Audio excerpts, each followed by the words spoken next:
Good morning and welcome to the 2021 SVG Summit. Please begin to take your seats. Our program will begin in 5 minutes.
You look so good, fantastic man.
Good morning, ladies and gentlemen, and welcome to the 2021 SVG Summit.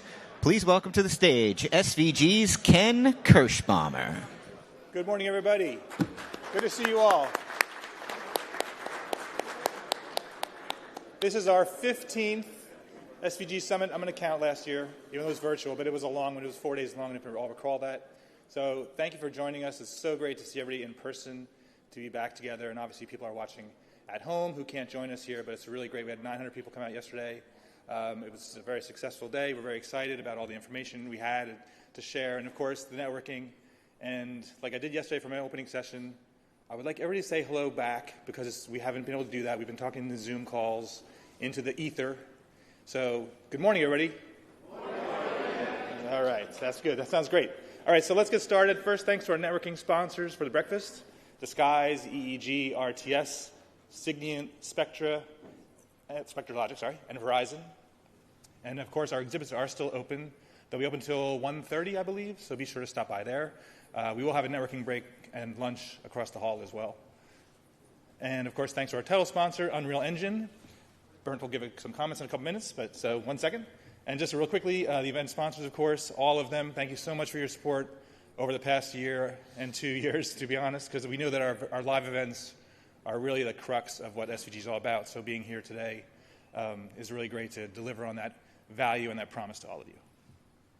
And real quick, today's agenda, we have the welcoming remarks from Bernd. Then we're going to have the State of the Industry panel, a case study from Spectralogic, national network perspectives, Imagine Communications case study, regional network perspectives, diversified technology case study, digital leaders perspectives, league perspectives, and production services perspectives. The theme for today is clearly perspectives, because it's been a long time since we had a chance to get together.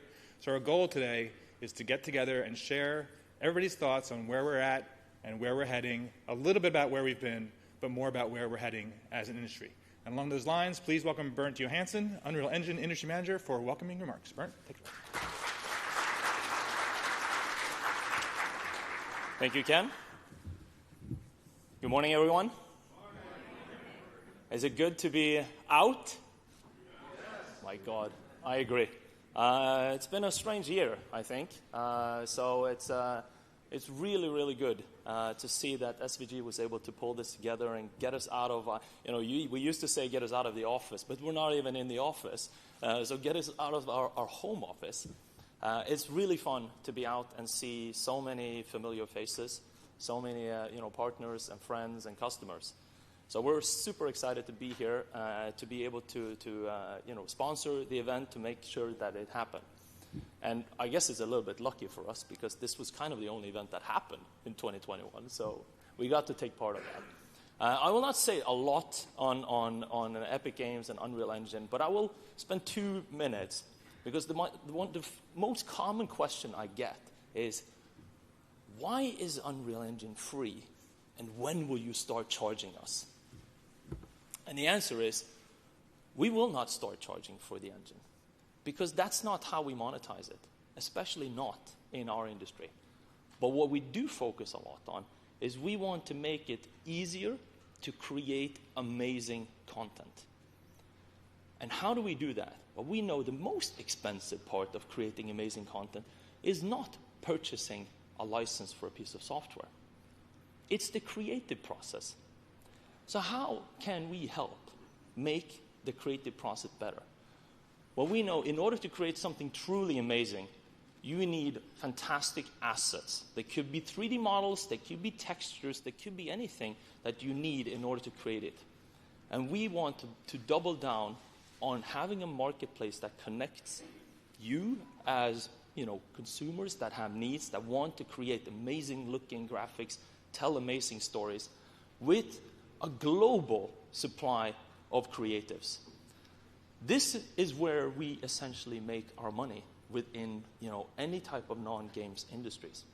So I think that you're in safe hands. We're here to stay. We're really encouraged. We're really proud to see some of the content that you make.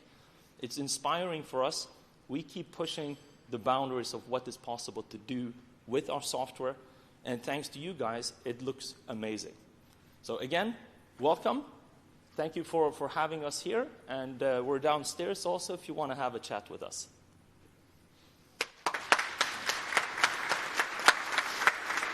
The 2021 SVG Summit opens with a panel on the state of the industry. Please welcome to the stage from Program Productions, Robert Carzoli, from Fox Sports, Mike Davis, and from Davencroft Partners, Josh Steinhauer. All right. Thanks, Bernd.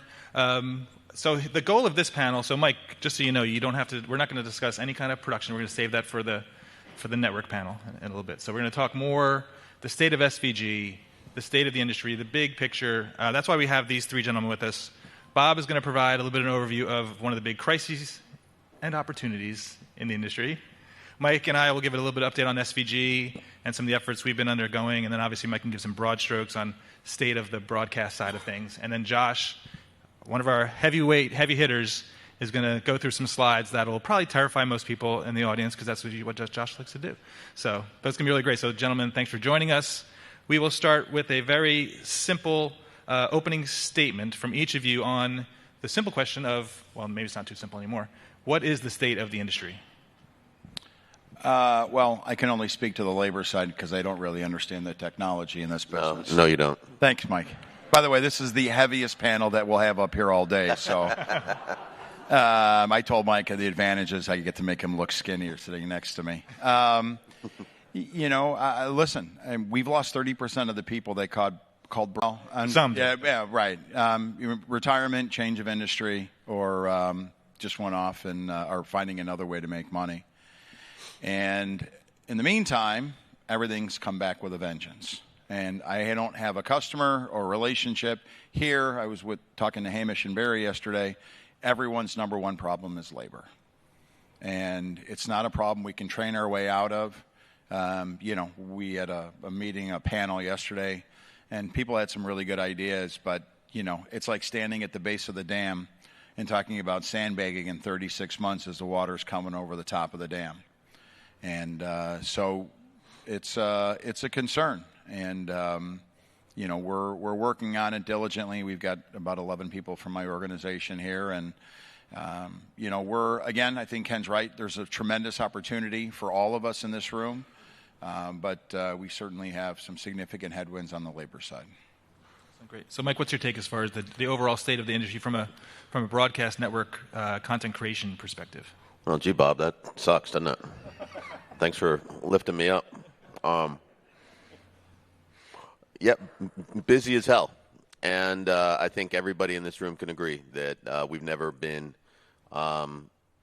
had more work that's happening. I'm not entirely sure why. It's not like, we've gone out and bought tons of more rights, but it just appears to be that, certainly the sports are getting covered. The big shows are getting bigger. The smaller shows are being produced in different ways. And shoulder programming is a big thing. I think that there's a renewed interest in producing that kind of thing, especially on site. So the state of the industry is busy. And 7 years ago, remember, there was a whole move was shoulder programming was going back to the studio. Remember, that was for a while there. It seemed like a thing. So now all of a sudden you have to be more expanded, especially you guys with the Big Ten Network and stuff, keeping those shows on the road. So it's amazing to see the kind of shift goes back and forth. But Josh, so what's your sense now? You're going to bum us all out, so that's okay. But no, I know there's this concern that I'm going to be depressing, but I'm. Seems like Bob's already good with that. Yeah, so, yeah. If you can help us out, that would be cool. I'm on the other side. I think we are and should be positively euphoric. And after I talked to Bob just before this, I'm at another level. So I would say if I were going to make two observations, and I think most people in this room probably share this, there's an unprecedented amount of money in the world right now. And Mike won't believe this, but I was asking budget questions to a number of the panels yesterday. And one of the responses I got was money doesn't grow on trees. I used to believe that too. I'm not so sure anymore with some of the things that we're seeing.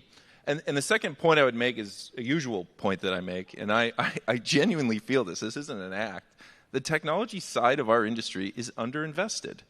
Right? And I'd say, so politics is that part of social life where if enough people believe something, it becomes true. And we have accepted this framing that we have to do more with less. Why can't we do more with more? And we have person after person gets up and talks about, and the crescendo of their presentation is that they spent less on technology. And somehow that's a good thing. I don't think that's a good thing. I think that's a bad thing. Right? And I would make the case on economic grounds that it's in the interest of this industry, and I would also make it on fairness grounds. And I know that might make some people uncomfortable, but look at all the constituencies over the last 18 months that have advocated for more. Governments changing tax law to get at revenue streams in Netflix and Amazon, IATSE almost striking in Hollywood, actors suing Disney. Like, why can't we make similar advocacy? I've said my piece. There you go. Right. You will present later. So before we get into your conversation, your presentation, Josh, Mike and Bob, what I've found fascinating when the pandemic started, and it's like I said, this is our first time getting together in person, but we have been together virtually, and probably SVG became a stronger organization during the pandemic because we had a crisis that we all had to respond to, obviously as a nation and on a global level.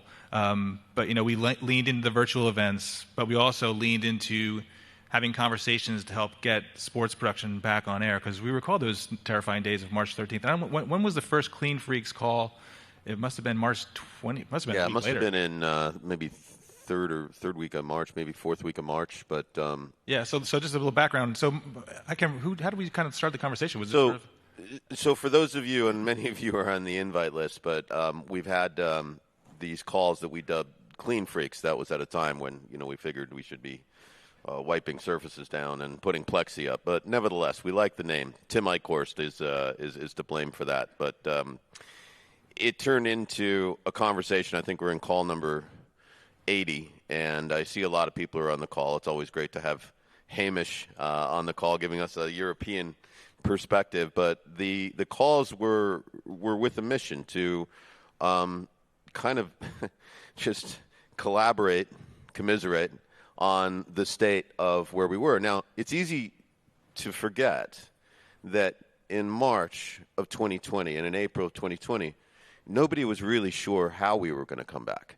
It seemed quite impossible. I mean, it's great to sit here next to Josh Steinauer now saying, money essentially grows on trees now, because it sure as hell didn't seem like that in April. Where are those trees? Yeah.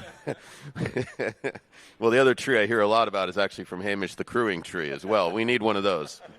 But in any case, the conversation was good because it allowed us to talk about what our collective state was and be able to, I remember we had Robbie Green on, and Robbie Green gets credit for one of the very, very first sports productions back during the pandemic in the rodeo, and they did that, and it was something crazy, like everybody got their own trailer. Trailer, but, right? Yeah. It was informative to find out how he did it, who he used. Like 130 trailers, something crazy. 130 trailers, and we actually used his vendor to do other things ourselves. But in any case, these conversations were exactly what SVG was about. It was about members collaborating together, having conversation, because, as you said, we had a mission at that point. And we're not over. I mean, it's not over by any stake. I mean, Bob likes to remind me that the pandemic isn't over, which is true. Don't like hearing that, but nevertheless, we still have issues. We can't say for sure that we won't be impacted by it anymore.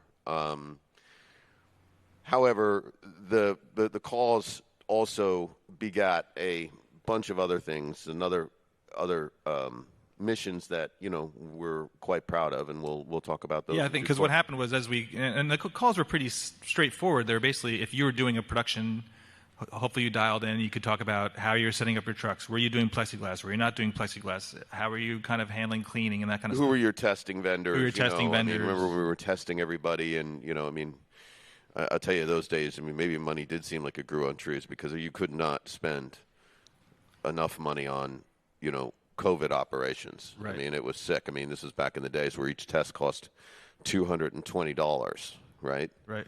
It seems insane. This was 18 months ago. This wasn't very long ago, a year ago even. Yeah. So the interesting thing happened was, as we had these calls, then things started getting back to work, and then you had the next crisis, which was this bubble land that people were in, which was people being isolated. And you got in Beijing right now, people going to Beijing for the Olympics are being in a hotel room, cannot leave the hotel room for 21 days before they have the opportunity to go work in the Olympics. So the question was mental health and substance use and isolation and loneliness. And that begat Jerry Steinberg, Jerry's out here, is one of our key linchpins along with Jeff Mason. But Jerry was the one who really kind of raised the siren of we've got to do something to help these people. Jeff Mason, God bless, has a wonderful relationship with Hazel and Betty Ford Foundation and their opportunity and what they do. So we established a relationship with HBF, and we have twice a week 12-step calls. And Bob, I don't know if you want to talk about those at all, but we do twice a week 12-step calls. During the major events, we do daily 12-step calls, open to everybody via Zoom. And we also have we now have a relationship with HBF. If you, by the way, a little plug, if you or anybody that you know needs help, the phone number is 855-348-7018. Also hope at hazelandbettyford.org. And on the desk, you'll see these little thumb drives. Some of you, I have a couple in my pocket because I couldn't get all the tables. Those thumb drives have HBF flyers that you can print out and distribute to your workers, and as well as posters that we've had printed up and posted at the U.S. Open. Mike, you guys have posted them at certain events. We've also put some viruses and malware. Some good malware on there. So if you want some of that, that's on there. Yes, exactly. Thank you. So Bert was saying it might be Bitcoin. I actually doubt it. Right. Yeah, so Bob, you want to talk about the 12-step core group? Listen, I think this was one of the great things that came out of, not that there's great things, but I think one of the really good things that came out of the pandemic. And by the way, Clean Freaks, I'm not blowing smoke. Mike, obviously you all know Mike's position at Fox. And I think Mike's made every Clean Freaks call with maybe the exception of a couple. And to make that commitment, because Clean Freaks, quite frankly, early on was less about how you do shows, and it was more about a lifeline, right? It's how you kept your sanity. And as you saw shows come back and you heard, Jason Cohen talking about how they were going to do golf and how, all these other things were going to happen every week. Mike and Ken were there, and we've had probably as many as over 100 people and as few as 30, but it really has been a lifeline for us. And so we were involved in the bubble at the NBA, and we had two people who drank themselves to death. And, that's real. And when we heard about it, Jeff and Jerry, who both sit on our board, came to me and said, we have to do something, right? And you got to write a check. And we did. I mean, there wasn't any hesitancy about it. And I would tell you that it's been incredibly rewarding for all of us. We've had a few people who both got sober through the program, stayed sober through the program, and it's not an overstatement that that program has probably saved a few lives of people who work in this industry. And it's been one of the great things. I think the thing about Clean Freaks, Mike, that was the most exciting for me was how all the truck companies, right, who compete to the death every day, all work together, about how all the broadcast networks who obviously compete to the death every day, how the leagues who have their own internal competition, everybody bought in. Everybody was, we'd ask Bill Morris and Hamish, how are things in the UK? Because we know that was 4 weeks ahead of where we were going to be at in the US. We had people on from the National Institutes of Health. We had people on when they first did. I read an article about the Binax test that was coming out of Abbott Labs, and somehow somebody tracked down one of the development people, and they were on Clean Freaks a week later talking about this credit card, and it was $5 to get a test done. And it's really been, listen, for all the things that you like or don't like about SVG, I would tell you that without SVG, I don't know that a lot of us would have made it through this. Well, I like everything about SVG. I know you do, Mike. But SVG works best when we're all together. And, I think that Ken and this amazing team, by the way, I mean, all the people who have put this together, Ken and Marty and Paul, of course, but, all of the staff do such an amazing job. And SVG, and just by virtue of seeing all of you out here, have done such a great job, Ken, at putting this together. So definitely worth a round of applause, that's for sure. Thank you. It was, the other thing I'll say is that, and I'm sure Josh will get into this, but, I totally agree with you in that I believe that technology is underfunded. In that, we're so focused, laser focused on saving, a few pennies on doing things, remote productions or whatever it is. During the pandemic, Fox took the position that, there was obviously production was going to be more expensive, but we decided to invest in our command and control systems, our HRP systems, which is what we call REMIs, and leave it there, right? Because we had a hard cap at NASCAR. It was 50 people on site, right? This is down from a crew of 220, right? So obviously the show needed to get smaller. I'm not saying that we did the same exact show. However, we said that we were going to take this opportunity to push ahead. So while others, didn't have that opportunity and had to, rent or package things out or whatever they were doing, we were able to, put this money and leave it in what we called the vault. The vault is a 42-person command and control center at Pico in Los Angeles that can do EVS and graphics and those kinds of things. But the other thing that we talked about during the pandemic was exactly what we were doing, because the state of technology was absolutely rampant. You couldn't get your hands on low latency encoders. You couldn't. They were just going gangbusters, right?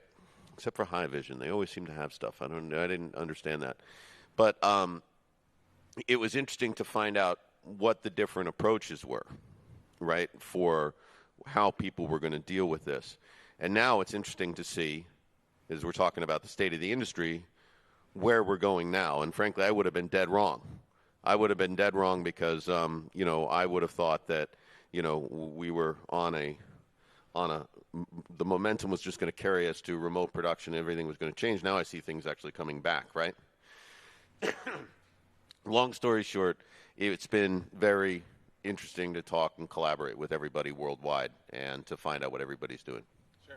Now, the last thing I wanted to just talk about briefly as far as the SVG stuff, and then Josh, it's all you, is, so then we had obviously we had some terrible George Floyd situation, and we had a lot of awareness suddenly of the lack of diversity in our industry. Plus, the weird thing about the whole crisis of crewing was a year and a half ago, there was the concern of, well, no one's going to support the freelancers and because now they're not getting paid, and and there's so the industry stepped forward, I would say, and helped fill that gap. And then all of a sudden, when things kind of came back to normal, some of those people said, well, you know what, I'm going to kind of march off and go somewhere else and do something different.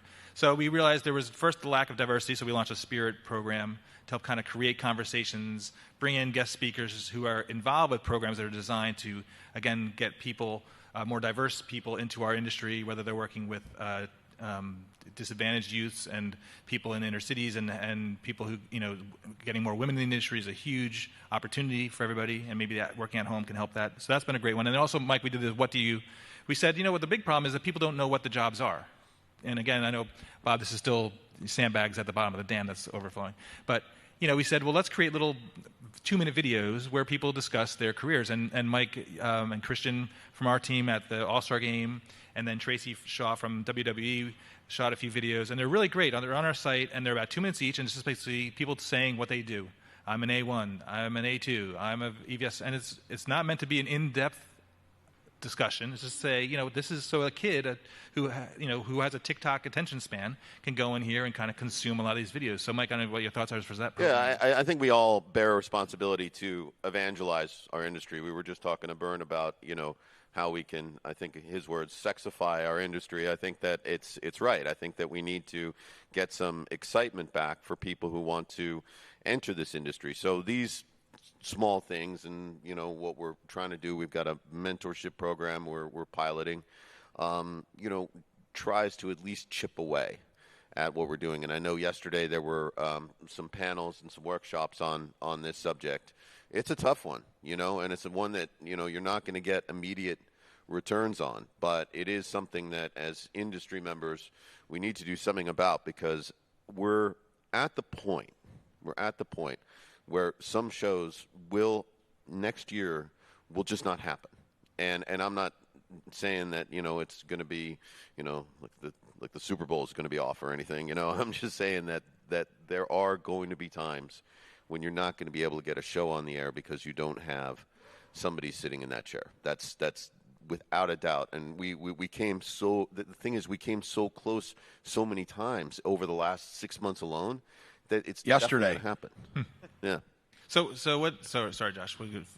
Let's go a little more on the crewing thing. So, Bob, this is an immediate crisis, right? So, give us a sense of what do you see as some of the risks? Mike kind of hinted at it, but how real is this risk? Because I'm sure some people think, well, you guys will always figure out how to do it. So, give us a sense of the depth of the crisis and what you think people in this room should do to help alleviate that crisis. Well, just to give you a quick perspective, we're going to be, as an organization, we're going to be responsible for 25,000 events this year. So when I say most people in this room are customers on some level, your customers on some level. We have people that aren't customer of ours who call us now regularly and say, if you can't find me 15 people in New York this weekend, there will be games that do not get on the air. And labor has moved from checkers to chess. Right? So now, and listen, I'm sure it's no different in the UK. It's no different. Listen, it's no different if you're in the mobile unit game trying to find engineers and drivers. But we just can't go to a local truck stop and interview a bunch of guys, see if they want to drive a truck. We need a guy that can mix 5.1 for a college basketball game. And if he drove a truck too, that wouldn't be a bad That thing. would actually, I'm sure Pat Sullivan, if he was here, would hire him tomorrow. It's a real problem, right? I mean, if baseball doesn't hold out and we get to the month of April and we have full-blown side-by-sides for baseball, the NHL season is extended with the break for the Olympics, whether that happens or not. The NBA goes through the first half of the season, and the first round of the playoffs are all the regional sports networks. And obviously, if your team's in the playoffs, you're doing visitor shows. We won't have enough people. Just plain and simple. And so the real risk is either going to have to tell people some of the smaller shows aren't going to get on the air, or you're going to have to tell people that you might want to do a side-by-side or a duel, you got to do a world feed. And I think that's where we're headed. We've got some strategies and plans because you can't train your way out of this, right? We can sit around a room and we can talk for 3 hours about how we're going to go to the local high school and park a truck and, and we're going to find the next group of people. That's years away, right? That's the plan B. That's how we make sure that the Freddie Aldises who have retired, and unfortunately we just lost Dana Kirkpatrick, and a senior audio guy. As that generation moves out, we've got to make sure that there's people ready to step in. And we also struggle with, and again, Mike and I have talked about this extensively, the HRP, the Miker, the Remy, right? So where you used to learn how to be an audio guy on a Rutgers versus NYU early season basketball game, that game's now 4 camera guys and an A2 and a utility showing up in a van, and everybody's back in Bristol or at Pico or in Charlotte or in Houston or somewhere else, and there's nowhere really for people to learn their craft. And it's, I've been screaming about this for years, and now it's come to fruition. Yeah, I think that the centralized production, or whatever you like to call it, is actually potentially a good thing for training, because at least, or not necessarily training, but just careers, because now you can have many shows in a week in one spot. So I think that we might find some benefits there, but in the long term, yeah. So basically, the takeaway here is that we need crew and lots of them. Yeah, right. The thing is, and Bob, you mentioned this yesterday, when we'd run an article about the whole remote production that we'd always get on Facebook. And Jason or Ben would attest to this. There would always be at least 2 or 3 comments from people about, you're putting me out of work, you're putting me out of a job. And the funny thing is, I think they realize that there is work out there. They've kind of quieted down a little bit from the peanut gallery. But, for a while there, people just saw the bad side. But, this is the way to kind of get new people in the industry. And well, people are quiet now because there's more jobs than there's people to fill them. So, right. We just had an A1 call us in L.A. a couple of weeks ago, said I get $150 extra tomorrow or I don't show up. And we said, you don't get the extra $150. And they called the next morning, and he had a cracked crown and a bad tooth, and he couldn't come to work. So those are the real issues that we deal with on the labor side that we've never had to deal with before. And by the way, and Mike's right, we're not done with the pandemic. So when the lead EVS on a basketball game calls up and says, my 9-year-old came home from school yesterday, a kid in his class has COVID, and now we're all waiting to go get tested to find out if we have COVID, and I won't be there for the 8 a.m. call tomorrow. Those are things that we now have to deal with. In fact, I would tell you, speaking of money growing on trees, our cost to crew an event has gone up 270% since 2019. And that's real money. That's the amount of time it takes. That's the amount of work and the amount of effort that goes in to crew a 12-person NBA basketball game or a 15-person NBA basketball game versus what it did two years ago. I never thought I'd say this, but Ken, maybe we should have Josh give us some good news. Yeah, that's a good idea. Well, Josh has. Let's talk money growing on trees, Josh. We have some slides, which we love the Josh slides. So let's get to it. Well, thank you. So I guess if I would sum up, because you went through a lot there, it would seem to me that in the current environment, money should not be an obstacle for solving a problem. There are other obstacles, but in the current environment, and I would start by saying I've used the word unprecedented. So if we go back in time, right, and maybe I tax the memory of some people that live this, if you go back to the start of another new era, so back when the pay TV ecosystem was just forming in ESPN, American Broadcasting Company bought ESPN in 1984 from Texaco. Isn't that unbelievable? So we think as crazy as things are. The price paid there was $261 million. That was 4 times their sales. So just to put that in perspective, they had not had a profitable quarter yet. So if a gentleman like me was around back then, I probably would have said, wow, you really overpaid, right? That could be like the greatest deal ever, right?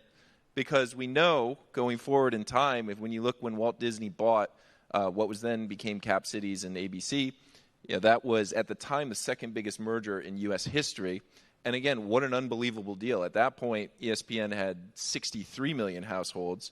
We would know that 10 years later they would top out, and Ken will keep me honest here, 120 million households.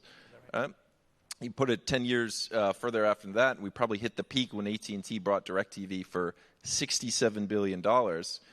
Some may know they sold it earlier this year for 16. Right? So life comes at you fast. But there's still a lot of people making money, right?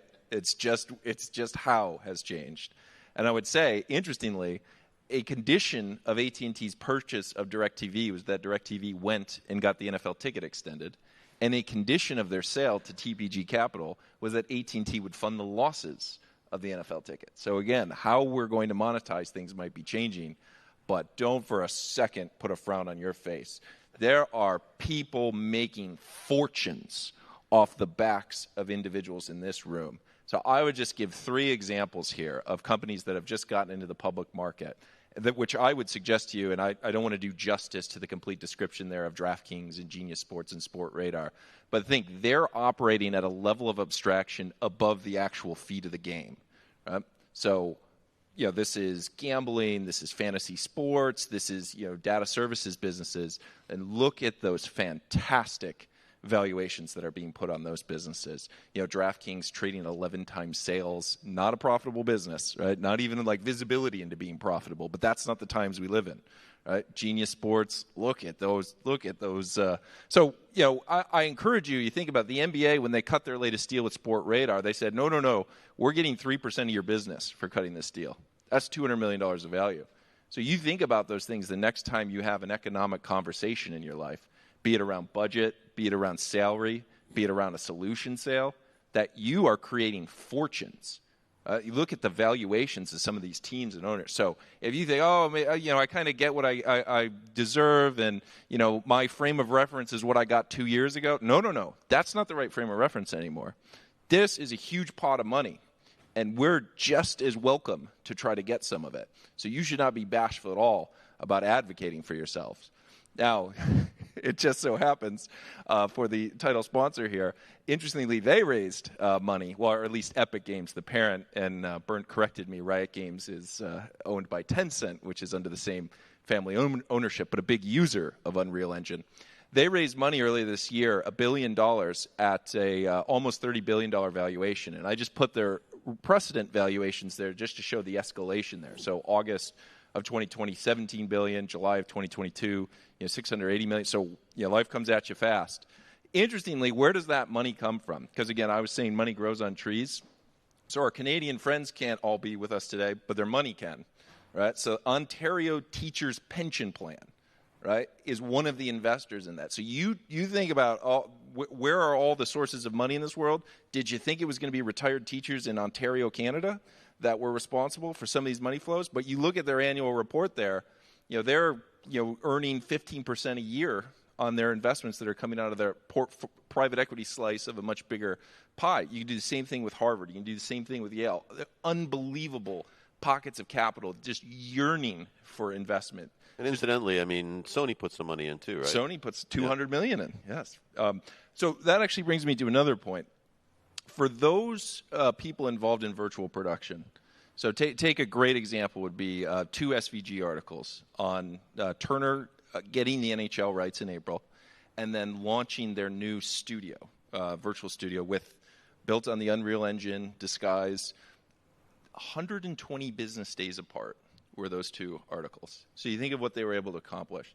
Think of the skills that certain people at Turner now have for that new technology that has this unbelievable kind of ecosystems that are taking place. You want to keep those people happy? You want to keep those people employed? Their salary last year is not a good benchmark, right? You're going to get outbid and you're going to lose those people. That's just the way it works, right? So I'll kind of speed up with a little cadence here. Mike kind of stole my thunder here. The world did change, right? And people started to use different technologies. So here, my good friends from Zixi were good enough to show just the usage of their platform starting with when the pandemic hit in Q1. So what does Zixi do? And I would sum it up by saying things differently. So what are the users of Zixi doing? Things differently. Well, when people start to get a real uptick in their products and there's lots of money lying around, that equals, well, you used to be paydays for guys like me, but lots and lots of deal activity. So you look at some of the prices here I've put for some of the control transactions that we've seen. These are just ones with disclosed values or equity raises. Anyone who heard Todd from Videon speak yesterday, do you think they're done, right? They raised $7 million earlier this year. Maybe they're not done. Some of the initial public offerings, we talked about High Vision a moment ago. That's what they raised when they went public. Bird Dog now going public in Australia, hasn't happened yet. But and look at some of the ones on the top right. Goodness, we are going to remember where we were when we saw some of those figures.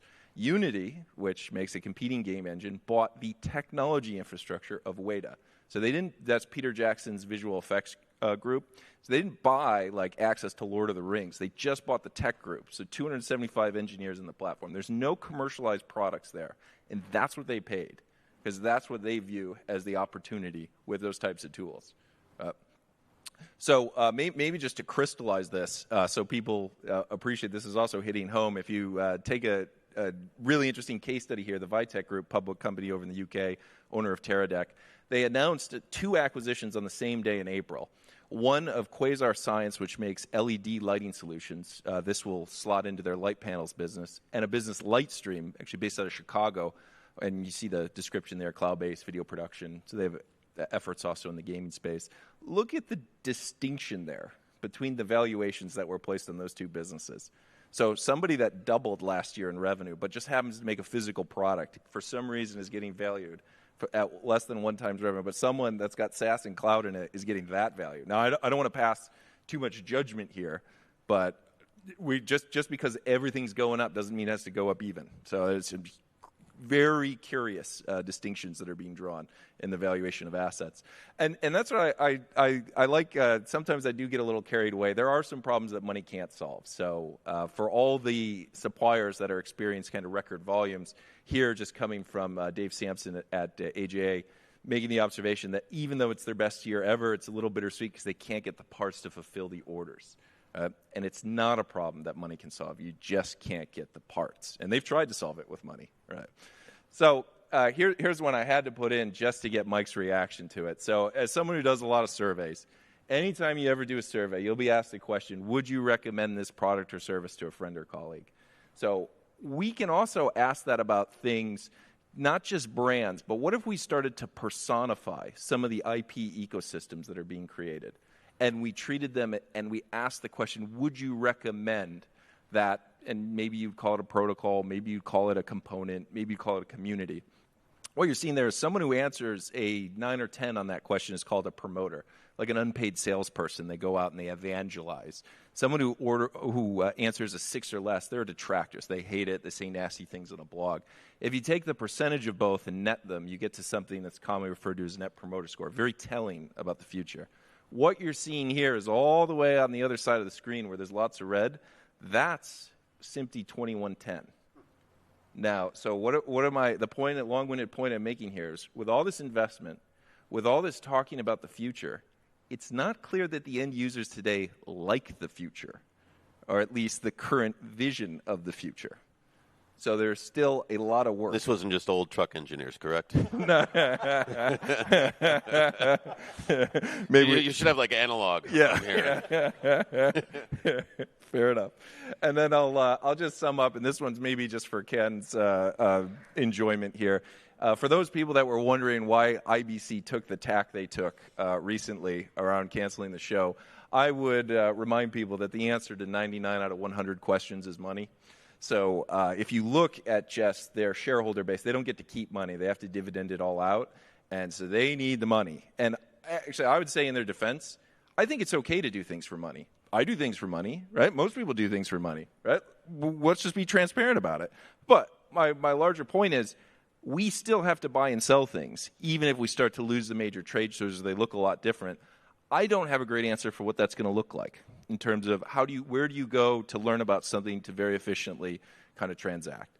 And I would just come around the horn here, where I guess we're coming full circle. Bob actually confirmed that this did bear out to be reality, but December of last year, his colleagues said during this summit or the production roundtable, the surveys were suggesting 30% of the tech. That to me is an unbelievable figure. Now, I am somewhat naive because I would expect in the long term, I have to think money can solve that problem. But I take Bob's point that in the short term, there are other restrictions that have to be overcome. So, all right. Well, I didn't kind of crescendo there, but I'll hand it back. Yeah. Any thoughts, guys, on that presentation? Is there? I mean, always incredibly insightful, and I feel like I was drinking from a fire hose just then, but always appreciate Josh's perspective and his unusually sunny disposition. I think we can all take some satisfaction in that. For those of you who haven't seen Josh before, it's not common. So I think we're doing pretty good. Yeah, and I couldn't feel any stupider than I do right now. I didn't think that was possible. Listen, despite what I talk about, and I mention it on Clean Freaks every week, there is a ton to be positive about, right? We are, and like Mike said, I'm not sure where, there's more events than we've ever had. And there's more events happening than there ever has been. I'm not really sure why, but it's crazy. And I just also say the innovation that's going on right now, both behind and in front of the camera, is I mean, again, I'll use one of Josh's words, unprecedented. Yeah. And we've cut 2 years out of adoption for a vast amount of technology, and I've seen a shift in attitude, especially for those people who are producers and directors, people who were resistant to change, now understanding that is the key to their survival, right? Yep. So the technological bounds, and we certainly use things like Unreal, which I think is the broadcast future of graphics, along with some of their competitors. It's really exciting to see what TV looks like these days in live sports, right? I said this in the panel yesterday, but there weren't as many people in, so I can say it again. That David Hill used to say, the best live shows look post-produced. And I think what he meant was that, the drama and storytelling in high-end shows is something that the audience craves, right? And I think that those tools that we're seeing now is the adoption of those tools and seeing like every 2 months there's something new. And that's only in front of the camera. Like behind the camera, all kinds of things are happening. So the innovation is been really exciting to see. Yeah, we'll do a deep dive on that in about 15 minutes. But Josh, final word to you, Josh. If I could just pose the rhetorical question so you don't have to answer, but everything you mapped out for Clean Freaks and the coming together and the sharing of the best practices, let me suggest to you, I feel like that same approach could be used on discussions of budget or how to advocate for more and benchmarking. I leave that there. Yeah. Right. We heard "Welcome to the Jungle," so I guess that's exactly what that conversation would be like. All right, guys, thanks so much. Really appreciate it. Thanks, Mike. We'll see you in 15 minutes.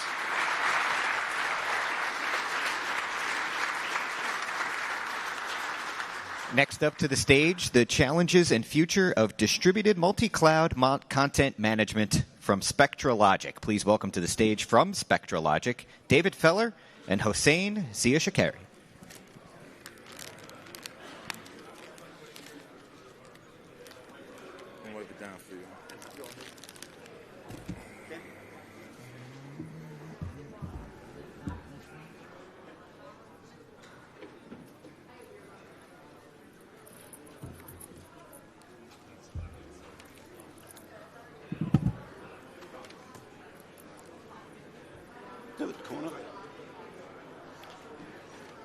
Which one is forward? Oh.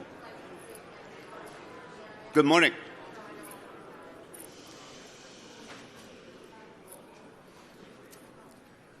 So my name is Hossein Zia-Shakari. I'm responsible for our media and entertainment business at SpectraLogic. And my friend and colleague, David Feller, who heads the product management as well as solutions team at Spectra. So what I'd like to start the conversation here is the comment that Josh made and later on Mike emphasized is the investment in technology. Investment in technology is a great way to gain the edge for not only staying competitive but also for growth. And I think there's a lot of relevance associated with conversation that we have over here. So with that said, what we are here to share with you is a summary and result of many discussions, many whiteboarding sessions, a lot of analyst conversations and briefing that we've had. And what we're going to do is share with you a perspective on what content management is now and then moving forward. So with that said, just a comment about the SpectraLogic and relative to investment and what have you. You know, most of you guys are our customers, or you know SpectraLogic from our backup data protection and tape libraries, specifically LTO solutions. But at the same time, I think most of you know that over the last 10 or so years, we have also created and provided on-prem Glacier for a lot of your storage needs. But what we've done is the heavy investment that we've done over the last 7 or 8 years to develop technologies and software to better manage storage and content and also create greater automation. So the focus of SpectraLogic basically is all about data management in today's environment, which is really multi-site and multi-cloud. So with that said, I think we should just talk a little bit about the state of the market and cloud adoption. David? Sure.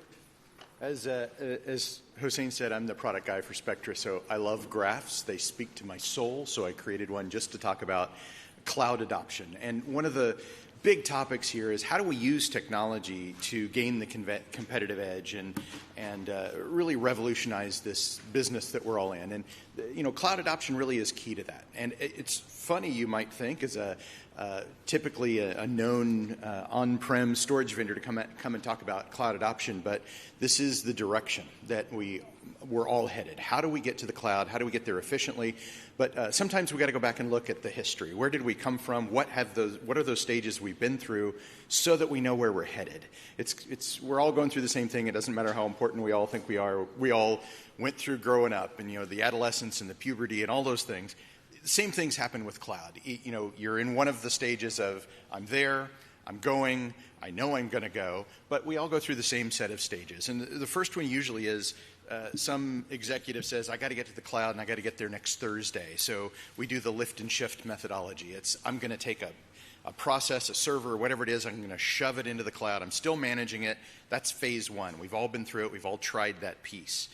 The next phase that we all have to go through is, how do we go cloud native? How do we actually start using managed services that the cloud guys are going to manage for us? I don't have to update servers and all that complicated thing. I'm just going to use those services. And generally in the room, I'd say most of us have at least gone through that stage. Stage 3, which is really revolutionary. And each one of these, you'll notice there's a significant investment. How do I get up that hill? But it's increasing benefit as I go through the different stages. So phase 3, I just came from the AWS reInvent show last week. And if you guys haven't seen the latest services Amazon has to offer in particular, they are stunning. They've got the media to cloud workflow that they've come up with. You basically can apply AI, machine learning, to your data in a very dynamic way that would cost hundreds of thousands of dollars to do on-prem, that we have been doing for years and years on-prem. The fourth stage is where things really change. And I think the fourth stage is the place where we all have vision. We all want to get there, but we haven't been quite sure how to get there yet. It's, hey, I don't want to just do this in one cloud. I don't want to be locked into one cloud. I want to do this across multiple clouds. Google is really good at things like speech to text, and IBM, oddly enough, has some incredible data analytics tools. AWS is really good for transcoding and facial recognition. By the way, completely creepy. They would identify almost everybody in the room on a video that you upload to them. And that's really revolutionary. So how do we do multi-cloud, multi-site, a global store of data that we have universal access to? I think it's really critical that we look at what that fourth phase is and how do we get there quickly. So with that in mind, the goal here is really use of technology. As Josh said, it's not just cost savings. Let's maybe stop focusing on cost savings every single time that we talk about the cloud. It's using that technology to an advantage so that we can make our industry better. We're going to talk more about that in a minute, but Hossein's got a couple comments on where we're headed. Great. So, as I mentioned, we've had a lot of conversations with a lot of you folks. You've been a big part of this. I know it's an eye chart, but what we wanted to talk to you, what we wanted to emphasize here is when you're looking at cloud deployment, it is not a simple thing. In fact, I was reading an article from Harvard, and it was saying that it is heavily underestimated what actually cloud adoption or cloud deployment is. And we wanted to show this, and this is not the whole list. But what we wanted to do, talk about 3 major or central aspects of everything that is going to encompass a lot of these things. So those being, the first one is, and this was all over. Yesterday I was on a panel and multiple panels that followed. Everybody says the same thing. We need a system that allows us to capture content, ingest content from multiple sources, being able to centrally manage all of these things, but at the same time make it available and accessible to everybody, because and be able to also normalize sharing of content between different, because it's not just about you, it's also about your partners, it's about the studios and remote production. You have to bring all of these together. So on-prem and cloud will have to work together. So the next aspect of this is not just going to cloud because you want to share, but it's also about what you do with it. It's about automation, it's about workflow. And the same article that I was reading about, it was also mentioning that one of the most important aspects of going to cloud is the actual true integration of the content, but with the applications and the processes that you have to deal with. The third aspect of this is, as David said, is that we now have settled in a model that includes not only multiple sites, but also multiple cloud, because there's a degree or requirement for business security, for leverage, for uptime, for resiliency, and these play a huge role. Now, it's not just this. There are a tremendous amount of nuances associated with this whole thing, and those are all covered in the list that we showed you earlier, and I'm happy to share that with you guys. But with that said, our perspective, based on your comment about your vision of what content management is today and down the road, is basically the following. David? Yeah, so let's talk a little bit about the future, right? What's the blueprint for success? If we're all looking forward, what are the technologies behind being able to get to that fourth stage and have those three key pieces. The first one, of course, as Hussein just mentioned, this concept of universal access. It's what we all dream of. Any user being able to get to any of your data at any time, and again, from any location, for this ability to have essentially a global data store. So this concept now of having a single point of truth for a particular asset that's distributed, it may be at some unique location, I think is going to go away. So if we're looking at what do we need to plan for the future, that's a piece of it. The second one to universal access from a technology side is all this stuff sounds great. The cloud's amazing. Object storage is great. You can do amazing things, make multiple copies, whether it's on-prem object store or the cloud, but we're not all there yet. There's still a tremendous amount of data and assets that are wrapped up in file-based systems. I'm literally mounting a file system. I want to share it from my desktop. So all of these systems have to have, essentially both of those technologies put together. So the top-level concept here is to be able to accommodate those very diverse workflows. And we'll see that in a minute as we look at some of the hybrid systems. On the far right, we talk about global search, but really that's automation. So all future systems, if we're looking at where are we headed, we have to be able to find our stuff very effectively. And again, the cloud provides some really incredible services. They can do metadata strip, loading up databases very economically, like a 2-hour video file might cost you, once you get the right contracts in place, $1.50 to do a full metadata analysis on if you do it in the cloud. And in fact, if I have this universal access, I can push it to the cloud, do the analysis, and then abandon that file if I want to keep it on the truck for a little longer, before I actually do something with it. So that concept is really critical, and that really falls into both automation, orchestration, data placement, and search. So that piece of it is really critical going forward. And then finally, as we start to look at the rest of the technologies, the hybrid workflow, you know how this works, right? We all have these grand plans of whatever it is. Let's go full cloud everything, but there's always somebody in the workflow, usually I love you all, but usually a post-production house that's very stubborn that I do it. I've got my own equipment. I do it locally, and you have to provide a means to get things in and out of these global workflows. So we have to support both on-prem and cloud data in a very dynamic way, and that's definitely where everything is headed. So on that note, together these three, and Chris from the NBA said it really great yesterday. Frankly, where I think we're going to steal one of his phrases.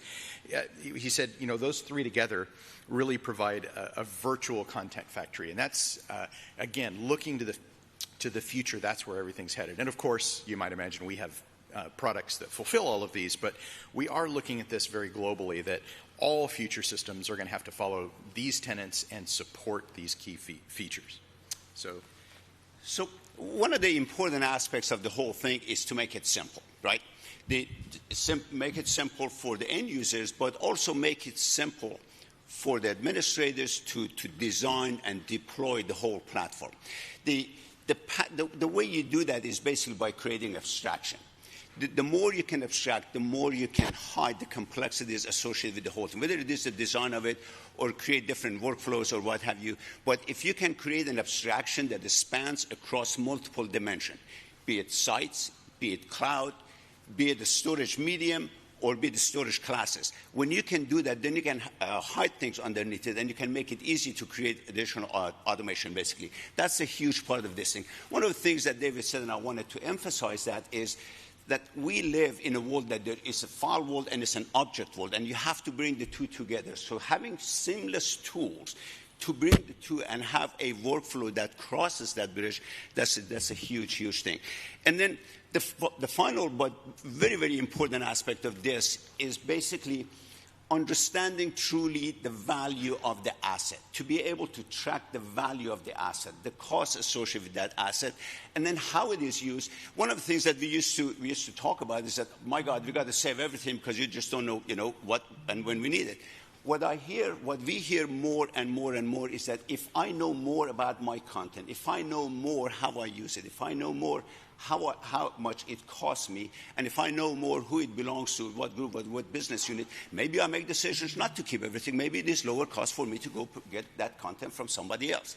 So having analytics, reporting, and everything, that plays a huge, huge role with this. As a storage company, we'd really like it if you all made 12 copies at every site, but that's not reality. So. Yeah. So, and another thank you for saying that is true utilization of system is what everybody is asking for. They want to know exactly how and how much the system is used, and they want to pay for that. So that's another important aspect of the new platform of the future. So when we look at it, basically, based on everything that we've shared with you and all that, a globally scalable architecture for a content management is going to look like this. And these are the views that you guys provided to us, information that you shared with us. So if you want that list, happy to share that with you. If you have varying views or different views that you want to share and expand the conversation, we'd love to hear from you. So with that said, thank you very much for the opportunity to speak with you.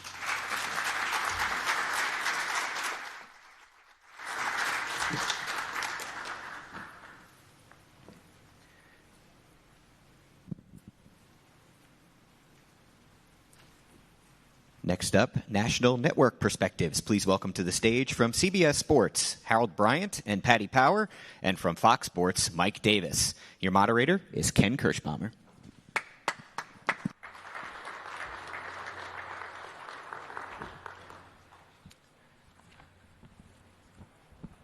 All right, this should be a great session. Obviously, we have what I like about this is we have a nice production perspective, we have an operations perspectives, and we have Fox Sports in between CBS Sports, so it should be a really great conversation. The pandemic and the Olympics has prevented our panel from being more robust as it used to be. So hopefully by the next year, I hate saying the word hopefully, I've said that for far too long, we will be back to normal with all of our cohorts here in the room.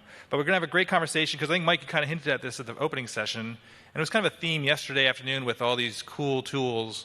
It is amazing from my perspective, to look at the amount of tools and the creative forces that you guys can draw upon compared to 2 years ago. Whether it's the pandemic, the REMI workflows, the shallow depth of field, the HDR, the use of the drones and aerials. So I guess, Harold, maybe let's get a little bit of an overview. Maybe we'll start with the sizzle from CBS to kind of show a little bit of technology in action. So let's key that up.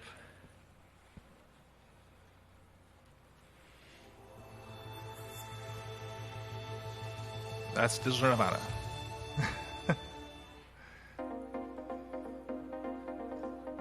We'll go through sizzle real quick, and then we'll get to This is kind of a weird sizzle, Patty. What it is? Yeah.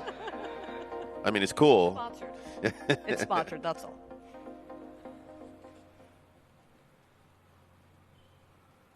Now back to CBS. We're shifting gears. I guess those people from Digital Nirvana are looking at your sizzle reel.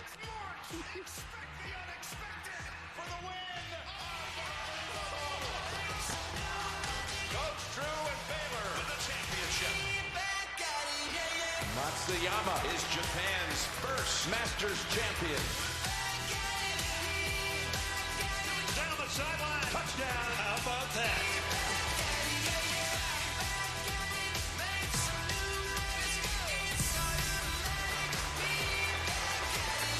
A sprint for the score.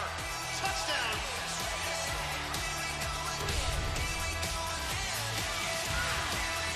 You're looking at the greatest right there. The legend of all legends.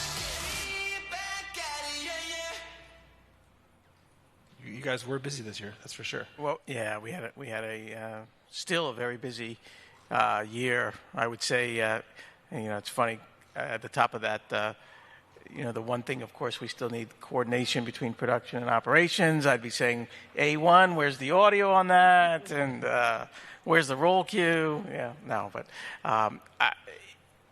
during this pandemic, it was actually a chance for us to work together better as a team between production and operations, and laser focused on how we can tell stories better on the field, off the field, and really elevate our productions in front of the camera, behind the camera, every aspect of what we do. Yeah, so I want to start with a favorite moment. So did you have any kind of favorite moments, Harold, from a productions perspective, something that kind of not a good game or a good, exciting play, but something that sort of worked from an artistic storytelling standpoint? I would have to say the favorite moments were Super Bowl and being able to still execute it at such a high level and introduce new technology, whether it's the trolley cams and shallow depth of fields and drones. I mean, that was just a crowning achievement to be able to do it at such a high level under these conditions.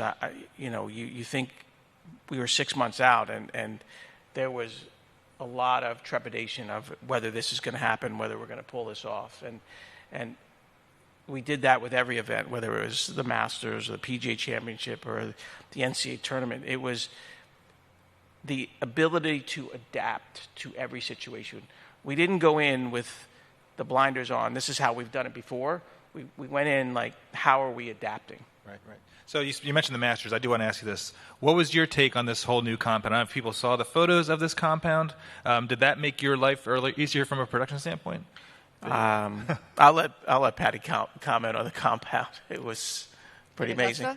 Yeah, the Augusta compound and the buildings and the... Yeah, it's truly a unique place, and there's not many venues we go to that are designed with this one event in mind. And we're actually in working offices. We're not in office trailers. The trucks aren't parked near dumpsters. It's really a nice, beautiful environment to work in, even if it is once a year. Do they even allow dumpsters in Augusta? I don't think so. No. That's a good point. It's a very good point. So, Mike, what's the highlight for you as far as you guys had obviously the Field of Dreams game? Yeah. It's amazing. So I got two, right? Number one, and I'll never say this again, NASCAR at Darlington, right? And the reason was that was our first one back, right? That was April or whenever it was. And just, echoing what Harold said, I mean, everything took, at least 10 times the amount of time. Not I forget the metrics I always used to use. It was like 10 times the amount of time to coordinate and twice as much time on site to execute, right? So Darlington. It seems really strange to say that. But really, the Field of Dreams was the show where the game, the venue, and the weather all cooperated. And we had such, when you're in the middle of a special event, I oftentimes say, some things are fun doing and others are fun having done, right?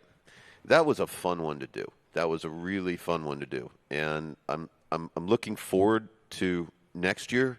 I'm not remotely sure how we're going to top what we got in Dyersville. Nevertheless, we'll give it a shot, and it kind of, it's a great challenge to have. Sure. But the Field of Dreams was an unforgettable moment. Right, excellent. Patty, from your perspective, what were some of the key highlights from this past year looking back? I think there were several, especially just getting the PGA Tour back online with COVID, then following up, with NFL. Just overall, as Harold said it, you said it on the last panel, Mike, it forced collaboration more so than ever, working closely together, forced advancement in technology, remote production. So I think it's an overall feeling of just a sense of accomplishment that we were able to get sports back on the air safely, get people back out there, and we felt good about it. It was, we had these Clean Freaks calls, obviously, and you would be on them, and Jason would be on them. You go back to the Super Bowl, it was all, you forget how we've gotten to a good place now, but it was, as someone looking at it, it was terrifying to just think of just every day the stress and the strain and just and battling through that and trying to do a good show on top of it and focus. Every event was like that, though. It wasn't just the Super Bowl. It could be a regular, college basketball, NFL game. Every game was that stress. you talked about getting back on the air, to come up with this plan of multiple crews for golf, hopscotching them, having backups ready to go, doing remote golf production from a truck parked in a parking lot, a couple thousand miles away. I mean, that's the type of thing that we're doing. So it wasn't, the Super Bowl was actually, believe it or not, a little less stressful than some of the events leading up to the Super Bowl. Right. You remember the NFL schedule last year? Yeah. We had a great changes. we had a great piece called "A Beautiful Scheduling Mind," and it was Takeoff on a Beautiful Mind, and it's a great watch if you just search for a beautiful scheduling mind, and it's just how complex the moving around of all the schedules were. And the NFL games, they had to be played. So I think we wound up having a game, at least the NFL did. And God bless them, they got everything in, a game on every day of the week. Every single day of the game. We did a game on a Monday, Tuesday, and a Wednesday. Yeah, good times. So hopefully not again, right? So as far as, let's go through some of these cool tools, because obviously SVG, we're all about the production tools and talking to people about how they make the shows better. And again, from the outside looking in, you could say, you know what, this is a pandemic. Let's just get the show. Let's not innovate and really kind of drive things forward. So Harold, Mike, you mentioned using 16 types of cameras on a show. And, in the old days, let's call it 3 or 4 years ago, a lot of the innovation was adding a new camera angle. Now, all of a sudden, you have, Harold, from a production standpoint, you have obviously different looks you can get, different types of cameras, super slow-mos. So can you walk through your thought process when you look at the drones and what they all kind of mean collectively to you as far as trying to, scope out an event? Well, the first thing we get back to, we start with, is the storytelling. How is this going to help us tell a better, more in-depth, broader lens type of story? And you start there, and then you expand, and things like the shallow depth of field, whether it's bringing you closer to the action or that clarity or emotion, you're looking for things to help capture, to continue that storytelling. The drones are a perfect example of that. So we just work with our production teams to help to figure out the best way to tell those stories and what tools that are out there from the industry to tell those stories. And it is about those. A lot of it is about those looks, the super slow-mo, and that generating that emotion, capturing that emotion and that energy, and the pageantry in certain sports and things like that. Right. And that's that's why when we first came back on, it was so dead, and everyone in the industry was like, "Holy crap! We need the fans." And one of the best innovations out there was the fake audio. Being able to mix in that fake audio was terrific. Sometimes, you get a game now and you get down to Jacksonville and you go, whoa, maybe we should bring the audio back. I did love on the shallow. One of my favorite shallow depth of field was Matsuyama at the Masters, and it was cool because he's coming off the course and you get obviously his emotion in really intense detail. But then I got a much different sense of the course and the undulations than that usual shot, just kind of watching him walk by. It was really great. I thought that shot in particular. Yeah, no, and that's what it's meant for. It's not game coverage. It's to capture that emotion. But the best shot to me was, it's so traditional and you can't forget about it. It's the high camera, the camera person just staying on the caddy as he walks up and bows to the course. I mean that. You can't get any better than that. Yeah, that was an amazing shot. Yeah, exactly. So, Mike, what was your take as far as you mentioned yesterday? And this morning, all this stuff coming together. How do you kind of juggle it from your perspective, and what do you see as sort of the challenge there of kind of finding the right toy for the right application? Yeah, I mean, I think that overuse is always an issue. Have to watch out for that, especially with the shallow depth of field cameras. I think that we're in jeopardy of potentially, loving these things to death. So I think that being careful that the right tool, for the right job.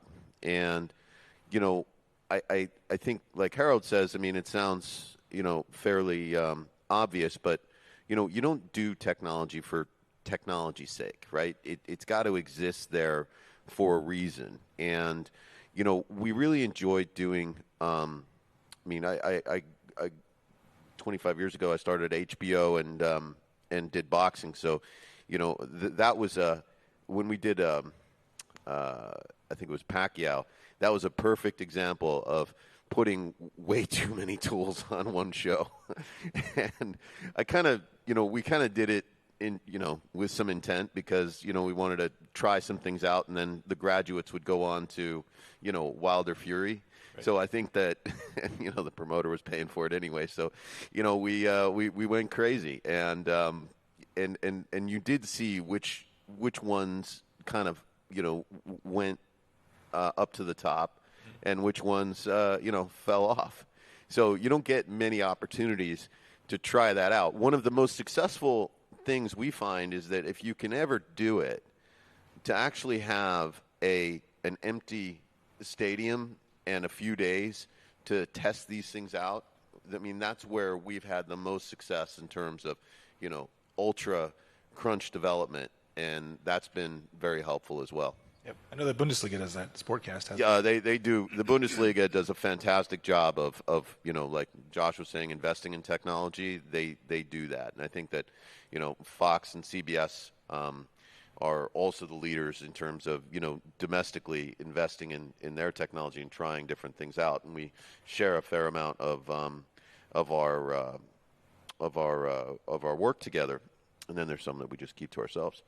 But the Bundesliga, I think, is a great example of a league that really invests in technology and puts it out in the forefront. Yeah, well, they take over a stadium, right? And they kind of bring out all their partners and do all the tests and trials. They were supposed to do it 2 years ago. Hopefully this year, we'll see. A little bit of luck. So, Patty, what's your take as far as some of the key innovations that kind of stood out for you, looking at them in the aggregate of the AR and the shallow and the drones? And yeah, I think it's a lot of what Harold and Mike already said. The technology needs to enhance the storytelling. Sometimes, as you said, it graduates to the next level or not. But, certainly drones, ARL, like you said, that's really come a long way. The Atlas camera, shadow depth of field. So everything that we've all discussed already, I think, primarily has to enhance the storytelling. And that's what we try to collaborate.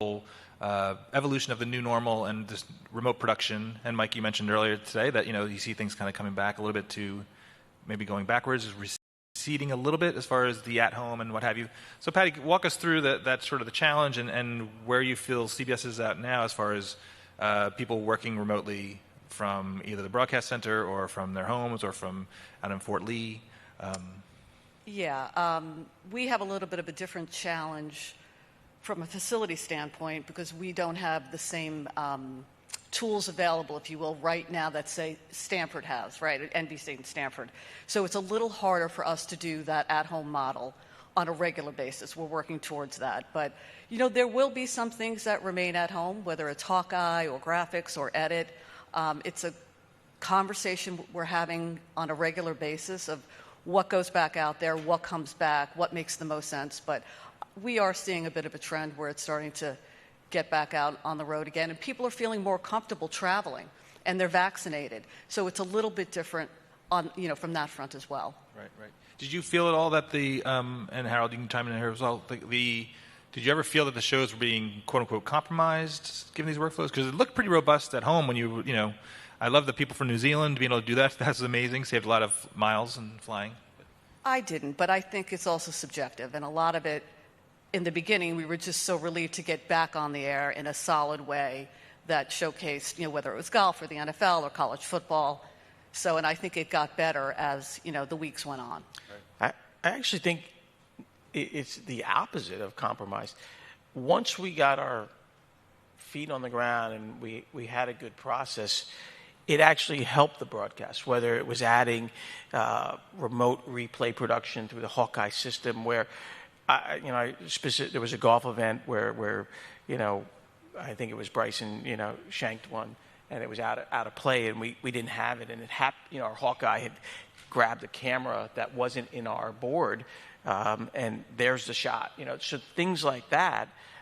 Actually, once we felt comfortable with everything, it helped us. And I see it at some point, things like, live graphics, that can be centralized. It could be in a facility, and you can feed off of each other. There's no need to have, I think, graphics on site, or of course, we still see producers and directors, but there are certain things out there that can be home-based, and you can move quickly to make changes. Hey, we have a new element we want to get out to every game. Well, hey, we're all in the same room or the same building. Let's populate those those machines and get it done.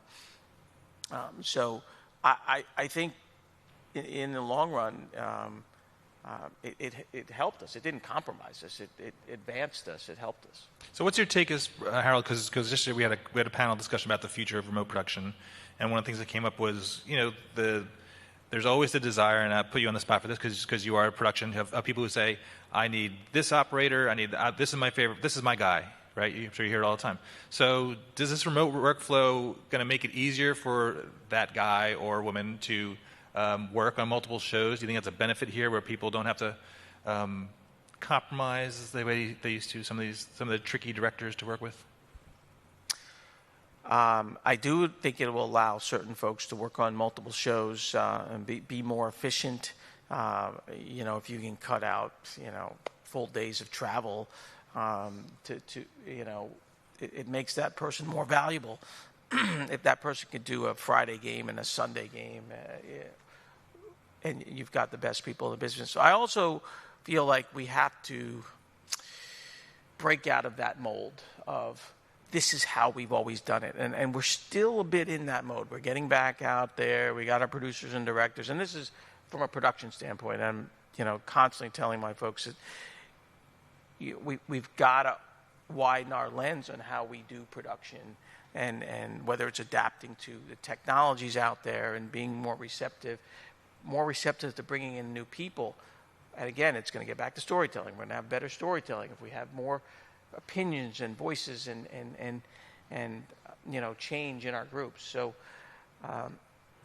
we've got a little bit of a seasoned industry, and it's tough to break some old habits, but we need to break those habits.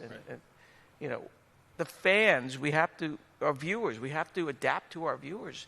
It's becoming a more niche audience. They want to see specific things, and we have to understand what our viewers want, not just what we want. What do our viewers want? Sure. So, Mike, do you want to walk us through the vault a little bit? Because I guess this is the first time you've been on stage to actually talk about the vault. Yeah. Look, the vault, we call it the vault because it was an old tape vault. And that's our sort of command and control production anywhere center. I think we were up to about 41, 42 seats. And what these are basically just control surfaces that, can connect into any of our trucks. We've got these things called PARC kits, which stand for Production Anywhere Remote Kits. So you really shouldn't say PARC kits, because then it's like kit. Anyways, right now we use it for NFL, college, NASCAR, some of the biggest shows, and it's been working great without compromise. I mean, after kicking out the bugs, we did this first again for NASCAR to get on the air, because we had to, fit our 50-person cap. But then we kind of solidified it. And what we found is that, you do get more out of people. Like, there are very few people, although I've seen it happen, who work 2 games in a day, because everybody thought, hey, you can work a day game and a night game. Well, most of the people we found don't really want to do that. Like, that's a hassle. Even if it's more money, I mean, you really got to sweeten the pot pretty good to make somebody want to stay for that long. But what you can do is you can have one person work 3 games in a weekend, or, Friday, Saturday, Sunday, which we do all the time.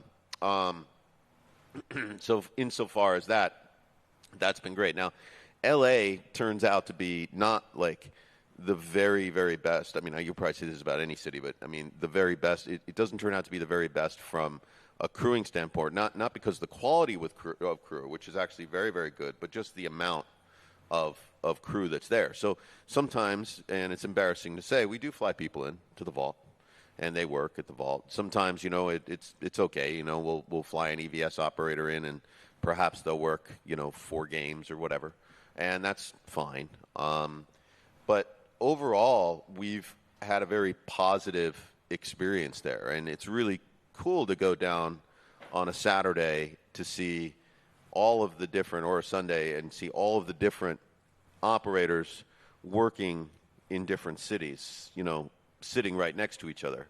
And I think that the producers and directors, and this has been made clear from our leadership, from Eric and Brad, that this is just the way it's going to be. So, we've had tremendous buy-in from producers and directors, and the holdouts seem to be on the outside. So everybody knows it's a very good thing to be on board. We also have 3 what we call HRP, Home Run Productions, control rooms in LA.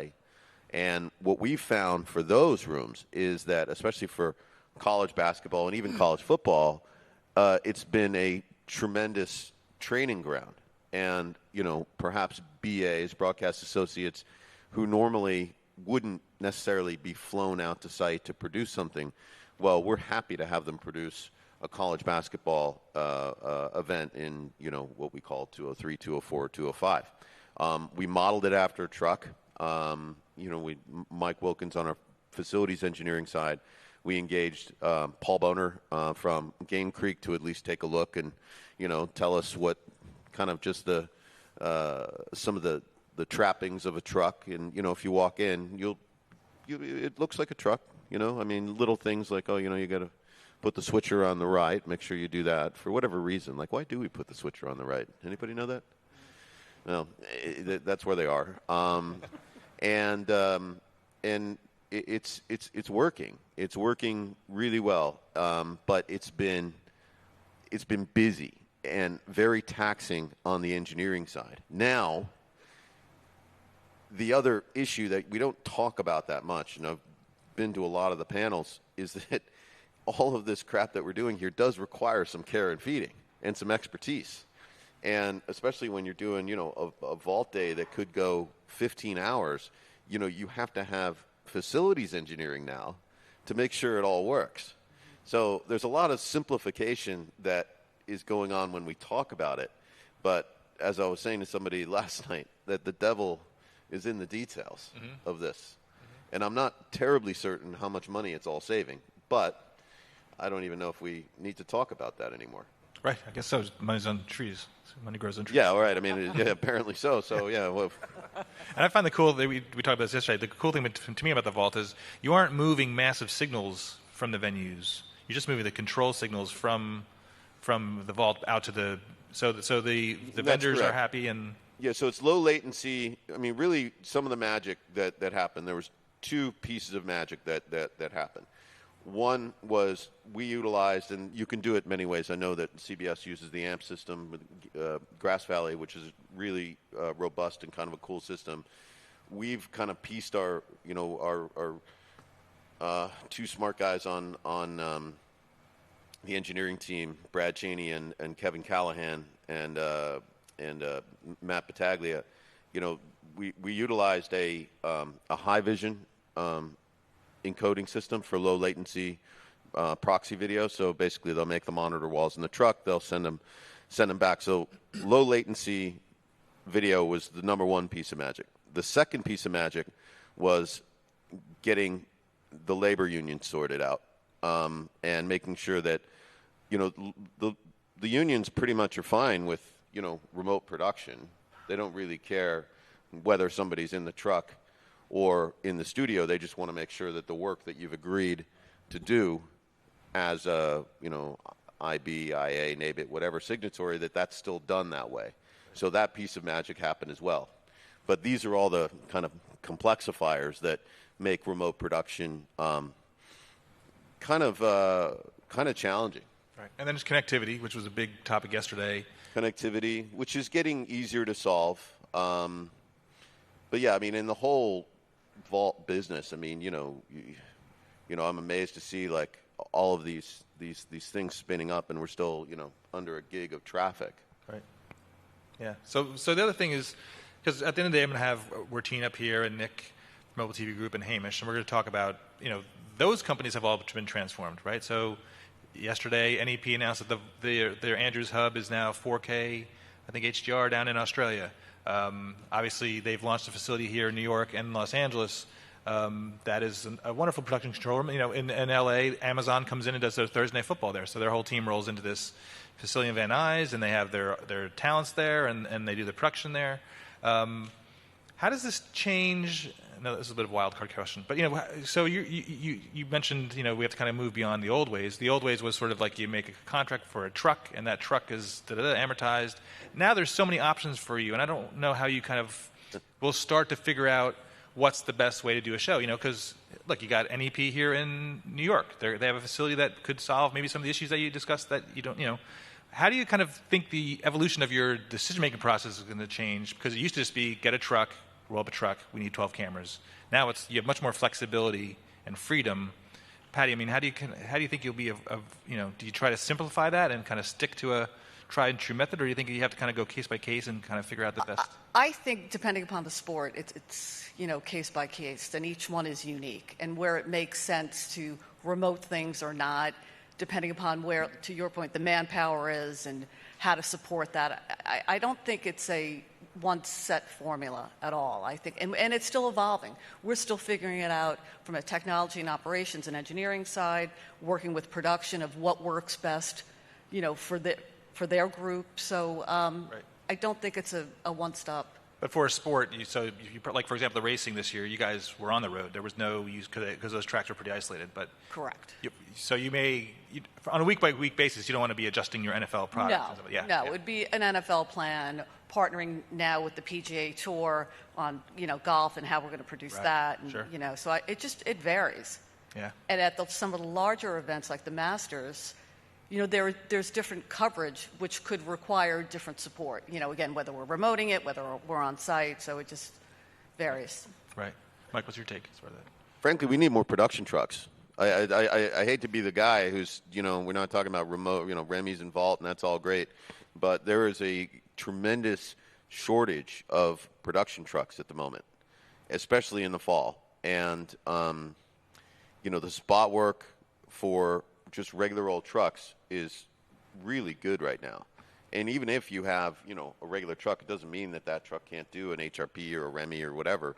But increasingly, it's not really kind of your point. I mean, it's not, a lot of times it's not really one thing or the other. Sometimes it's a bit of a blend. Right. Like even in our college football, which is all, 80% home run productions, we still have an EVS or two operator there because of super motion, right? Right. And then, we've got, somebody working the audio board and whatever, but we need more production trucks, frankly. Well, this question of, what is the future of the truck? You still have to get some cameras out there, some mics. There's still a lot of kit that has to get out to the field. Yeah, and, if you're into this command and control thing like we do, it still means that for the truck vendors, you still have the heavy iron on the truck. Right. It preserves that model, and it preserves the health of the truck company. So, they don't have to go and, give a truck away for $4,500. Which is the going rate for all my shows now. Right. But I think that the shortage is going to come to bear because the other thing is that we do have to think about 1080p. We do have to think about HDR because that is also coming. And, we do an exceptional amount of that stuff. And there's still not a lot of trucks.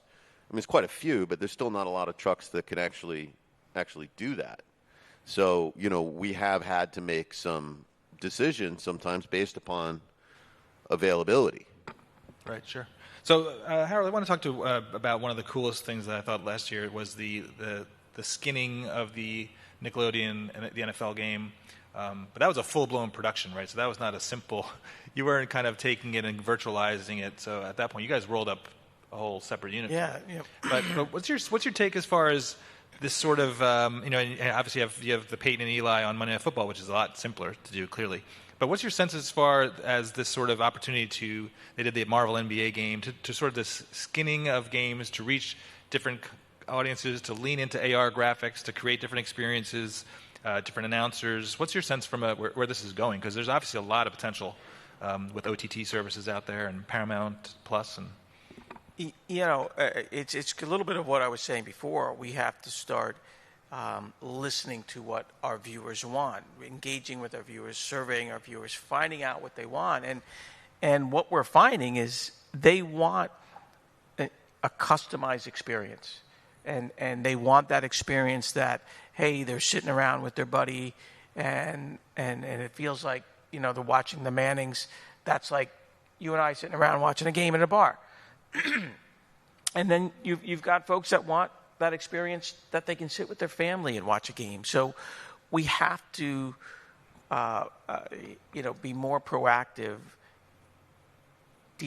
finding out what the viewer wants. And as you were getting to the trucks, I was just thinking, at all of these events now, it's no longer this linear, one plane approach. You have to think about content on so many different levels, and you need the facilities. And some, you're going to have the A truck, and then you're going to have a C production or a B production at the same location.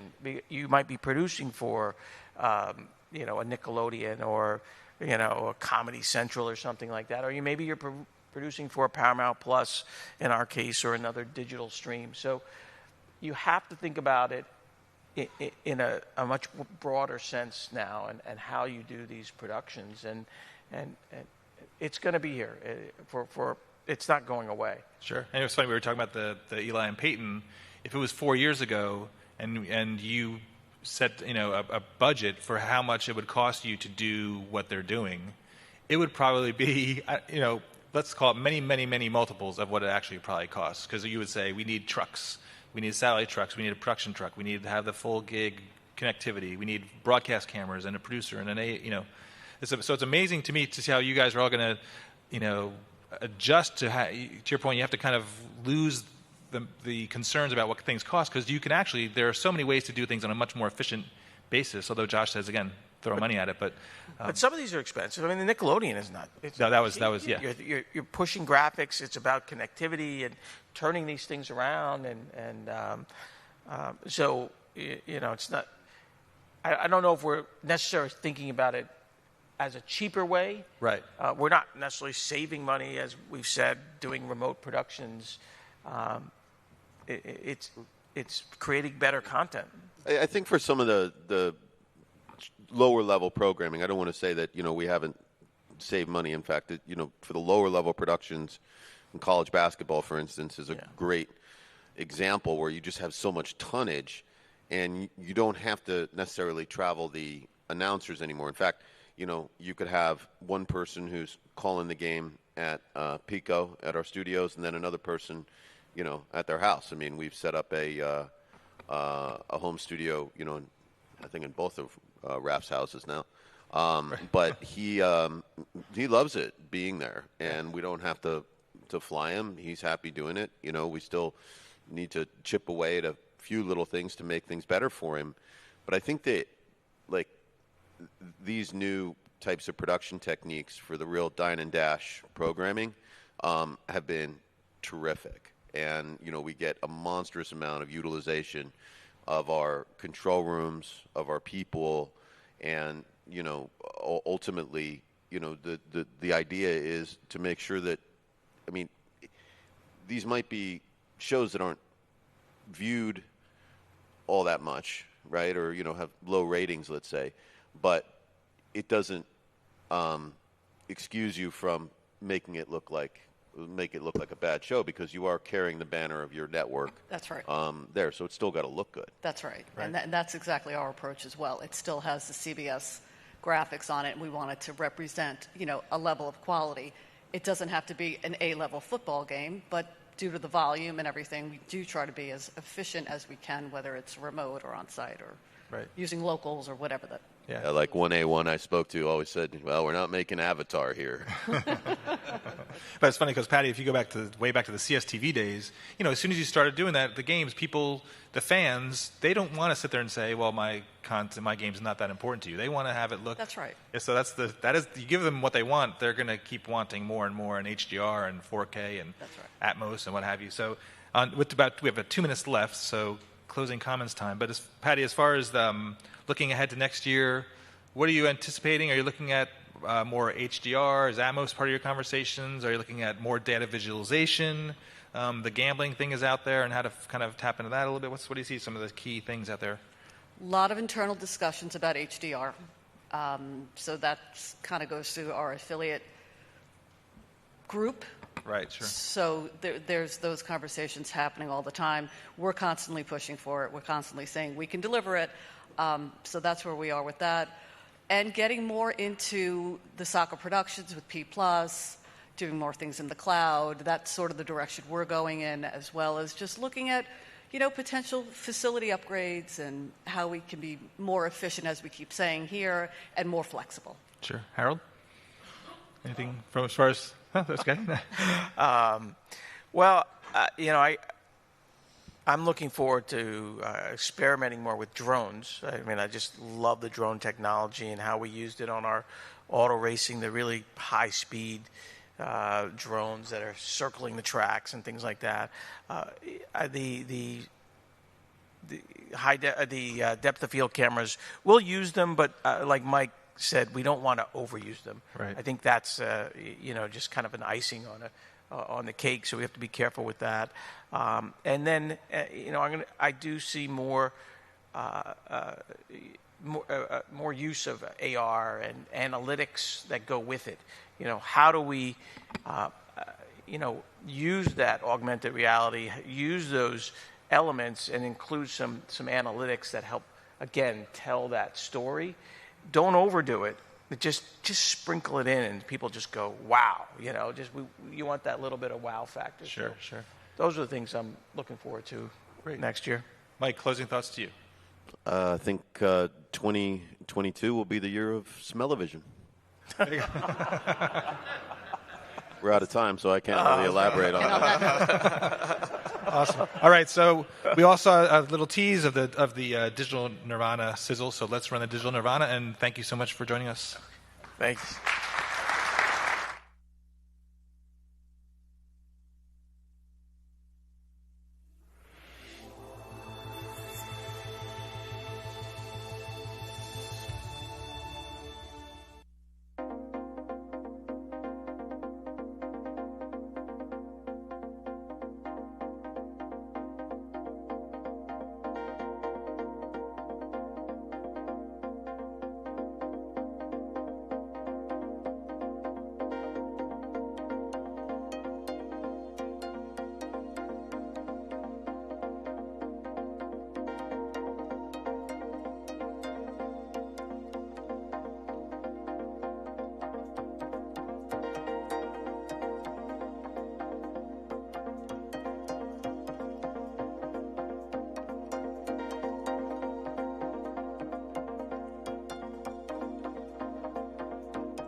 Next up to the stage, a case study from the Golden State Warriors and Imagine Communications. Please welcome from Imagine Communications, Brian Beckwith and John Myhat, and from the Golden State Warriors, Scott Heitman.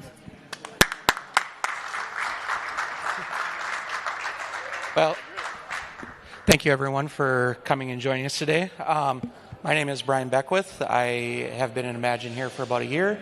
Focusing mostly on sports and stadium-type installs coming from my past production experience. We have Scott Heitman and John Myatt with us.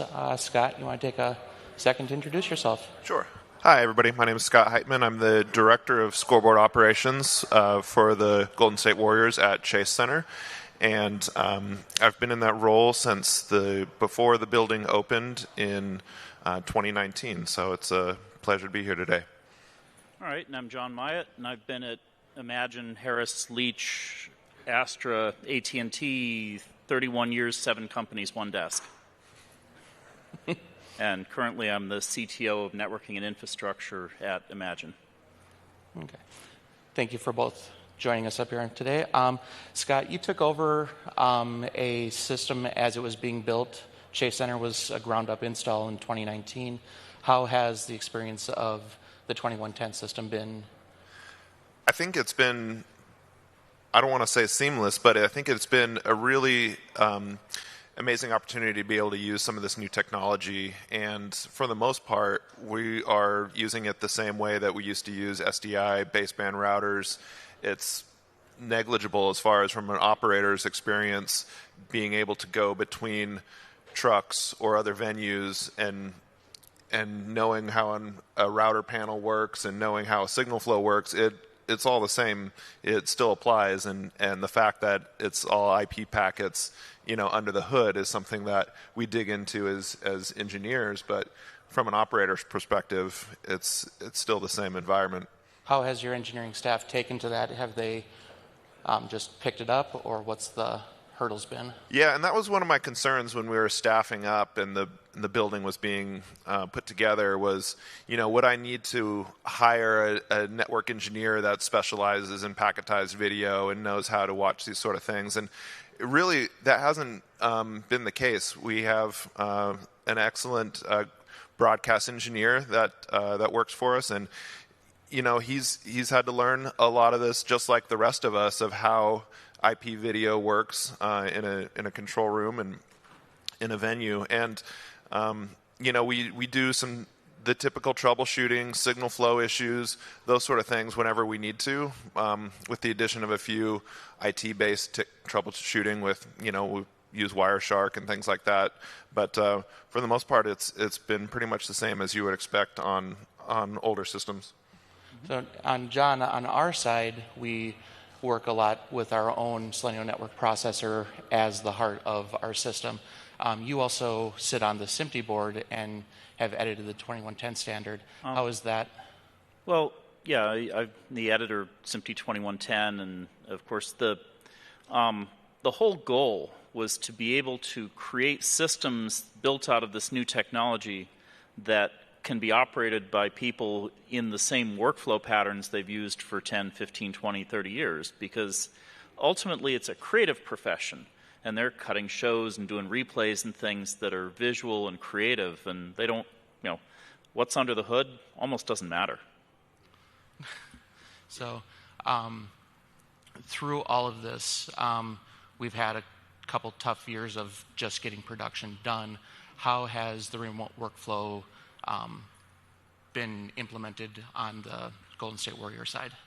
Sure. I think like so many other either stations, teams, venues, productions, we've had to learn how to use the virtual environment. And it seems now it's every piece of technology we have has some sort of soft interface, some sort of GUI that you remote into. And so that's been huge. And, at the time, 2 years ago, we didn't think that it would be much more than just kind of a useful tool, and now it's become a necessity. We've, during the downtime that we had, we still had events outdoors. There was what we have is called Thrive City. It's the plaza area surrounding the building. We've got a 75-foot display out there, and we were able to host movie nights. Our camps program went forward. We had camps out there, and just being able to playback videos, route signals to we had every morning for the campers. There was live videos from the team members welcoming them, and being able to do a lot of that stuff remotely. We can route into our system, use our replay panels, use our router panels, and all that from wherever our workspace has been a huge benefit. So, John, in the greater 2110 realm, has this remote workflow sparked any new ideas in how to implement the technology? I think that 2110 is really two sets of stuff. There's the signal plane, which, is started out all uncompressed. There's a lot of focus now on JPEG XS and 2110-22 kind of things, which are still a little heavy for, banging out to people's houses. But for doing things like cloud extensions, they're brilliant because it's sort of a right amount of bandwidth to get perfect quality into a cloud-hosted application. That said, then there's the control layers on top of everything, which are really there to enable control systems to make the system work like a router, work like a workflow system. And that enables, like Scott said, all the panels, all the other things. Everything's networked. Everything can be remoted. And it just becomes the challenge of getting the visuals, the multi-viewer outputs, things like that, to wherever the staff is. And I think one of the things we've seen different in IP systems, 2110 systems, compared to SDI. In SDI, you were always counting router ports. And so you didn't necessarily take everything back to the router. You might hardwire the multi-viewers to the screens, things like that. But in IP, everything goes back to the switch anyway. So effectively, if you just assign it a name, it's on the router. And every signal in between everything becomes fair game to, route to anywhere. So talking about the switch a little bit, Scott, your system was built around a 2 RU COT switch, and it was a fairly moderate build. Diversified left a lot of room for you to expand out. What are the different ideas that you have for expansion as we go forward? Yeah, I think it's somewhere in the equivalent of a 256 by 256 switch, right? But it's all measured in bandwidth. So you've got areas to move within that space, and we're probably using maybe 30% of its capacity right now. So when we want to move to HDR or UHD, it's just a matter of allocating that extra bandwidth to be able to do that. It's not, a forklift upgrade. But at the same time, we're also looking at energy savings that you wouldn't be able to find with a traditional baseband router. Chase Center is a proud member of the Green Sports Alliance. The building is LEED certified. And so all of that matters, both economically as well as environmentally, to our building. And that's something that we've been really proud of. Yeah, I think we spent some time talking about it, and just over the course of, a short life cycle, you were looking at 20 to 30% savings in energy costs. Yeah, and that's huge, and it didn't come at a cost of production value whatsoever. So right now, when we roll out these IP-based systems, people talk about all these wonderful things. It's going to be so good for this, that, the other. You're now 2.5 years in on this. Did the promises come true?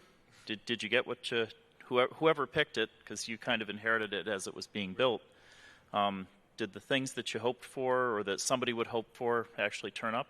Yeah, absolutely. I mean, the fear was like, if something goes wrong with the PTP, what's going to happen is a disaster. And we haven't experienced any of that. That hasn't been the case. What we have found is a lot of additional flexibility, and that's in the form of things like conversions and breakaway audio routing and a lot of these things that everybody is used to using in facilities and in the truck environment, but required additional hardware in order to be able to do those.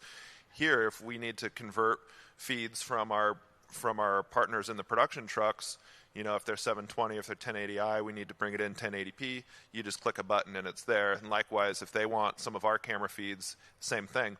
If we want to split up how our audio is routed, and we can make our program recording with, we can isolate the PA microphone on one channel and the radio call and the TV call on another. We just click a couple buttons and it's all there. It's already built in the system.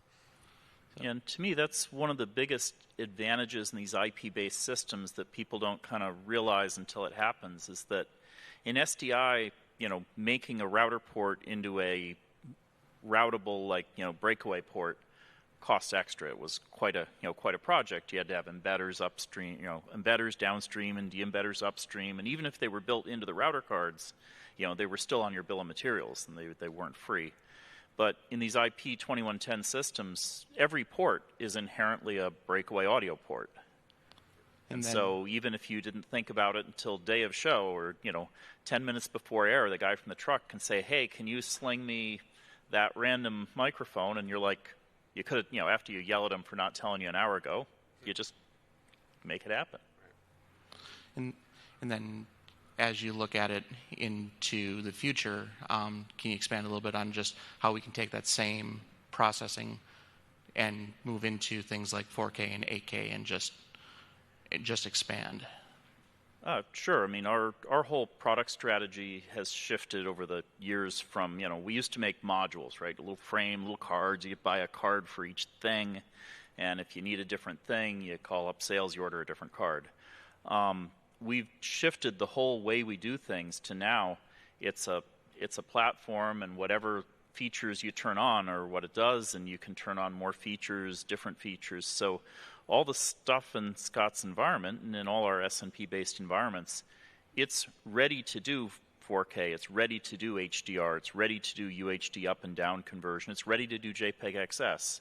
And those are just features that we're rolling out, every quarter, every half a year, we roll out another couple features.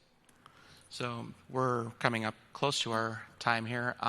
What are the three lead points that you think about when you're designing a 2110 system? For systemization, I think it's really about keeping in mind that the prices of switches and optics and all these commercial off-the-shelf items change over time and they go down. And so if you looked at 100 gig ports, 4 years ago, you said, oh, those are crazy, no one would do that. Now, they're table stakes, and now switches have 400 gig ports. You say, oh, 400 gig ports, those are crazy, but they're less than 4 times the cost of a 100 gig port, right? The pricing of all the optics and switch ports keeps coming down, and it comes down pretty reliably, and Cisco and Arista keep each other honest on that. So if you have a project that's going to be built 2 years, 3 years from now, don't take today's cost points for switches and things as the design criteria that's going to drive, doing something different. It's very predictable what the pricing will be like on some of those commercial off-the-shelf items in a couple of years. Scott, similar question for you is you are just now into a system. What are your thoughts on just how to architecture a system out for someone who may be putting a new system in? Sure. Definitely rely on the experts. You can do all your homework and you can, take some classes and figure out what's going on under the hood, but lean on your vendors, lean on your integrators, people that have successfully built solutions like we have at Chase Center, and go with their expertise, because at the end of the day, they're the ones that are going to be answering the call if something were to go wrong, or if you just have random questions about things. Those are the ones that are going to help you through. And so we've been fortunate to have some really great partners in this, and have made some incredible solutions for us, and it's worked out to our advantage for sure. Okay, well, that pretty much takes our time, so I'd like to thank both of you for coming up. We have a sizzle reel to show a little bit of the Golden State Warrior magic as we walk off stage, but thank you for both for joining us. Thank you for having me.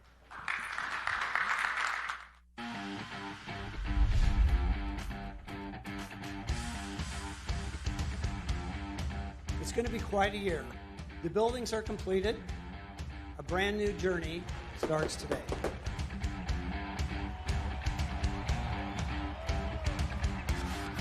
Every part of this arena, we wanted to make so that everyone has a unique and great experience. The place to make us all dream.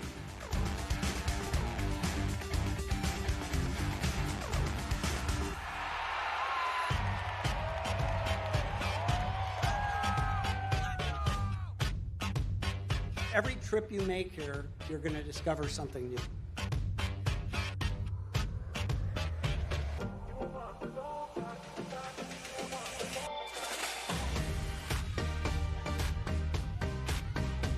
This is the centerpiece. This is something that will remind us where we came from.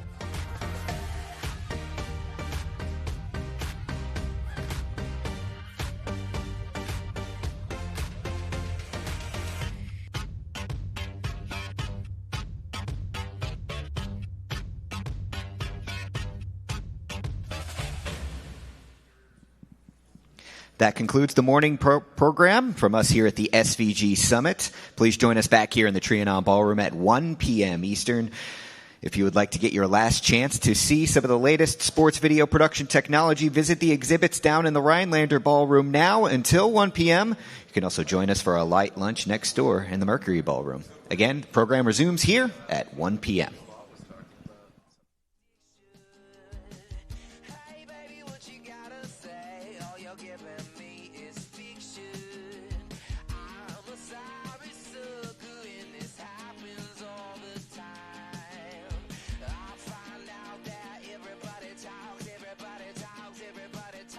It started with a whisper, and that was when I kissed her, and then she made my lips hurt. I could hear the chit-chat, take me to your love shack. Mama's always got a backtrack when everybody talks back. Hey honey, you could be my drug, you could be my new prescription. Too much could be an overdose. All this trash talk make me itchy. Oh my shit. Everybody talks too much. It started with a whisper, and that was when I kissed her, and then she made my lips hurt. I could hear the chit-chat, take me to your love shack. Mama's always got a backtrack when everybody talks back. Never thought I'd live to see the day when everybody's words got in the way.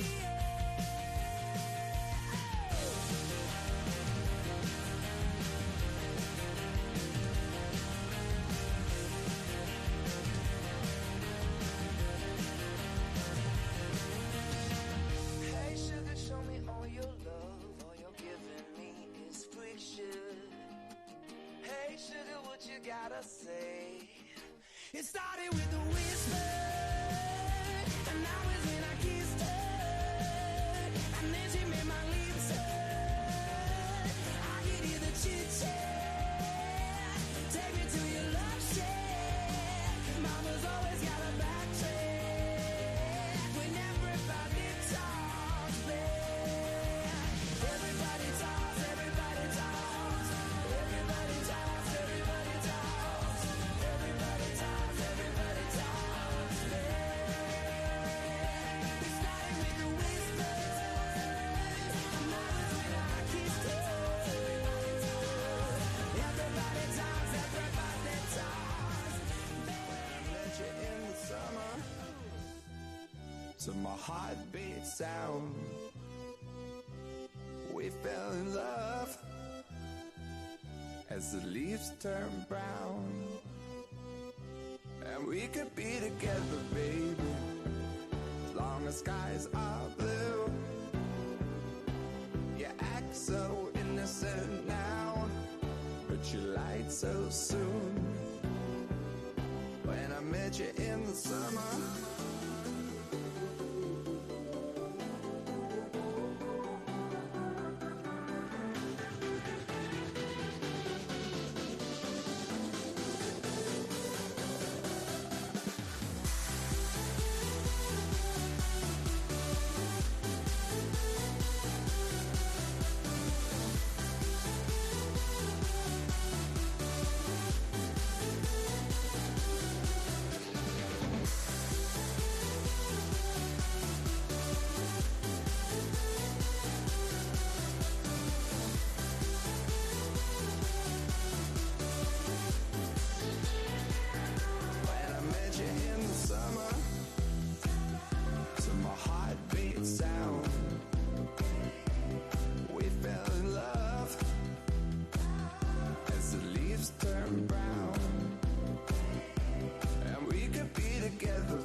It's a little blurry how the whole thing started. I don't even really know what you intended. Thought that you were cute and you could make me jealous. Poured it down, so I poured it down. Next thing that I know, I'm in a hotel with you. You were talking deep like it was mad love to you. You wanted my heart, but I just liked your tattoos. Poured it down, so I poured it down. And now I don't understand it. You don't mess with love, you mess with the truth. And I know I shouldn't say it, but my heart don't understand why I got you on my mind. Why I got you on my mind. Why I got you on my mind. Why I got you on my heart don't understand why I got you on my mind. Why I got you on my mind. Why I got you on my mind. Why I got you on my mind. I always hear them talking about a girl with my name. Saying that I heard you, but I still don't get it. It didn't love me, no, not really. Wait, I could have really liked you. I bet that's why I keep on thinking about you. It's a shame. You said I was good, so I poured it down, so I poured it down. And now I don't understand it. You don't mess with love, you mess with the truth. And I know I shouldn't say it, but my heart don't understand why I got you on my mind. Why I got you on my mind. Why I got you on my mind. Why I got you on my heart don't understand why I got you on my mind. You think you know somebody? Why I got you on my mind. You think you know somebody? Why I got you on my mind. You think you know somebody? Why I got you on my mind. You got yourself in a dangerous zone, 'cause we both have the fear of being alone. And I still don't understand it. You don't mess with love, you mess with the truth. And my heart don't understand it, understand it, understand it.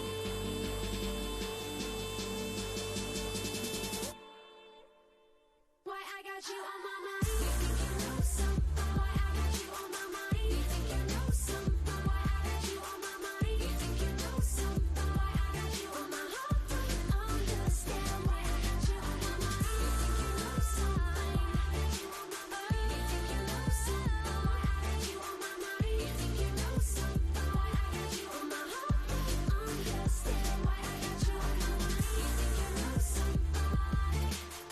You think you know somebody. Why I got you on my mind. You think you know somebody.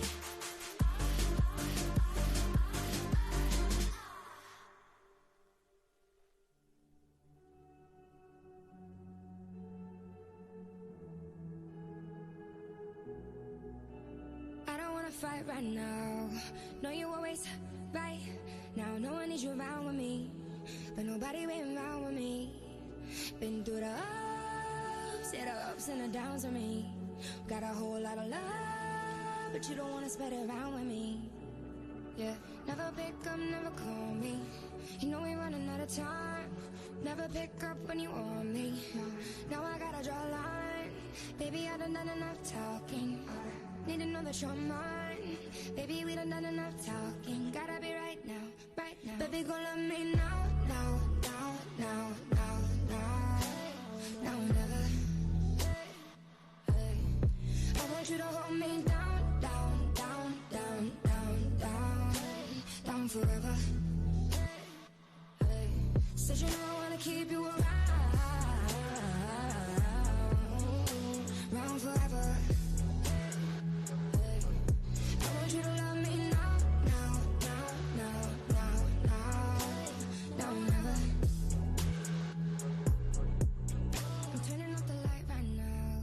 I'm calling it a night.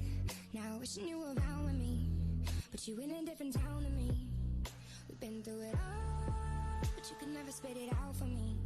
Trying to talk to a wall, but you could never tear it down for me.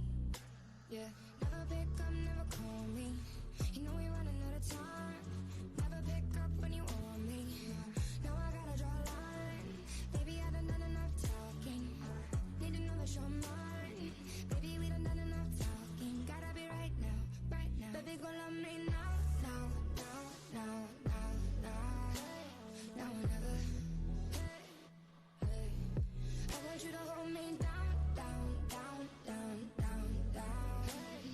forever. Hey, said you know I wanna keep you around forever. Hey, I want you to love me now, now, now, now, now, now, now and ever.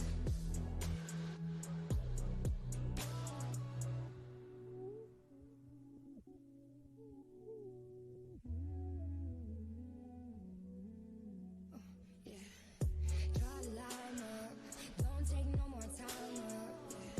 Make your mind up, I need you to make your mind up. Try to line up, don't take no more time up. Baby, you gotta decide something, let me know. Baby, go love me now, now, now, now, now, now, now and never. I want you to hold me down, down, down, down, down, down, down forever. Said you know I wanna keep you around forever. I want you to love me now, now, now, now, now, now, now and never.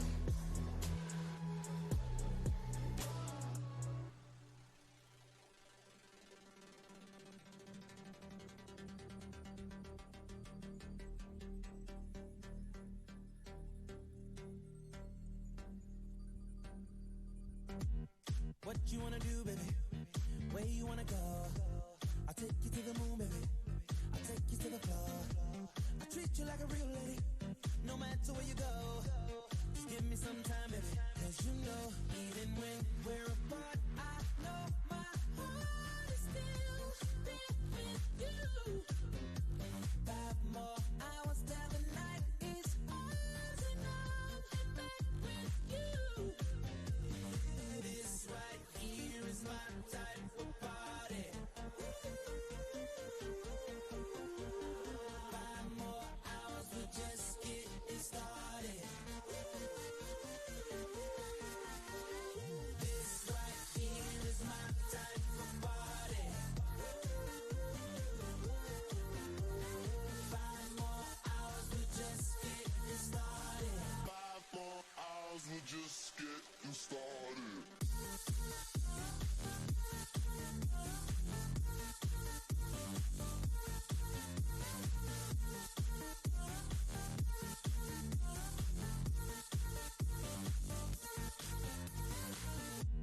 How you wanna feel, baby? What you wanna know? Just pour another drink, baby. Come on, pour a little more. I treat you like a real lady. I'll keep you at the cold. I'll give you all my time, baby. You know, even when we're apart, I know my heart is still there with you. 5 more hours till the night is ours and I'll be back with you. This is, yeah. This right here is my type of party. Yeah, yeah, yeah, yeah. 5 more hours, we're just getting started. This right here is my type of party. This is my type of party. 5 more hours, we're just getting started. 5 more hours, we're just getting started.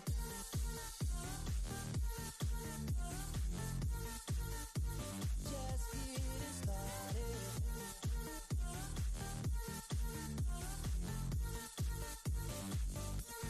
About the sound of your heartbeat, how it always calls me, finding my way back to you. I'm feeling it more now than ever. I'll do this forever, just to spend the night with you. This is, yeah. This right here is my type of party. Yeah. 5 more hours, we're just getting started. This right here is my type of party.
living in the darkness, shadows in my apartment, heartless, taking love just to spill it on a parchment. Next page and I'm out again. I've been living in the nightlife, lips hit you like a drive-by, frostbite, ice cold demeanor, cut you like a sharp knife. Next page and I'm out again. Skin on my skin, what a wonderful sin. Take your breath, but you're asking for more. The tip on my finger is tracing your figure. I say goodnight and walk out the door. Call me a thief. There's been a robbery. I live with a heart, tore it apart, made no apologies. Just call me a thief. She was on top of me. Then I left with a heart, broken and scarred, made no apologies. It can be so hollow, like my rib cage, the echoes follow me like the fears I swallow, and drown in all my mistakes. All I know is that my skin bled, like the ink dripped from my pen. My bed would be drenched in a scarlet rose red, and drown in all my mistakes. Skin on my skin, what a wonderful sin. Take your breath, but you're asking for more.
Could you be here with me forever, ever, ever? Would you be here with me forever, ever, ever? Waking up all alone ain't better, better, better. Every time I go the wrong way, you turn me back around. Turn me back like whoa, whoa, whoa, whoa, whoa, whoa, whoa.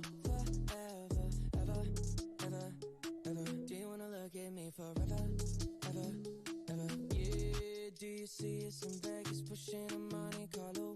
Bet that money on baby, bet she don't leave me, oh no. See them he wears in the desert, look like a lake in the sand. Would you watch the sun burn out? We're made forever, ever, ever, ever. You still intimidate me, keep me up on my toes now. Better man what you made me. Made me aware of what I was missing. Been missing the way you give me envision, babe. Never thought I'd settle down, reckon I lied to myself. I was busy focusing on being by myself. Set my feelings to the side, they all got dusty on a shelf. You wiped them down when I had nothing left. Could you be here with me forever, ever, ever? Would you be here with me forever, ever, ever? Waking up all alone ain't better, better, better. Every time I go the wrong way, you turn me back around. Turn me back like whoa, whoa, whoa, whoa, whoa, whoa, whoa.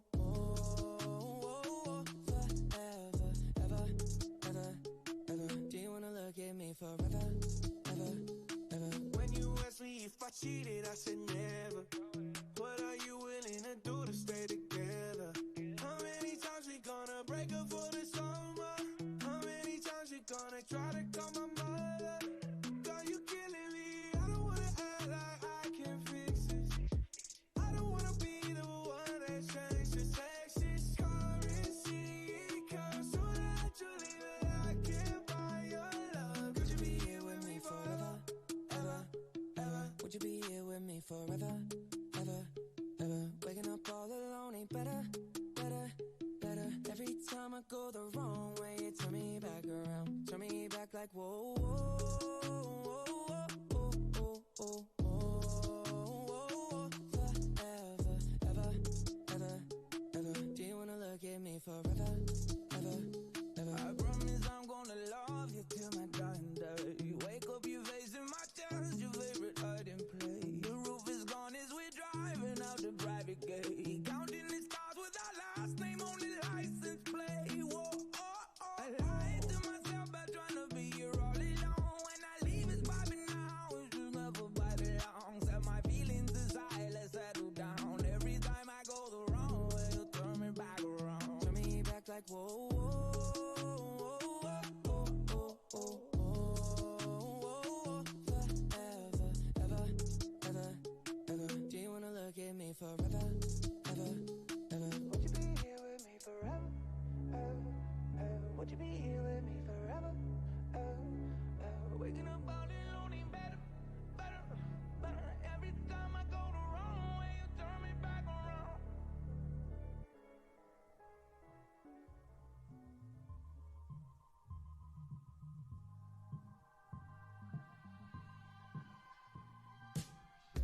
Walk in your rainbow paradise. Strawberry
girl from the south side, got braids in her hair. First time I seen her walk by, man, I about fell up out my chair. Had to get her number, it took me like 6 weeks. Now me and her go way back, like Cadillac seats. Body like a back road, driving with my eyes closed. I know every curve like the back of my hand. Doing 15 and 30, I ain't in no hurry. I'ma take it slow, just as fast as I can. The way she fits in them blue jeans, she don't need no belt. But I can turn them inside out, I don't need no help. Got hips like honey, so thick and so sweet. There ain't no curves like hers on them downtown streets. Body like a back road, driving with my eyes closed. I know every curve like the back of my hand. Doing 15 and 30, I ain't in no hurry. I'ma take it slow, just as fast as I can.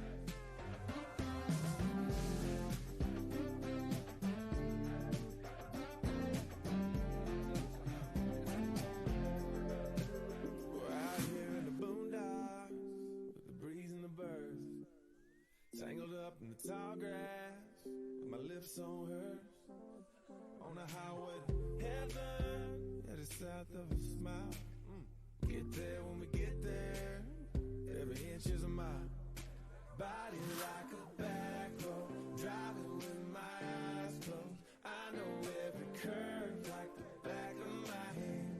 Doing 15 and 30, I ain't in no hurry. I'ma take it slow, just as fast as I can. I'ma take it slow, just as fast as I can.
everything you showed me. Glad you didn't listen when the world was trying to slow me. No one could control me, left my lovers lonely. Had to pick it up before I really got to know me. All the mistakes I made. For the price I paid. Shout out to the old me, everything you showed me.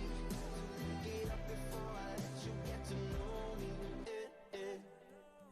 It's just me and your ghost and this crippling depression. I thought I learned my lesson, but I threw out my phone and I burned all your clothes, and now I'm not alone. It's just me and your ghost. I got 4 red bottoms up in flames at my place now. I burned 3 Chanel dresses, 3 words we don't say now. And it's hard not to drink when it's the one thing I think about. It's a lot of spiders in the attic, I don't mean to be dramatic, but I think it's kinda tragic who we magically became now. I'm not alone, it's just me and your ghost and this crippling depression. I thought I learned my lesson, but I threw out my phone and I burned all your clothes, and now I'm not alone. It's just me and your ghost.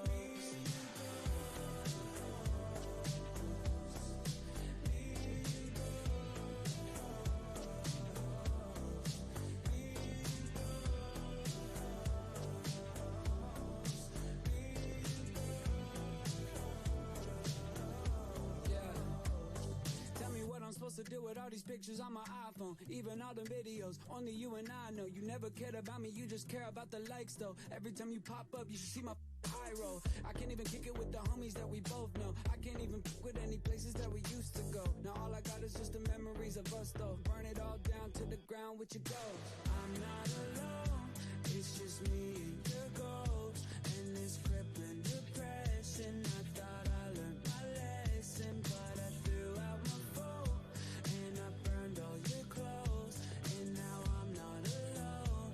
It's just me and your ghost.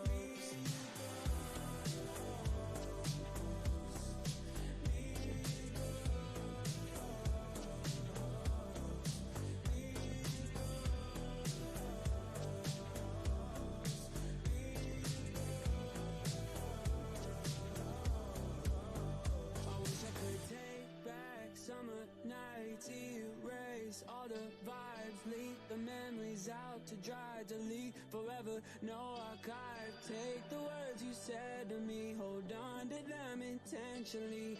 I know that eventually I'ma set fire to the one thing I love the most, burn it all to the ground with your ghost. I'm not alone, it's just me and your ghost and this crippling depression. I thought I learned my lesson, but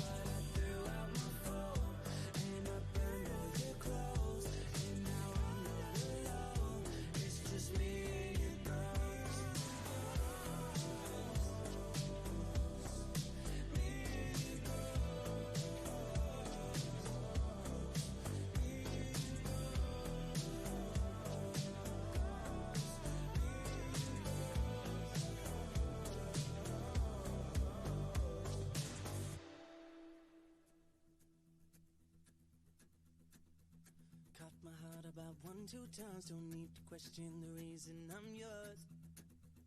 I'm yours. I know the earth will lose a fight just to see a smile, 'cause you got no flaws. No flaws. I'm not trying to be your part-time lover. Sign me up for that full-time. I'm yours. All yours. So what a man gotta do? What a man gotta do to be totally locked up by you? What a man gotta say? What a man gotta pray to be your last good night and your first good day? So what a man gotta do? What a man gotta do to be totally locked up by you? What a man gotta do? What a man gotta prove to be totally locked up by you? You ain't trying to be wasting time on stupid people and cheap lines, I'm sure. I'm sure. So I gave $1 million just for you to grab me by the collar like on this door.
attention. Yeah, these are my only intentions. Stay in the kitchen cooking up, cut your own bread. Heart full of equity, you're an asset. Make sure that you don't need no mentions. Yeah, these are my only intentions. Shout out to your mom and dad for making you. Staying innovation, they did a great job raising you. When I create, you're my muse. The kind of smile that makes the news. Can't nobody throw shade on your name in these streets. Triple threat, you a boss, you a bank, you a beast. You make it easy to choose. You got a mean touch, I can't refuse. No, I can't refuse it. Picture perfect, you don't need no filter. Gorgeous, make them drop dead, you a killer. Shower you with all my attention. Yeah, these are my only intentions. Stay in the kitchen cooking up, cut your own bread. Heart full of equity, you're an asset. Make sure that you don't need no mentions. Yeah, these are my only intentions. Already passed, you don't need no approval.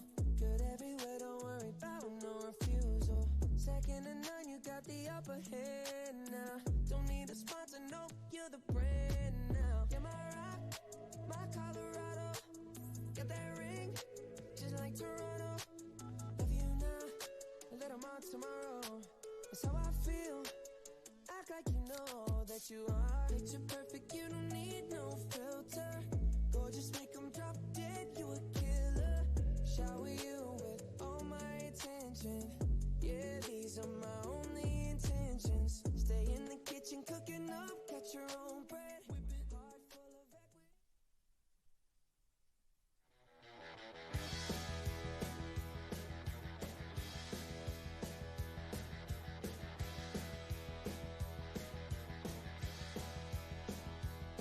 It was a beautiful day, sun beat down. I had the radio on. I was driving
CD listeners. We've come to the point in this album where those listening on cassette or records will have to stand up or sit down and turn over the record or tape. In fairness to those listeners, we'll now take a few seconds before we begin side 2. Thank you. Here's side 2.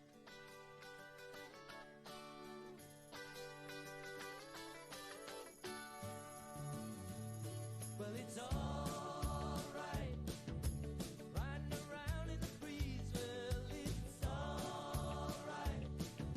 If you live the life you please. Well, it's all right. Doing the best you can. Well, it's all right. As long as you lend a hand. You can sit around and wait for the phone to ring. Waiting for someone to tell you everything. Sit around and wonder what tomorrow will bring. Maybe a diamond ring. Well, it's all right. Even if they say you're wrong. Well, it's all right. Sometimes you gotta be strong. Well, it's all right. As long as you got someone to lay. Well, it's all right. Every day is Judgment Day.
your light shine down. Heaven, let your light shine down. Heaven, let your light shine down.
staring up the road and pray to God I see headlights.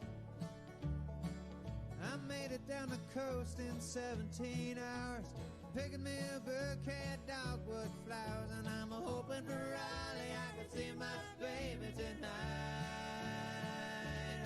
So rock me, mama, like a wagon wheel. Rock me, mama, any way you feel. Hey, mama, rock me. Rock me, mama, like the wind and the rain. Rock me, mama, like a southbound train. Hey, mama, rock me.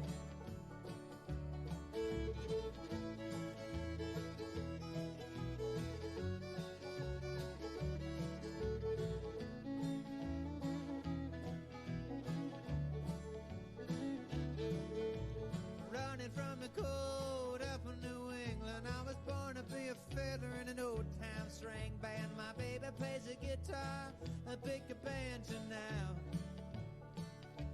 Oh, North Country winters keep forgetting me, and I lost my money playing poker, so I had to up and lay. But I ain't a turning back to live that old life no more.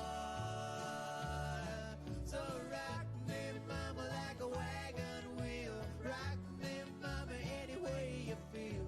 Hey, mama, rock me.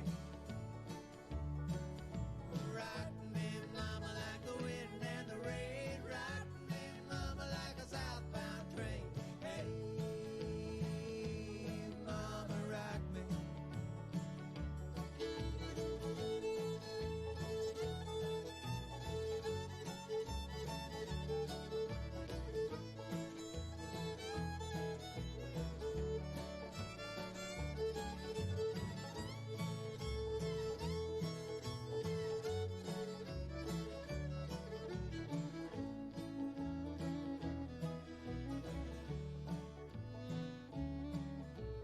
Walking due south out of Roanoke, I caught a trucker out of Philly, had a nice long toke. But he's headed west from the Cumberland Gap to Johnson City, Tennessee. And I gotta get a move on before the sun. I hear my baby calling my name, and I know that she's the only one. And if I die in Raleigh, at least I will die free. So rock me, mama, like a wagon wheel. Rock me, mama, any way you feel. Hey, mama, rock me. Rock me, mama, like the wind and the rain. Rock me, mama, like a southbound train. Hey,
with the sweet loving better than a white line.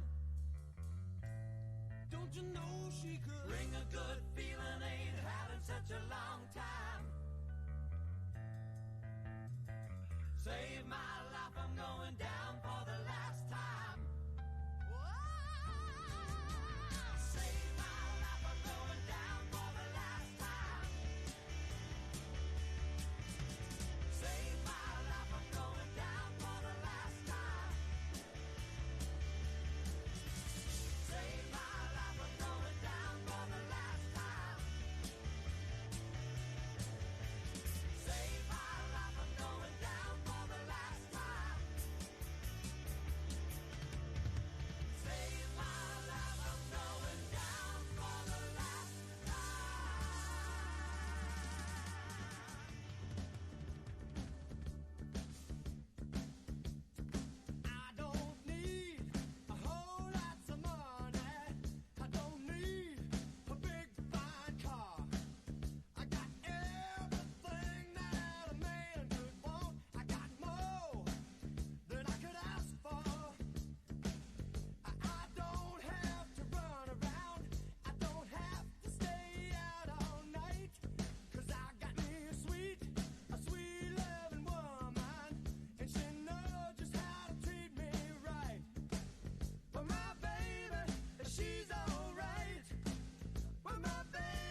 Welcome back to the 2021 SVG Summit. Please find your seats. The program will be resuming in just 2 minutes.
Welcome back to the 2021 SVG Summit. Our afternoon program picks up with the regional sports networks perspectives. Please welcome to the stage from Bally Sports Regional Networks, Mike Connolly, from the Yes Network, John J. Filippelli, and from NBC Sports Regional Networks, John Slobotkin.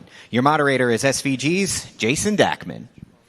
All right. Thank you to the voice of God, Brandon. Thanks to our panelists here. And man, thank you guys all for coming out. It feels so good to be back. I know that this is like halfway through day 2, but it still feels freaking great. So thank you all for coming out.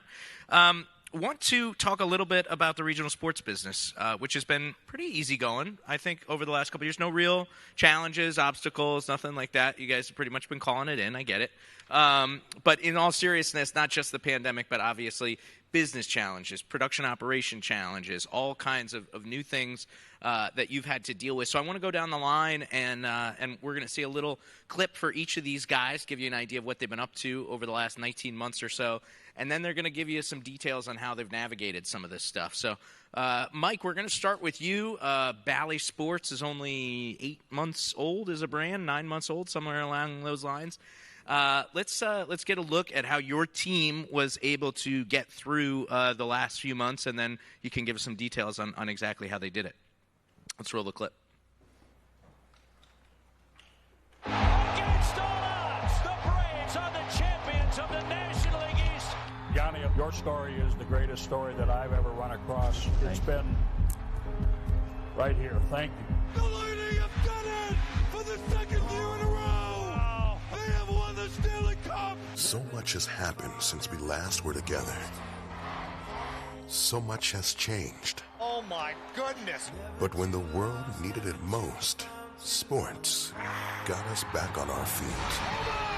Thanks to your tireless efforts, we navigated our business through a worldwide pandemic. Overtime winner. And as a result of your commitment, a new RSN brand was born in 2021. What an unbelievable play.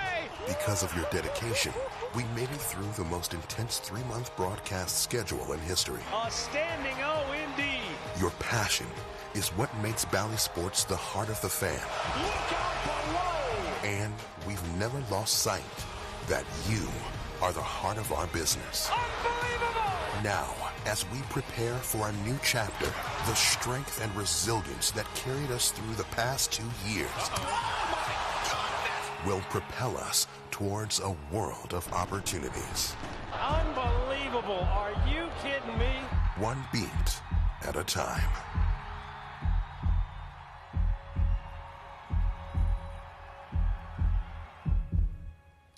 It's a great piece. You guys did it for your team, and it's kind of a thank you. So, tell us what the last year and a half to 2 years has been like.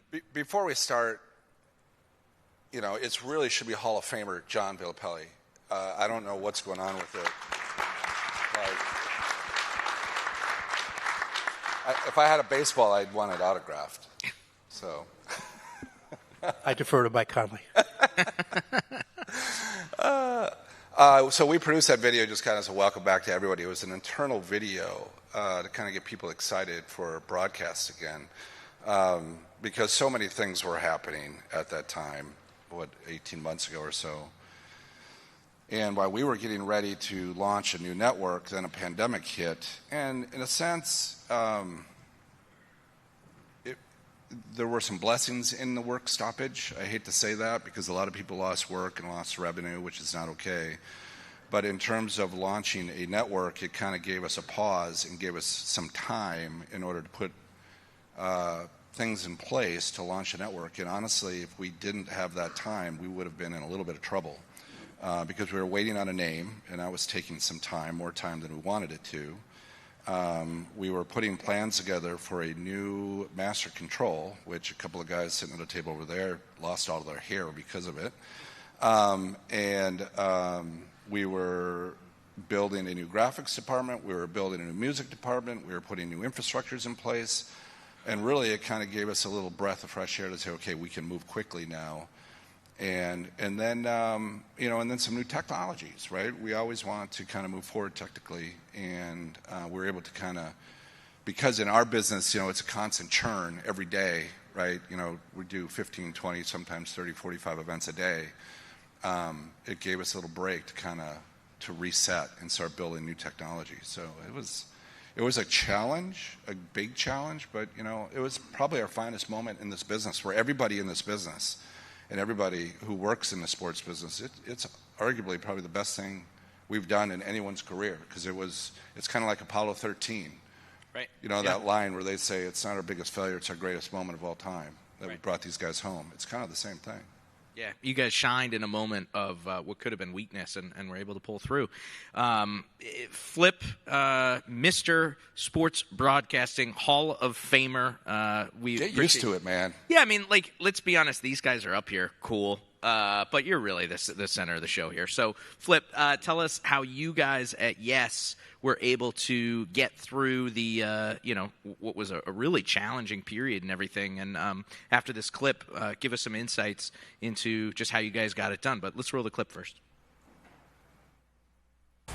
It is time for baseball as the Yes Network presents New York Yankees baseball. I can feel the momentum. I'm on a mission, burning through my lane. Do I have your attention? Do I have your attention? Better know my name. Got the soul of a giant, the force of a titan living in my blood. Ain't no way to deny it. My energy rising, I'm feeling fired up. Yeah.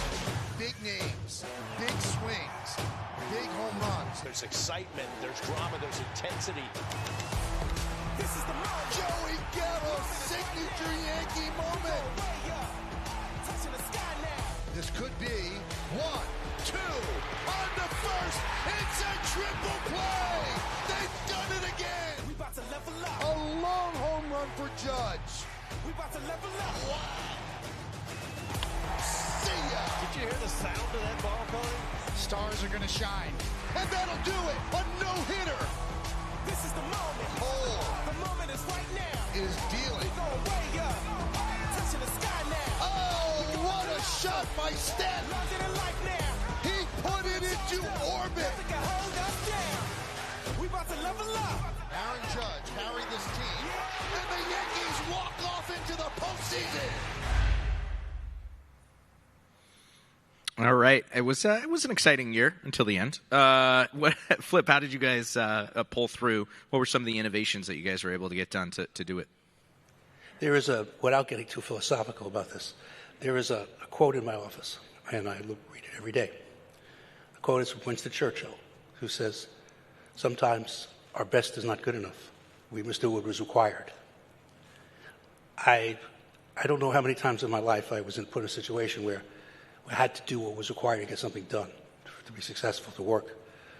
A handful of times maybe, but never on a level like this, because it challenged every single one of us in this business, every one of us, obviously us, yes, to be more creative, more resourceful, to think of the product and the presentation and the distribution in an entirely different way. And if we didn't, like all of us, if we didn't adapt and come up with ways that would keep us relevant and get the messages out that we needed to get out. Because this is a pandemic. Let's face it, my first pandemic. I don't know about the rest of you, but like nothing the world has ever seen, and the destruction and what it did to people's lives. And I said to our people, I said two things: we got to stay on the air, we have to put something out there that's relevant, and more importantly, we have to send messages to the community of New York that we're here for them. I don't know what we can do just as a television network. What can we do?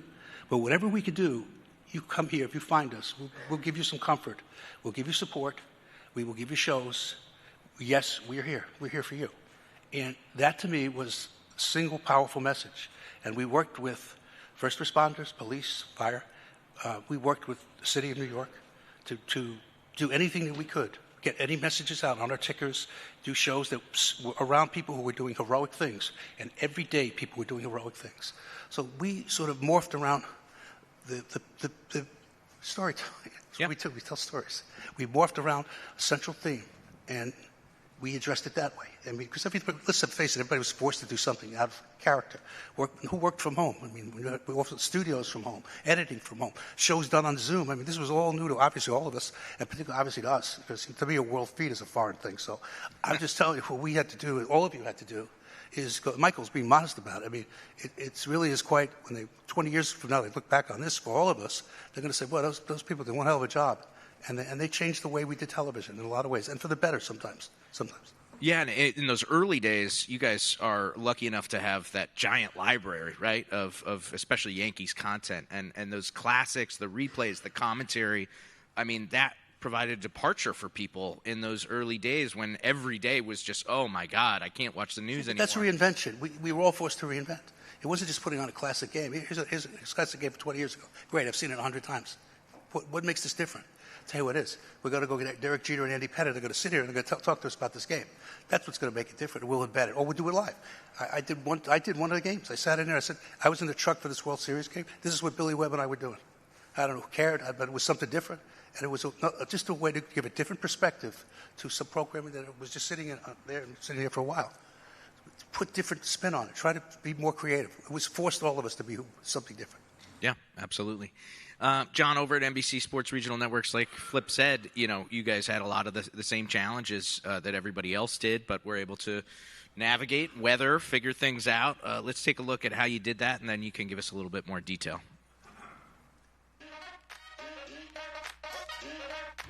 Let's do this. Set! Close out! Curry! Then Ovechkin drive. He scores! 7:42. Most defensive players are taught to do like this. That's where a lot of players get beat. Oh, stop it! From DeRozan! Stop it!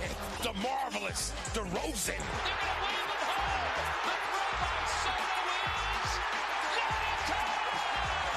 Curry does it again. Kuzma for the lead! Wizards take the lead by one! You have a big win like that, then you get celebrations like this. Gonna get a dub? So now to have my name on there stops me as it is right now. I'm kind of in my tracks. Tatum takes it, makes it!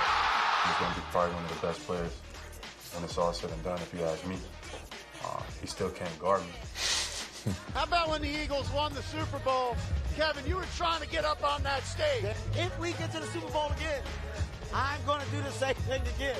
The Giants, for the first time since 2012, are champions of the National League West.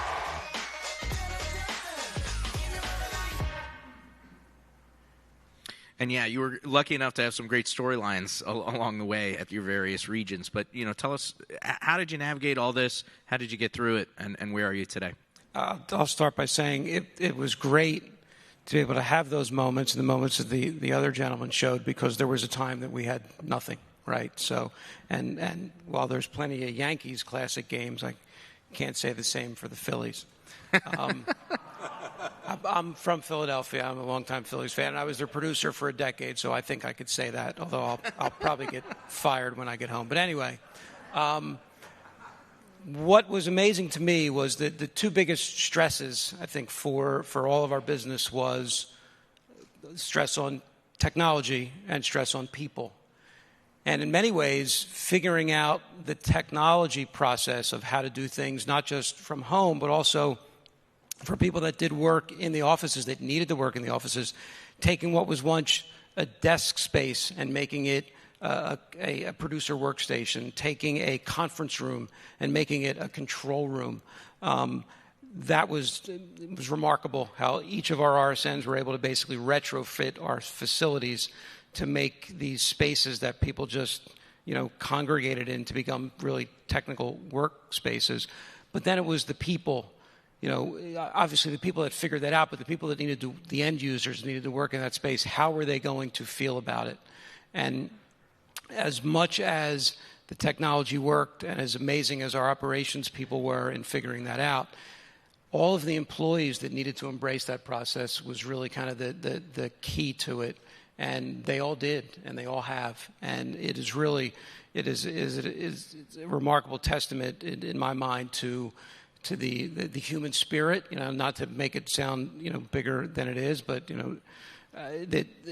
the fact that the industry responded the way it did, internally, externally, working together.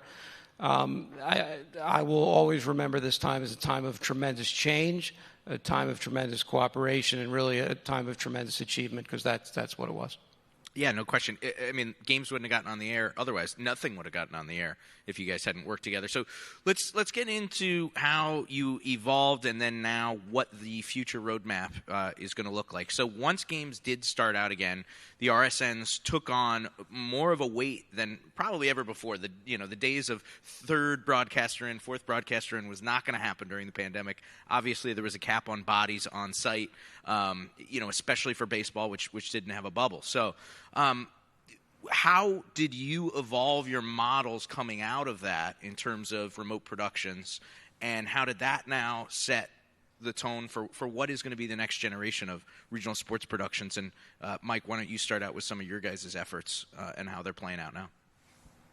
Well, technology is changing, and the technology has been there for a little while, but we just needed a reason to kind of accelerate the implementation of technology.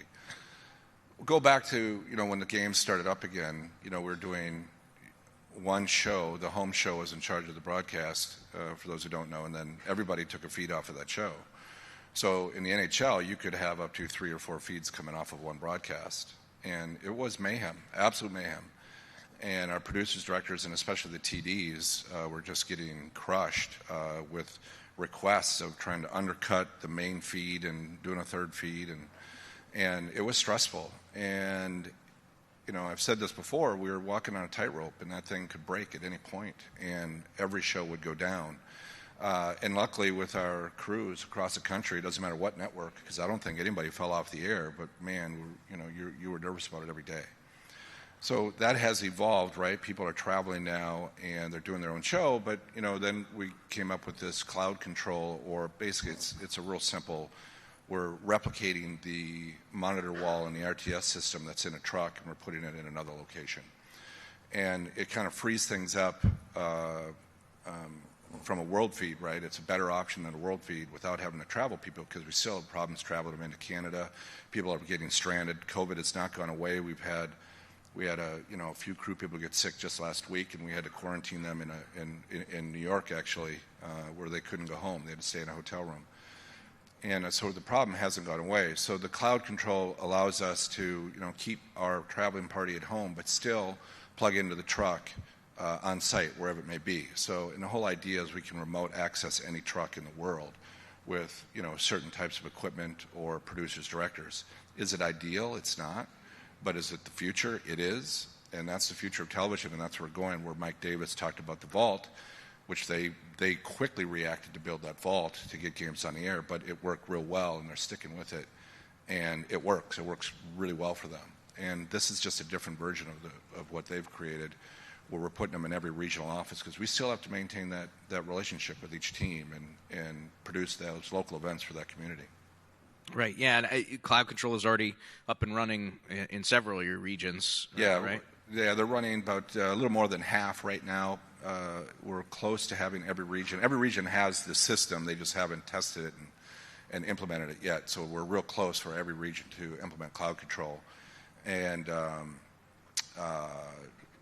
Valley Sports North is probably the leader in it. They were our first ones because they have probably the most experienced operations staff and engineers that they could implement it quickly. They did all the tests to lead into it as well.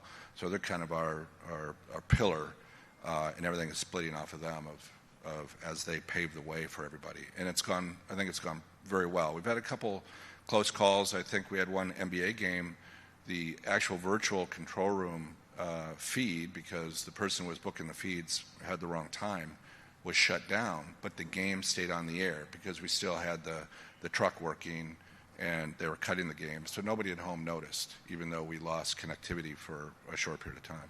Sure, yeah. And you said it, but you guys were able to get those world feeds out in the early days, and it was great to have games, but the goal is not to have to rely on a world feed, right? And be able to customize for your fans in your region, just like fans have always come to get used to. So, Flip, I want to go to you because, yes, obviously, is always sort of been identified as that, okay, top of the biggest productions, biggest technology, most resources, so on and so forth. So how have you guys adapted to what is a reality today in terms of the challenges operationally, and how are you guys trying to keep that yes quality moving forward? It's a hell of a question. Well, I'm sure you have a hell of an answer. That's why you get in the Hall of Fame, my friend. I would say, look, chaos is an opportunity. It's a ladder, okay? And how far you climb that ladder is up to you and your people and what resources you have. We had to, obviously, like everybody, we had to redefine how we did business. It wasn't so much the economics as it was just redefining how we got on the air, how we did shows. I mean, like I said before, Zoom was what was Zoom? Now Zoom is part of everyday life. Did I like? I love the effort. I applaud what we all did as an industry. Do I love the product? Some days I like it a little bit more than others. There were some days I just sat there and I shook my head, and I said, this can't be the future. This is my personal opinion. This can't be the future. Somewhere in here, there's a compromise. Because, look, when we started Yes 20 years ago, it's a different world. You could spend, you could do this, you could do that. Now, the world is a different place. Shows and things that worked 20 years ago don't work now. So, like anything, you have to adapt and you have to change. This forced all of us, obviously, to adapt and to change. You know, we tried different things with our people. What it was a great opportunity for a lot of our people who were on sort of secondary roles, especially the talent, giving them a chance to move up, become primary, host shows, become shows. We did that with a number of our talent. Michael Grady, Ian Joy, they're going to be big stars, both of them. But they started at this rung, and now they come here because they had the experience. This gave everybody experience who didn't have it. So it's not the way you want to get experience, by the way. None of us want to go through this. But like I said, chaos is an opportunity. It's a ladder. We were able to use it to redefine a lot of the way we did shows. Some of it worked really well. Some of it didn't work. I don't think at all. Cloud is interesting to me. I like it. I understand it. I have some understanding of it. Thank God Mike Webb has a greater understanding of it. We don't be in trouble here. But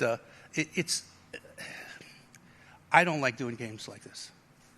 To me, it's much better when it's on site, obviously, when your talent are on site, when your production's on site.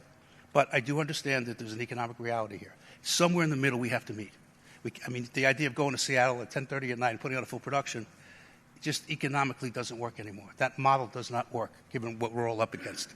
And also the limited time we have for our people. Because, like Michael, you guys were talking before, John was talking about how you can't, obviously, because of the league, the league structure and how many people you're allowed on site, you have to adapt to that. So even if you want to go, you can't always go. So, again, it forced all of us to rethink how we did business. Some of it, like I said, some of it I think is going to be for the better. Some of it I'm not so sure yet. It's a fluid situation. We have to wait. We have to see. Look, the baseball season is going to be upon us soon. But again, you have a labor situation that has to resolve itself. So we're all looking at things. We're waiting for the leagues to tell us what we can do, what we can travel, what planes we can get on, how we can run.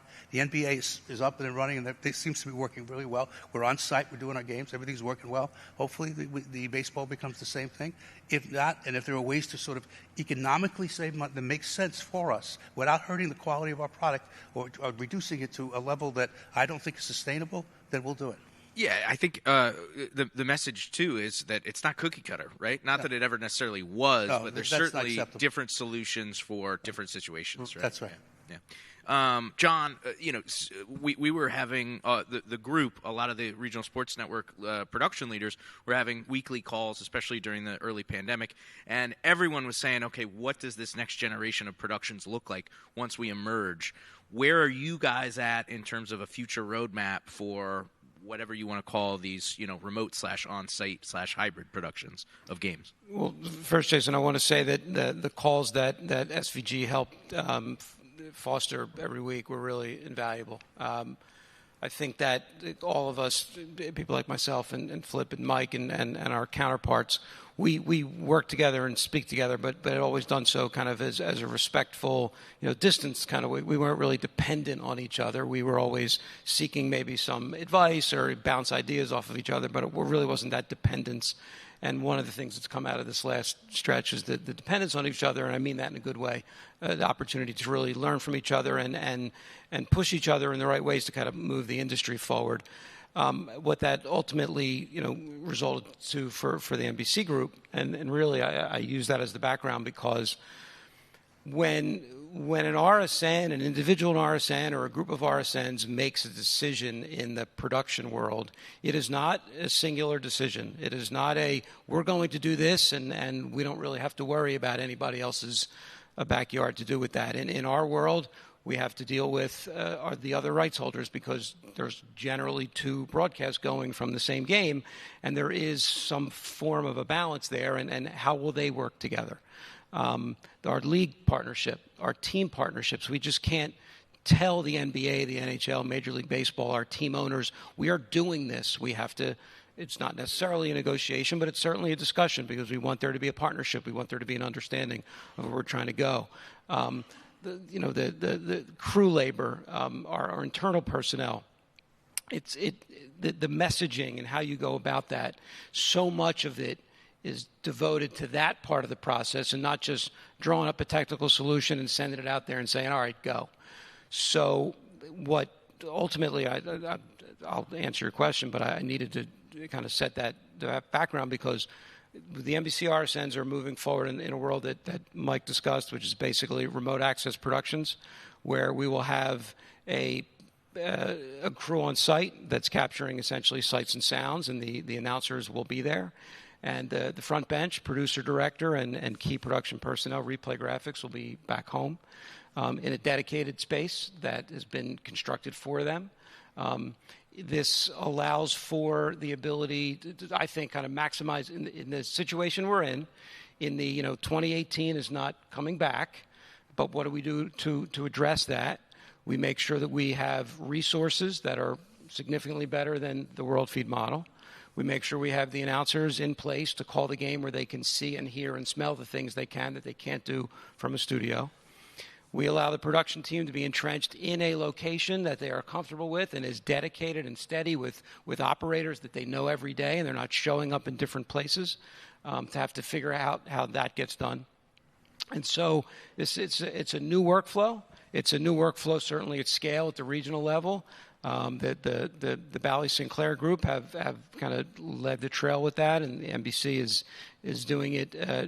Kind of. I think we're accelerating the pace. We have a smaller group, but we're trying to get there quicker. And I think over the course of the next 8 months to a year, whatever it is, we'll all learn like how this process works, how it works best, and we'll refine it.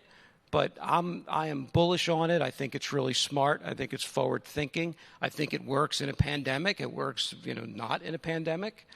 And it brings together really smart technology with better working conditions and more consistency. And I think it's going to be a massive change in the RSN landscape, and I think it's a change for the better. Yeah, I mean, I would think all of you guys probably agree that the last 2 years there's been more massive change in the RSN landscape than any other time that you guys have been around. Yeah. And I mean, Flip, you've been around for 80, 90 years, right? So I would think that I was born during the Jurassic Hall of era. Famer. Right. So it's in the Jurassic era. But it's been absolutely huge change. So that's sort of our state of the industry portion of the panel. Now I want to hit on some of the big hot things that everybody's talking about. Let's do it. Let's get in it. Betting, right? It's going to save the world. It's that's where all of the revenue is going to come from. Everything is going to be betting. John, I want to start with you because you guys the NBC Sports Regional Networks were able to do some concrete betcast type broadcasts and then have continued to proliferate betting content throughout not just your linear broadcast but the digital companion stuff as well. So tell us a little bit about where you guys are in terms of sports betting production and content creation. So the NBC Sports Group has a partnership with a betting company, but prior to that. By the way, the company's name is PointsBet. Prior to that, we were investing time and effort into creating content that was betting centric, and we did that because we knew, for a couple of reasons. Obviously, governmental ruling allowed us to do that in markets where sports betting was legal, but we also wanted to be there. We wanted to be there for the fans, thinking that this was something that it would be a nice enhancement to the experience, that it would be a way to bring people in. Casual bettors, people thinking about bettors, and that was really kind of the audience that we targeted, an audience that we thought would find this an enhancement, not necessarily for your hardcore sports bettors. So we started doing some live programming in that regard. The NBA was great in allowing us to kind of experiment. They were very much open to that, and we learned a lot about it. In that time, we then created the formal partnership with PointsBet that has now built-in executions in all of our markets, again, where sports betting is legal. And we think we've found, there's still a learning process throughout, but there's a balance always to be had. You want to make sure that you're not speaking over an audience that isn't interested. You don't want to necessarily speak too elementary to an audience that finds itself more hardcore. And while we're still experimenting with that, we have stuck with the same core values of, sports is analysis. Whether it's through the lens of sports betting or not, there's still education to be presented and ways to present it, that it doesn't feel like you're picking games or you're just handicapping, because even the best handicappers in the world don't always get it right. So it's about looking at the game from the perspective of a betting lens, but still making it wide and broad enough to not turn any of the audience off. So I think we've been at it for a while. I think we've kind of, again, struck the right chord, and we'll continue to do that and adjust as we see fit. Yeah, and obviously we don't know what's coming in the future. If anything, the last 2 years have proved that. But I think more betting is coming, right? Especially as more states legalize. Speaking of states legalizing, Flip, obviously the big kahuna that everyone was waiting for is New York, which mobile betting will come, I think, February right about now. New Jersey obviously is already there. I know it's early days for you guys, but how have you handled the integration of betting within game broadcasts, within studio content? Just kind of overall, what's the strategy there for Yes? It's really been, we've tried to be, obviously we're fluid here. There's a lot of things that have yet to come. We're watching the industry, we're seeing what the industry does. You don't necessarily always have to be first to be right. Sometimes take a prudent look at a universe is probably a smart thing to do. In this case, I thought it was, in mine and some and our other folks, yes, I mean, we felt that we really wanted to take a long, hard look at this before we jumped in with 2 feet. And that's what we've been doing. We've been studying this. We have ideas about infrastructure.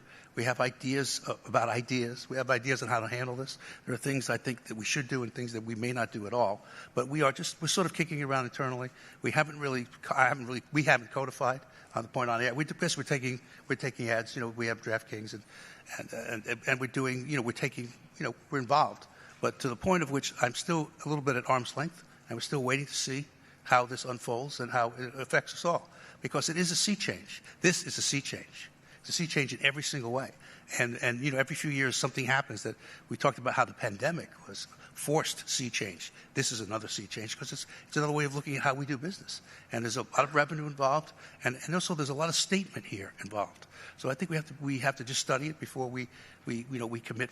I mean, obviously we're going to be in. We're all in. But I just think we have to figure out to the extent of which our programming will evolve around. That's the central theme. Yeah, a lot to be determined still. One thing that isn't to be determined is that every other ad is a sports book at this point, pretty much. No matter what, you could be watching like Lifetime Movie Network, and I feel like it's a gambling ad, every other one. Mike, when you guys signed the Bally's deal, I think that was a pretty solid flag in the ground that said, hey, betting is going to be part of our roadmap, as if it wasn't already. So where are you guys at in terms of programming and integrating potential betting aspects into your game broadcast? We were very obvious, were we? No. So Bally's is the betting partner, so they handle all the gambling, right? Because we're not a licensed casino, right? So they're the licensed casino. Now I get the name of the network. Oh, it just came to me. Oh, I got it. There you go, Mike. It's about Coca-Cola, or yeah, I got it. Right? I got it now. Everything that we've set up is getting ready for predictive gaming, right? Gambling. And so the way we built our graphics, the way we've done deals, like we were the first ones to approach Sports Radar when we were at Fox, and Steve Bird, and when he went over from Stats, I'm like, listen, this is coming. What can you do for us?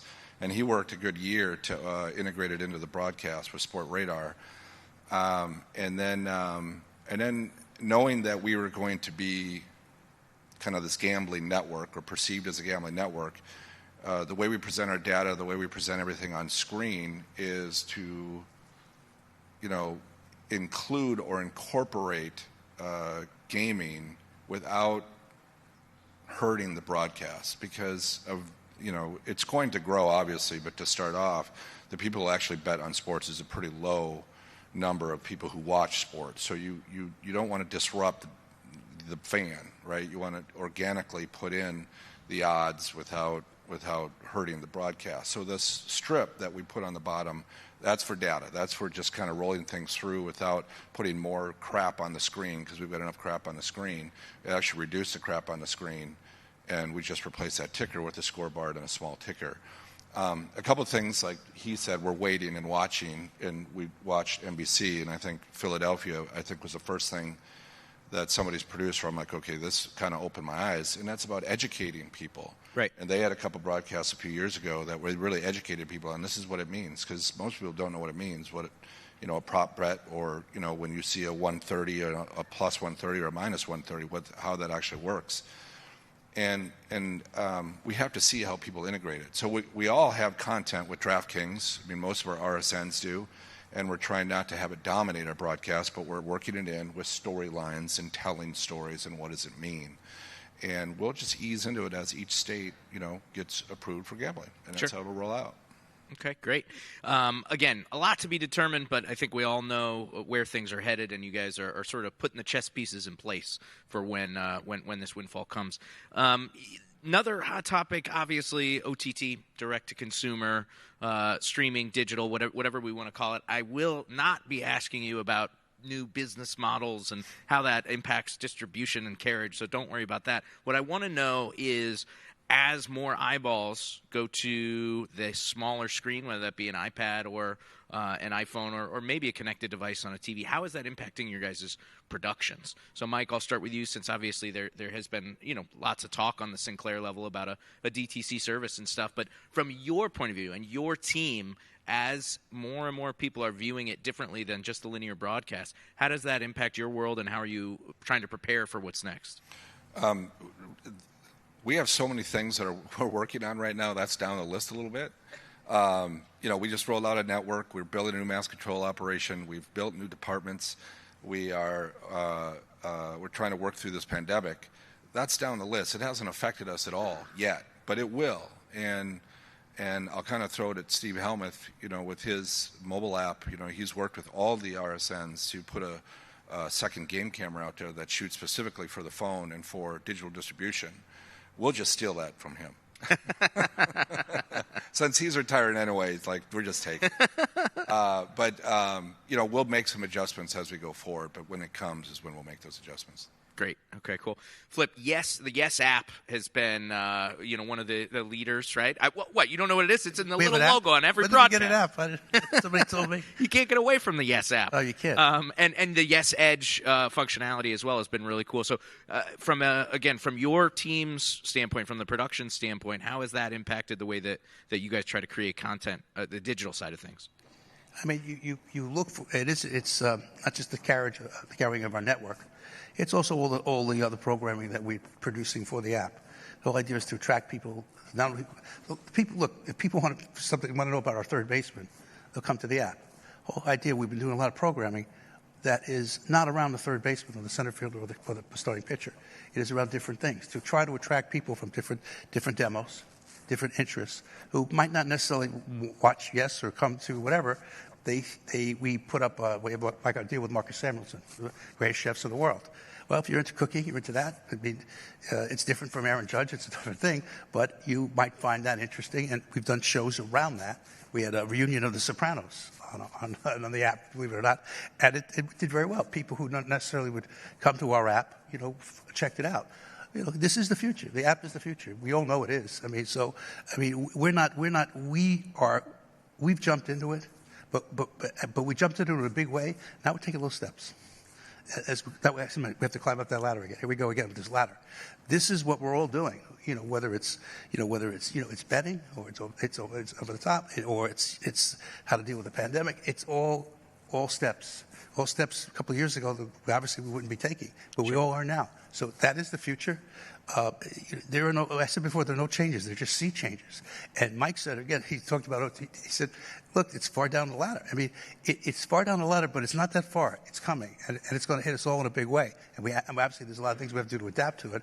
But I think we're in a good place. I think where we've come is a good. I mean, we well over 1 million people have the app now. So that's a good thing for us. I mean, we've certainly not, told people about it. I'm very proud of that. Yes, you have. Yes. It's a secret. I think it's important to keep that quiet. But the reality is that, again, it's our future, and we are working toward it, and we are mindful of it. But where we are now is nowhere near where we're going to be when this starts to really evolve and come to the next level. But we'll be ready for it, and we're excited about it. And look, the industry, if you either adapt to this industry or you die, which is it? So we all have to adapt. There are ways you adapt. Some days bigger than others. Look, some days you're the pigeon, some days you're the statue. You just have to figure out which one you are.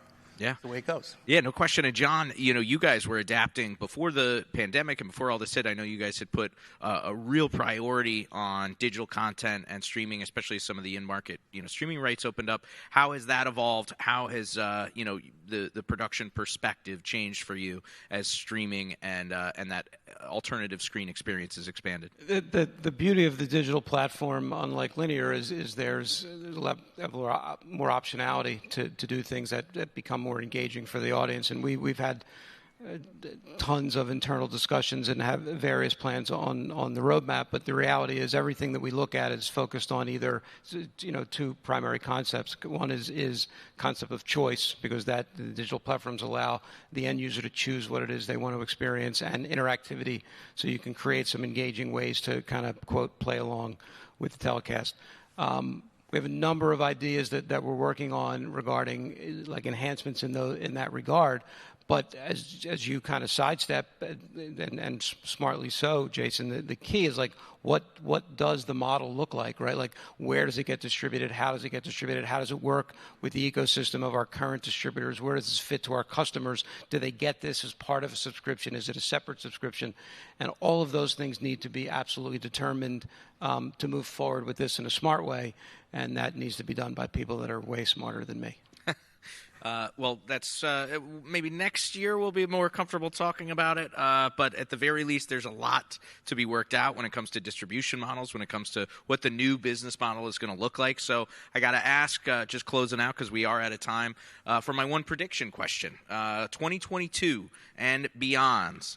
Give me one little prediction that you think is going to hit the RSN market within the next 12 to 18 months that really is going to have a major impact. Mike, I'm putting you on the spot first. Yeah, I don't think it's something we're going to see in 2022. You'll see the start of it in 2022 where people will see, but it goes back to the digital streams for us and getting our app refined, and you'll see a lot of gaming or gamifications, just little games that we'll promote through the broadcast, and that you can go onto the app, drive people to the app for different types of predictive gaming games that you'll see. You'll see a lot of that in 2022 where it's just kicking off. And then everything else you'll see will be behind the scenes. We'll just bring a more robust broadcast and hopefully get through and learn to live with this pandemic. Great. Flip, briefly, one prediction for 2022. I'm actually going to echo Mike. I mean, I think that he's spot on.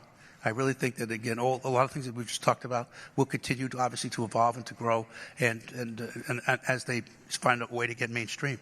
So we are, again, we stay fluid, we react to the situation, but I do think that obviously, gambling will become larger. Content in apps becomes more important, but a greater concentration and thought of digital work. Yep. All of that's how you utilize your people, not only for linear but also for digital, and you get to get the maximum usage out of that, and also to so that image that is you, our talent, or us, that image that is you gets sent to the widest possible audience to see. So we will be adapting as we go and learning as we grow. But I mean, I think we have a plan in place that addresses it. And again, growth doesn't have to come all at once. Growth can be incremental, and this will be incremental. So I like where we are. Yep. John, finish this out. Whenever I hear the word prediction, I always think of the Mr. T response from Rocky III, pain.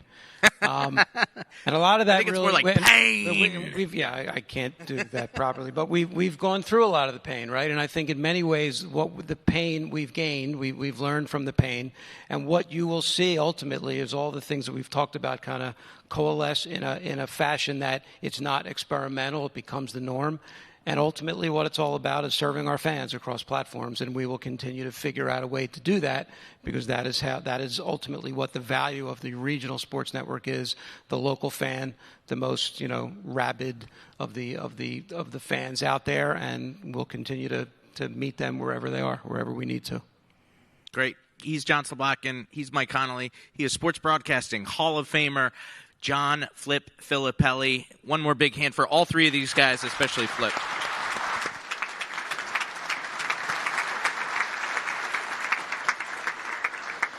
Next up, a case study from the San Francisco Giants, staying in front of new technology through long-standing relationships. Please welcome to the stage from Diversified, Chief Technology Officer Carl Paulson.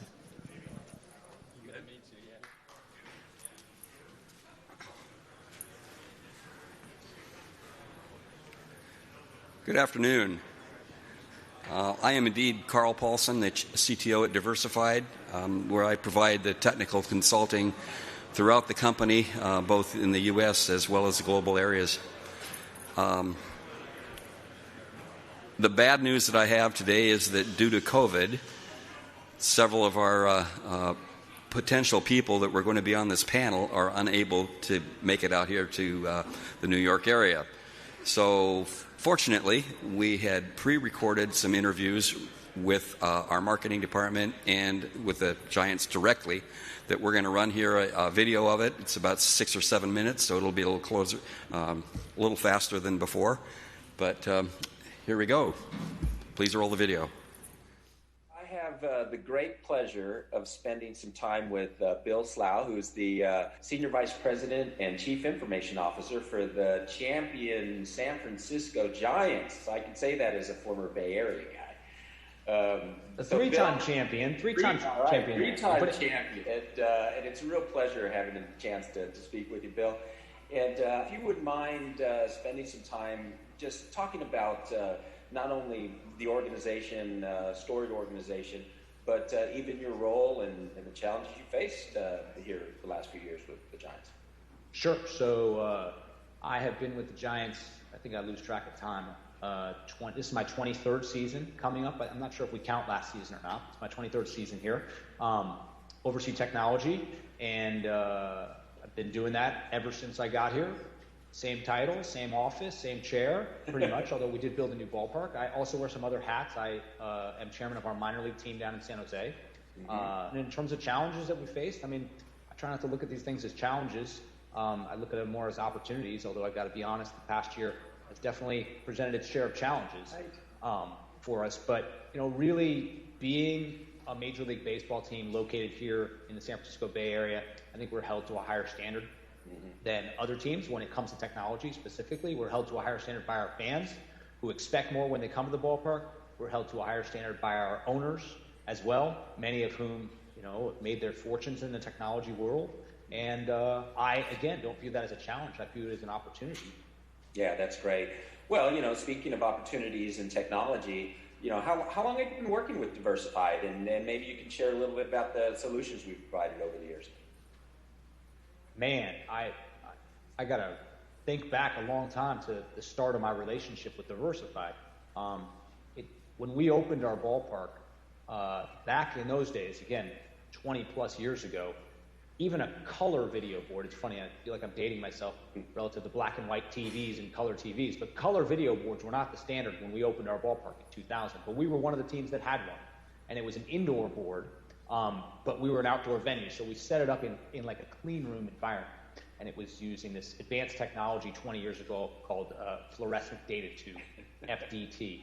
But you know, very relatively quickly that became outdated. It was one of the last ones ever produced, and it was time for us to upgrade that video board and go full color with the entire board. And we evaluated a variety of providers of both the board as well as upgrading the control room to power that board. And this was 15 years ago, I believe, and ultimately we awarded that business to Diversified, and they've been a tremendous partner ever since.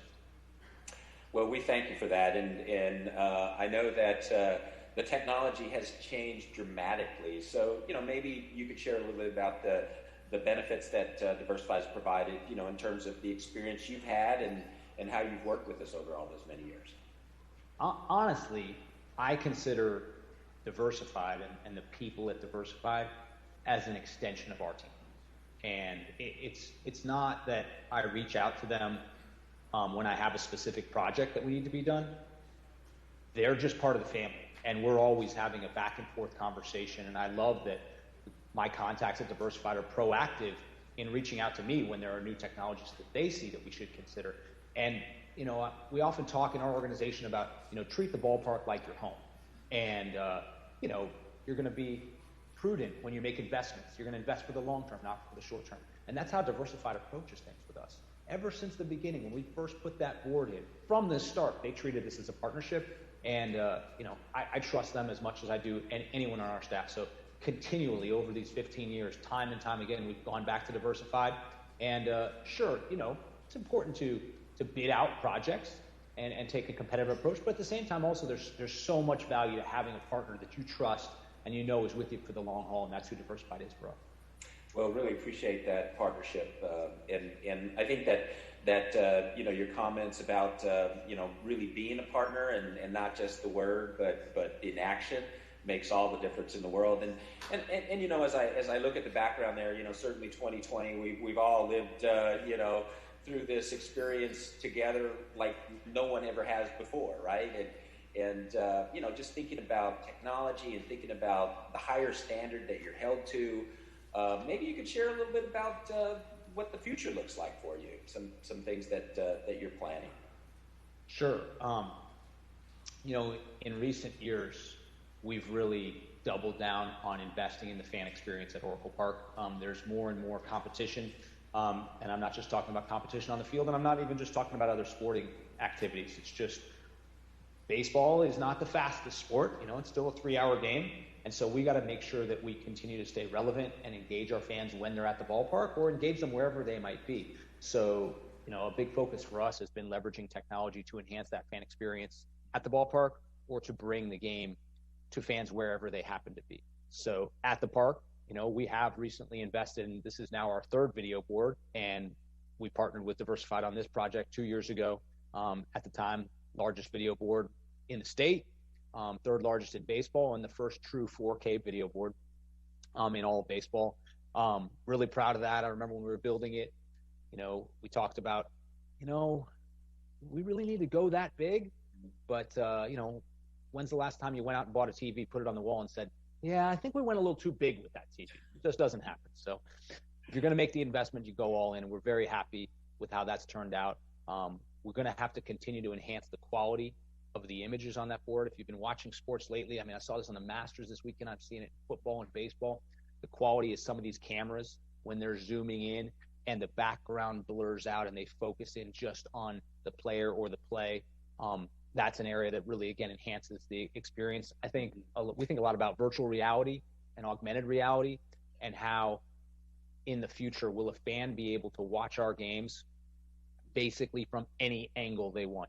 Not just from the front row, but from the field, from right behind the pitcher, from right behind the second baseman as a ground ball comes toward him. That's the future of volumetric video and virtual reality. But really the underpinning of all this is driving increased engagement in our sport, whether you're at the ballpark or wherever you might be.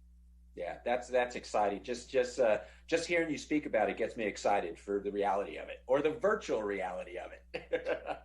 Well, listen, Bill, this has been a real pleasure. Just spending a few minutes with you, listening to how you're helping the Giants and the fans just be better. And we at Diversified are very, very proud to partner with you and to be a part of that journey. So again, thank you for your time today. Really appreciate it. Yeah, you're welcome. And I just want to reiterate in closing that, and how do I say this? You've got vendors and you got partners and you got family. Diversified is family to us. All right, great. Thanks, Anthony and Bill. It's a good transition, talking volumetric data and all that kind of fun stuff, and virtual reality to our next session, which is Digital Leader Perspectives, moderated by our own Brandon Costa, don't mind me, Ben Burchuk of Facebook, Eric Black of NBC Universal, and John Lasker of ESPN. Brandon, take it away. Thank you so much, Ken. Really appreciate it. All right, moving along. Our Digital Leaders Perspectives, we're going to talk a little bit about the business and the consumption habits of the OTT, D2C, all the other acronyms out there in the world. Wonderful to have 3 fantastic gentlemen up here, Ben from Facebook, Eric from NBC, and John Lasker from ESPN. We're talking a little Peacock, we're talking a little ESPN Plus, we're going to talk about some social streaming. Wonderful to see all 3 of you. I know it's been the broken record in each session, but it's just been great to see you guys again. You likewise. Good to see you too. Wonderful to be here. Just want to start with a highlight from each of you from the past year. Maybe we'll start at the end with John. A highlight from your team, your company. Could be a product launched, could be a big property on a platform. What's a big thing for you guys? It's hard to pick one. Sure. We had such a crazy year, but we locked in a bunch of new deals: NFL, Major League Baseball, NHL. NHL was followed up with a new launch of our new NHL deal.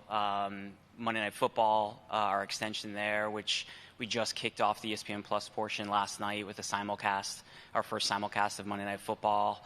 It's just been an incredible year. Cool. Eric? Hard to pick one. I agree. I would go back a little bit further than a year, but I mean, honestly, it was the launch of Peacock. So, I mean, in a challenging time to launch Peacock, but to also onboard, I think, Olympics in Tokyo and the delays with that. It's been, really challenging, but really exciting and rewarding for the team and the audience as well. Sure. And Ben?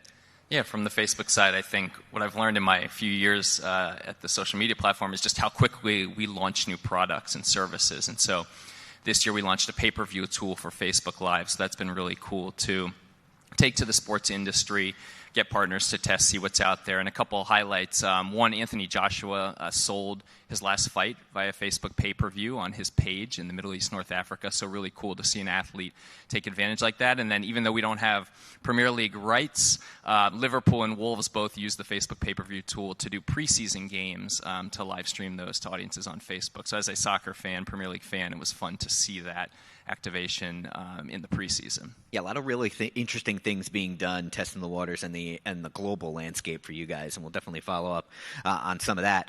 We'd love to start with John and Eric to talk about each of your respective major streaming services now, which include ESPN Plus and Peacock, respectively. John, to start with you, I wonder if you can kind of talk about how ESPN Plus, and you guys have had various streaming services from the days of ESPN3 and Watch ESPN. Now that ESPN Plus has become such an anchor not only to ESPN but to Disney as a whole, as it fits in the bundle with Hulu and Disney Plus. How has it been seeing the live sports silo either break down and become a part of the entire entertainment ecosystem? What's it been like for you seeing ESPN Plus grow up as its own baby over the past? It's been amazing. I mean, what I didn't mention, one of the things I'm hugely proud of is just in 3.5 years, we've garnered 17.1 million subscribers and continuing to grow. And a lot of that is really because of the laser focus effort the Walt Disney Company put behind our direct-to-consumer efforts. Clearly, our linear television business is really important and is the anchor tenant. But putting the entire company's muscle behind building our direct-to-consumer platform has resulted in not just success for ESPN Plus, but Hulu and Disney as well. And as you've seen, we've been able to take the three services and try to combine them into sort of a family or multi sort of interests service with the bundle of Disney Plus, Hulu, and ESPN, which has been working fabulously well for us. Sure. And Peacock, Eric, like you said, it was only summer of 2020 when it launched, so it's still very young. But your bundle is kind of all in one spot where like everything's on there. WWE, all the entertainment, sports. It's becoming the home of Premier League in a big way here in the States. How about how the idea and the concept of Peacock has not only birthed but changed so much even in just that short time? Well, I think what's really interesting and just around the culture, it's not even just specific to NBC, but the industry by and large, which is just we're in a rapid innovation scale, right? I think we all see that, which is people are taking a lot of swings. Certainly, the Premier League renewal for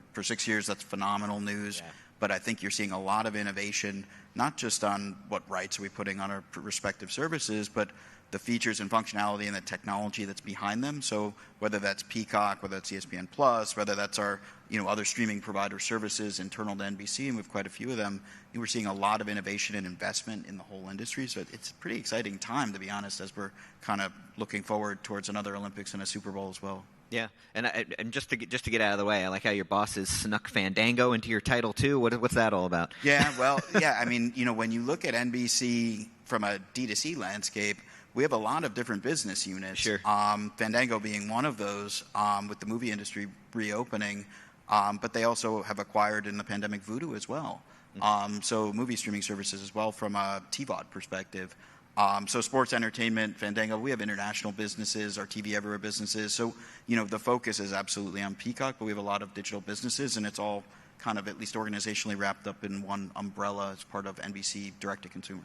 Yeah, no, one interesting concept you guys brought up last week, and John, to go with you on this one, is that idea of, it seems like you guys, in particular, are adding new properties pretty consistently. It's a collegiate conference. It's this, it's that, and this idea of not just growing horizontally but also growing vertically as well, and how that concept is now breaking out beyond sports. If you can add up that value proposition for the consumer to say, okay, well, I'm a hockey fan who also likes Star Wars, who also graduated from a WAC school, like all of a sudden you're thinking about the type of value offerings, and it's not just within that sports silo. How are you guys thinking about that actively on the ESPN side, and how much are you and Disney working together on that idea of like how many different boxes can we check for the consumer to make this worth it for them? Yeah, we are thinking that way. I mean, and just bringing it just back to the sports world, what we recognized early on is one of the big transitions from linear television into the DTC space is really important to not only have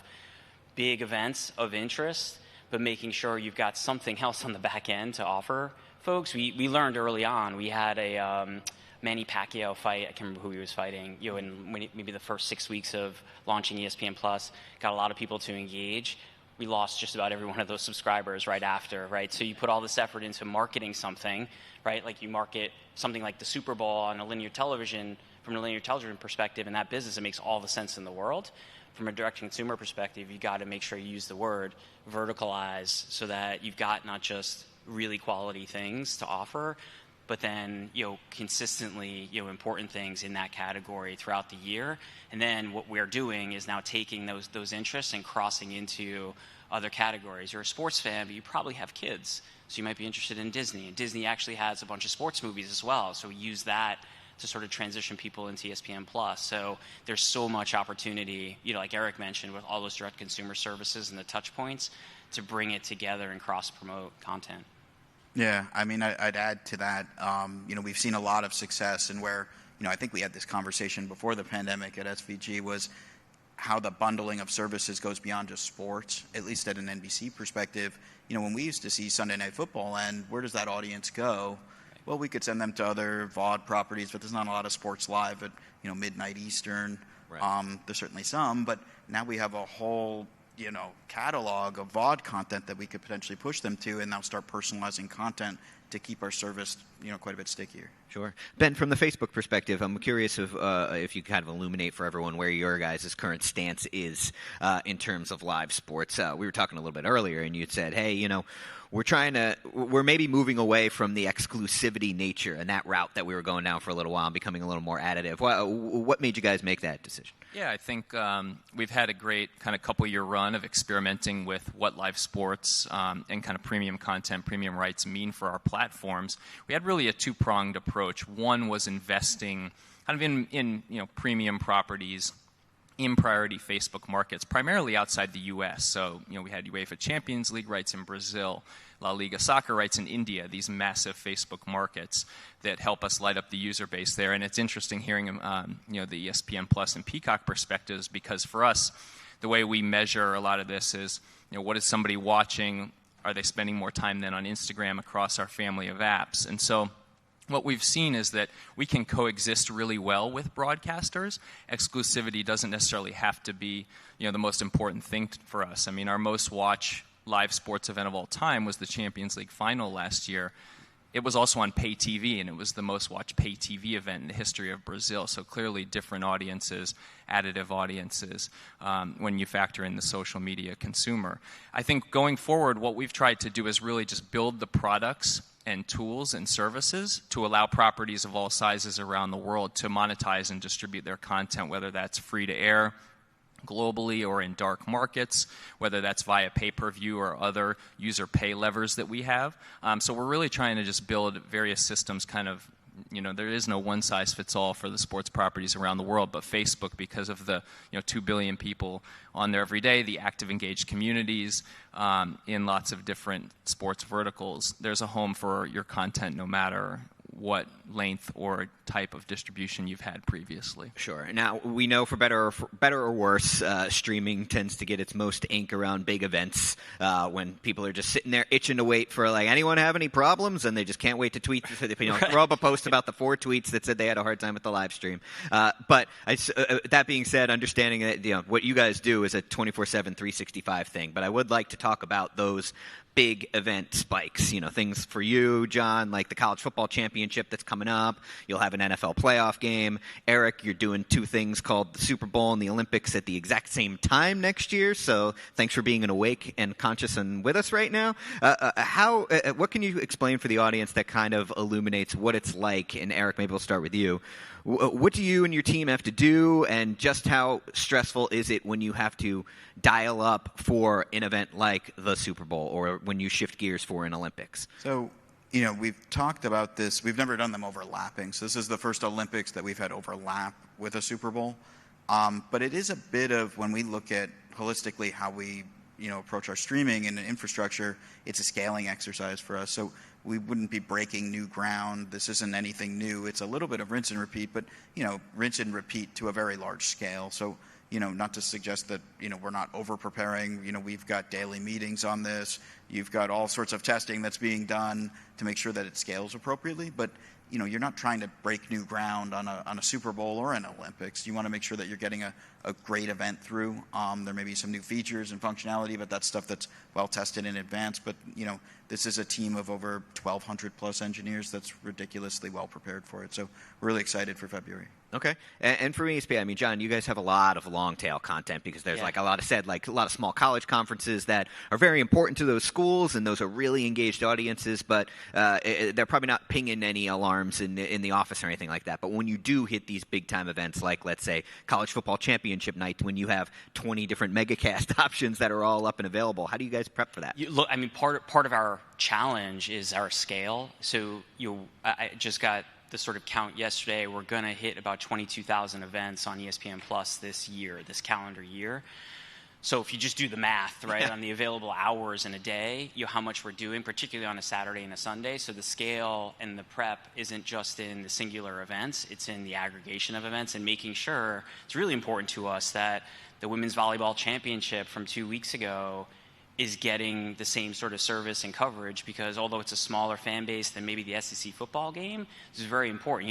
You have one time in a lot of cases to make a really to make an impression, on these customers and engage them. And you're right, they're quick to just get on Twitter and complain and or tweets and the building's on fire and we're trying to resolve something that might just be a little issue. Well, has that retention issue that you talked about earlier with back in the days with the Pacquiao fight, or, I'm sure it happened a lot with big UFC fights and things of that nature. And I now even to this day, I'll get the alert. I've got ESPN Plus that, hey, the UFC 280 million is whatever is tonight. Has that retention issue stabilized for you in the era of the bundle? It has, largely because of the strategy that we've deployed. We knew we were up against when we launched ESPN Plus. We were under an 8-month timeline. I think it was Bob Iger announced in August that we were going in this direction. In April, we launched the service. So we were largely utilizing rights that we just had. We were using for ESPN3 and other things to create a direct-to-consumer service and get the thing out the door. And then since we've went out and acquired very strategically assets that we're going to achieve that, right? Not only bring new subscribers to ESPN, right? Direct-to-consumer has done wonders for us to be able to just expand ESPN's audience. We're, the PGA Tour, Greg Hopfe is going to be up here in the next session. He's going to talk about the PGA Tour. We did that deal 2 years ago. It's going to launch here in January.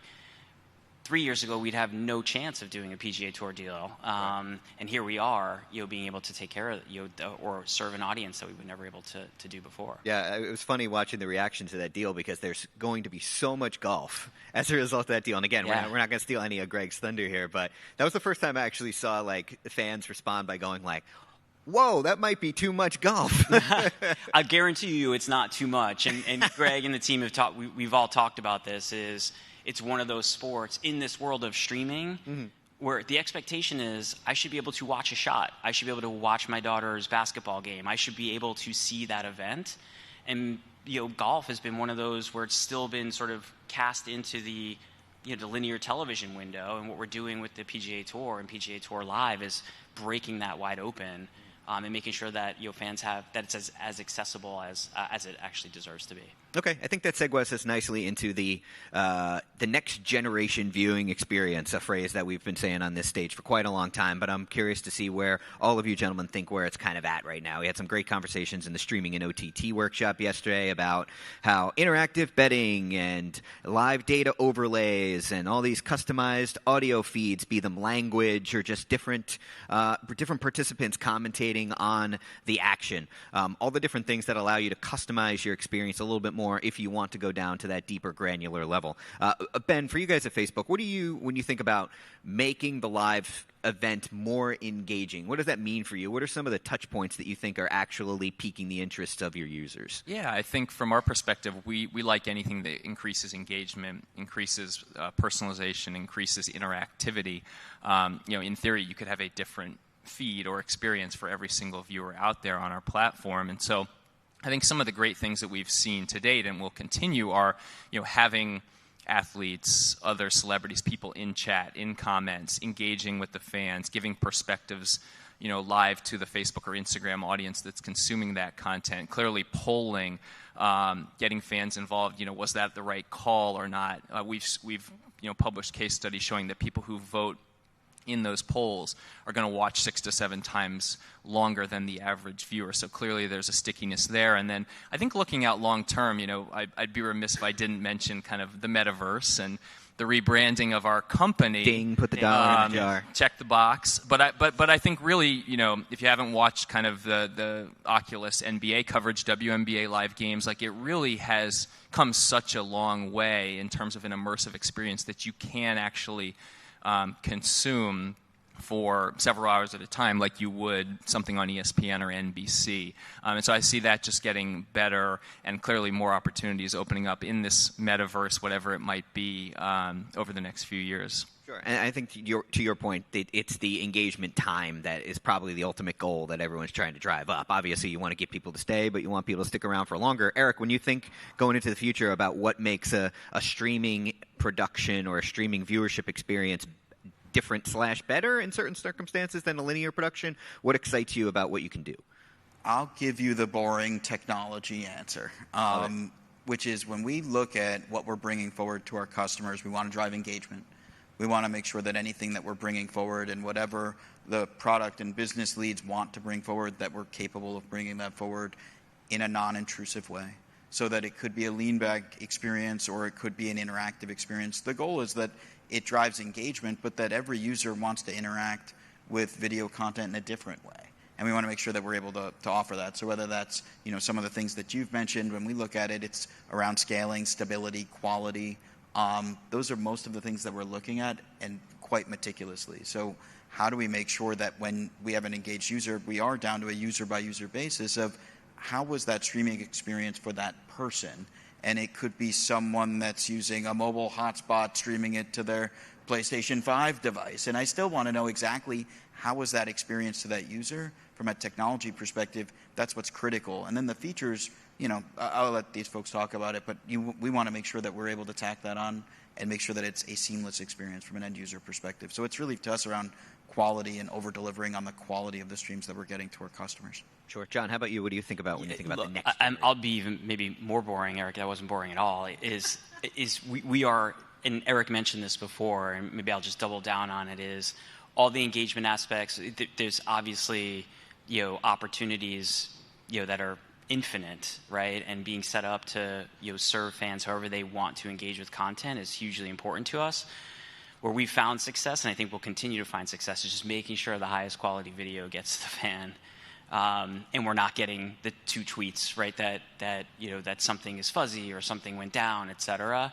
And in a world where we're scaling up 21,000, 22,000 live events, that's what's important to us. Because we think even in that regard, we still haven't gotten to anywhere close to what the potential is, to not just the number of events, but then the actual audience that's interested in watching them. Sure.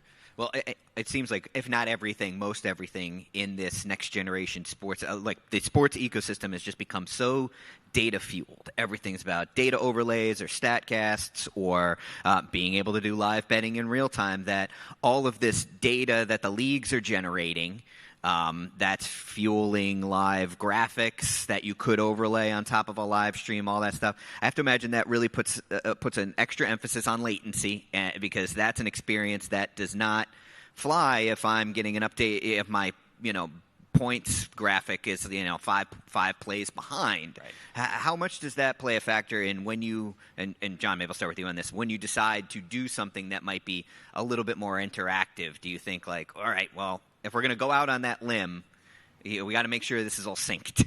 Yeah, it has to be synced, which is very difficult. And that's what sort of the wagering aspect is going to provide a lot of, is going to represent a lot of challenges. And again, it just has to be engaging quality content that we internally believe that people are actually looking for. Mm-hmm. I think the best examples of the additional telecasts that we do is, again, what Greg will talk about on the PGA Tour. It's just additional live things that are happening in the event.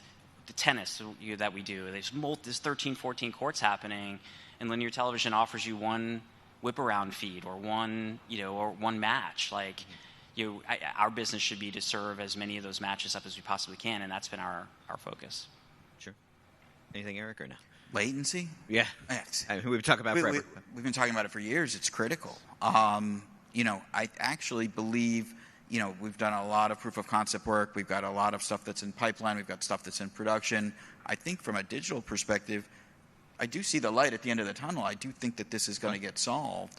What I'm actually interested to see is how do you get, and some of the technology that's out in market on unified latency when you start to bring in the broadcast ecosystem.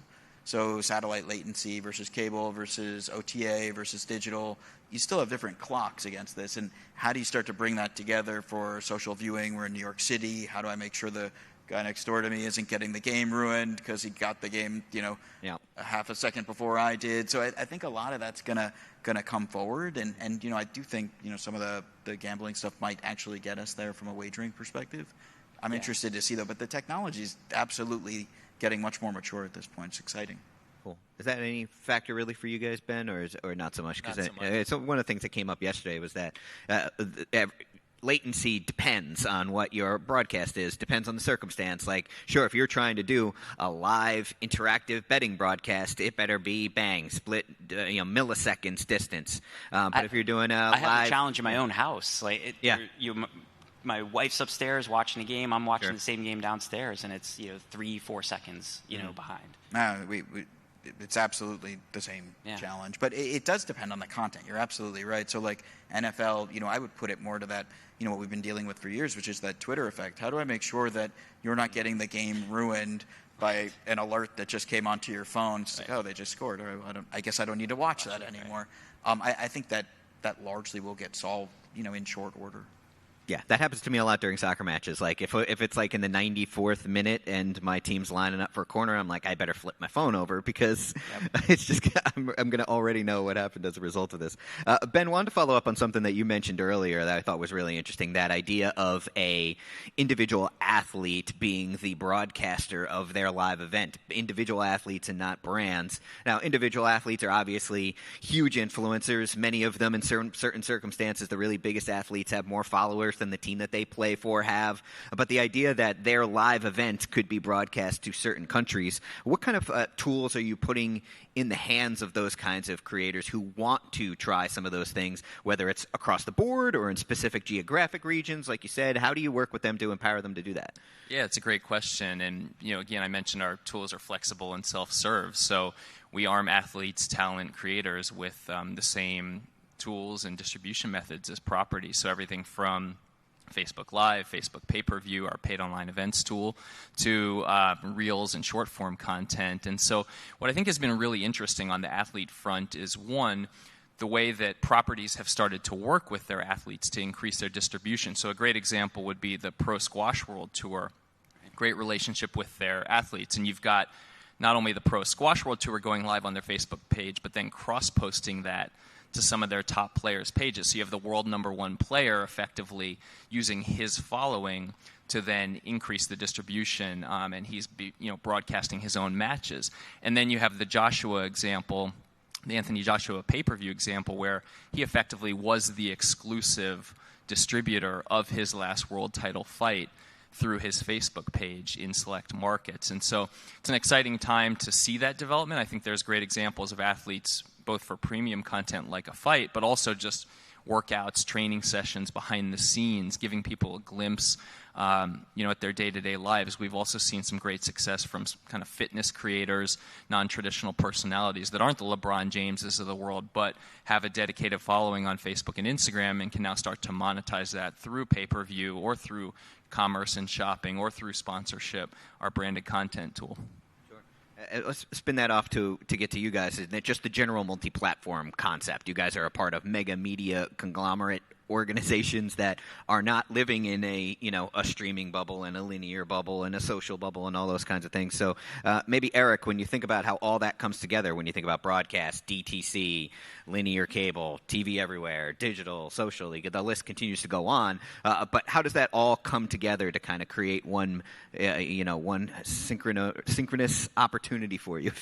It's a really complicated question to answer. Yeah. So we talk about experimentation.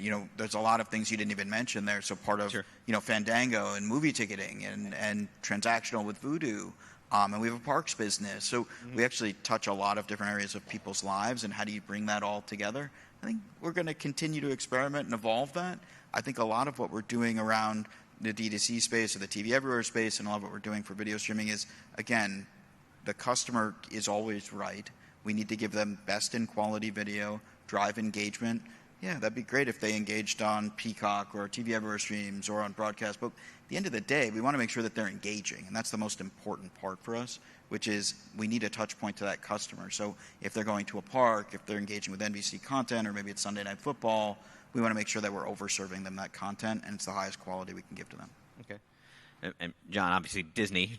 When you think about all those verticals, yeah, really complicated. Although on just the simple, I'll say simple, but it's complicated as well. The ESPN side, our mantra has been just to be where the fans are, which then leads us to all of the platforms that you talked about, and then it's about being as authentic and endemic to that platform as you possibly can, as well as just embracing the idea, Ben mentioned sort of non-exclusivity, right? Where historically, you'd be in that business to promote another business. Sure. Yeah. And yes, of course that goes on, but that's not the purpose for having an Instagram account. The purpose of having an Instagram account is to be where the fans are, engage with the fans, et cetera. And ultimately that pays off, hopefully, to them engaging with us on other platforms. And that's how we approach it. Now, have you considered, and this is a little bit of a wild card question, but sure. It's nothing scary, don't worry.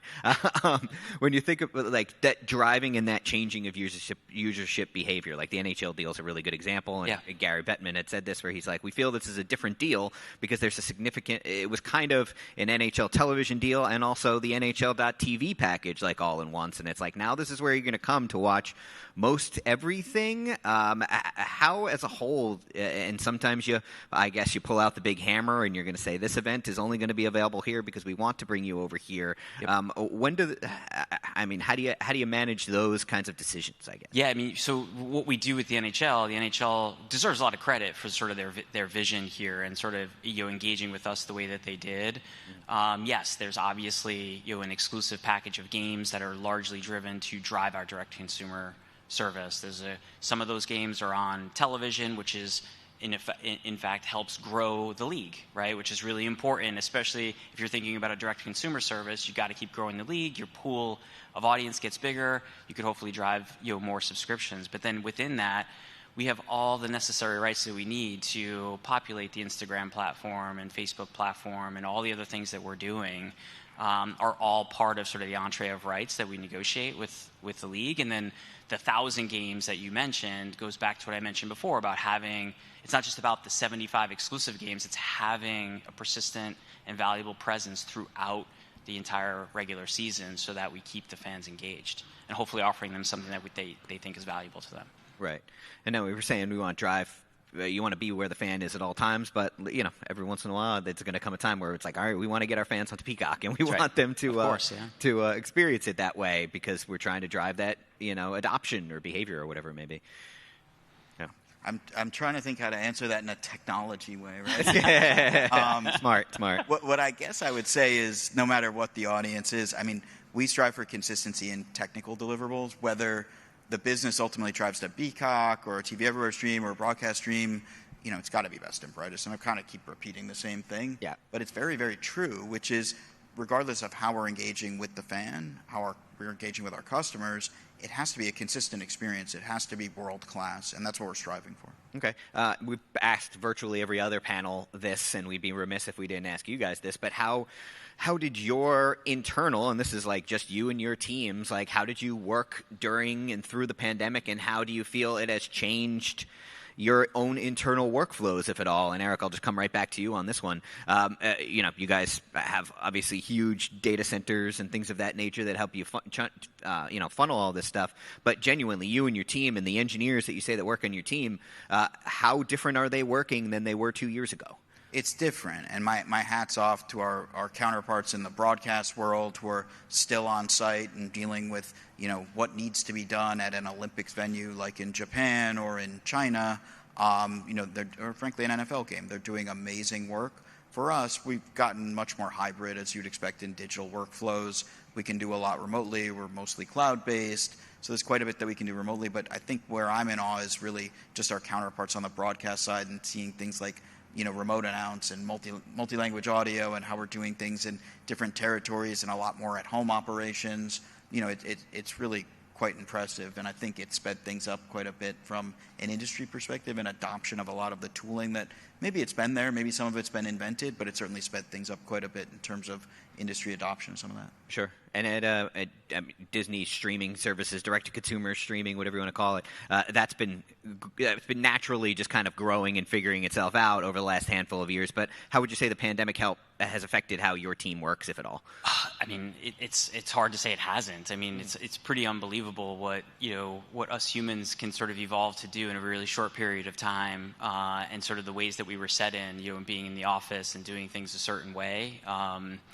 It's been wild. I mean, I would echo Eric's point here, too, on just hats off to the folks that really never had a chance outside of sports being completely dormant for a short period of time, but, risk their health, to make sure that things, that fans were getting, the events that were on. It'll be interesting for us. We're planning to come back into the office, at the turn of the year, and we'll be a sort of a hybrid scenario, and we've learned a ton over these past 2 years. And I'll also mention, we were already moving with the Remy productions. You sort of referenced them. So we had, I think, a little bit of a head start in the now getting into, this complete remote scenario where it wasn't cold. Mm-hmm. We had a lot of learnings going into that we were able to sort of amplify. And I would hope the entire industry sort of benefits from this in some positive ways. Sure. Anything unique from what you've seen at Facebook and Meta? I mean, in our world, a lot of our product teams are on the West Coast, so there's probably a dozen people I now work with very regularly that I've never met in person, just because a big part of our job as kind of the sports partnerships team is to funnel that feedback from the industry. What changes to be made, what are we hearing, what's working, what's not working, and so there's a pretty tight company culture usually, and we're trying to maintain that virtually and remote, but it is strange that I'm on VC all day with people I've never met in person. Right. I mean, there's people that I'm meeting for the first time in this conference as well. So hopefully that won't be such an odd thing in the immediate future. Well, we're coming towards the end here, so I want to give each of you the opportunity to kind of look ahead to 2022. Obviously, we've given our thoughts on some of the things that we're excited to see happen from the next generation viewing experience. We talked about some of the big events that you all have coming up. But whether it's something that your company is working on or it's just an industry trend you're looking to see turn or get over a certain hump, when you look ahead to 2022, what's something that you're keeping your eye on that maybe the audience should keep an eye on? Start with you, Ben. Sure. I think two things from my perspective. I mentioned sort of the metaverse and AR, VR and those transformations. I think just keeping our eye on content in that space, what it's going to look like, being able to connect fans around the world in new and different ways. I grew up a soccer fan in North Carolina. There was one Premier League game a week, tape delayed on ESPN2. Yep. Monday nights, I still have the VCRs, at home. And so for the kid growing up now, the opportunity to connect with the content and the sports properties they care about globally in a whole new way, I think is exciting. And then the second thing is we've really worked pretty hard to cultivate relationships with a lot of the rights brokers and agencies, the IMGs of the world, the Infronts, to use Facebook as a direct consumer platform for unsold rights and inventory. So I'm excited to kind of unlock new opportunities in niche sports, emerging properties. I'm sort of a big fan of, the World's Strongest Mans and Iron Mans and, the sort of non-stick and ball sports. So excited to see what comes our way and can grow a really strong following in 2022. Yeah, we didn't get the chance to talk about it, but believe it or not, there's still content out there to be had. It doesn't feel like it, but there's still stuff that can, there's still programming to be had, which is wild. Eric, what are you looking forward to, and what should people be keeping an eye on for in 22?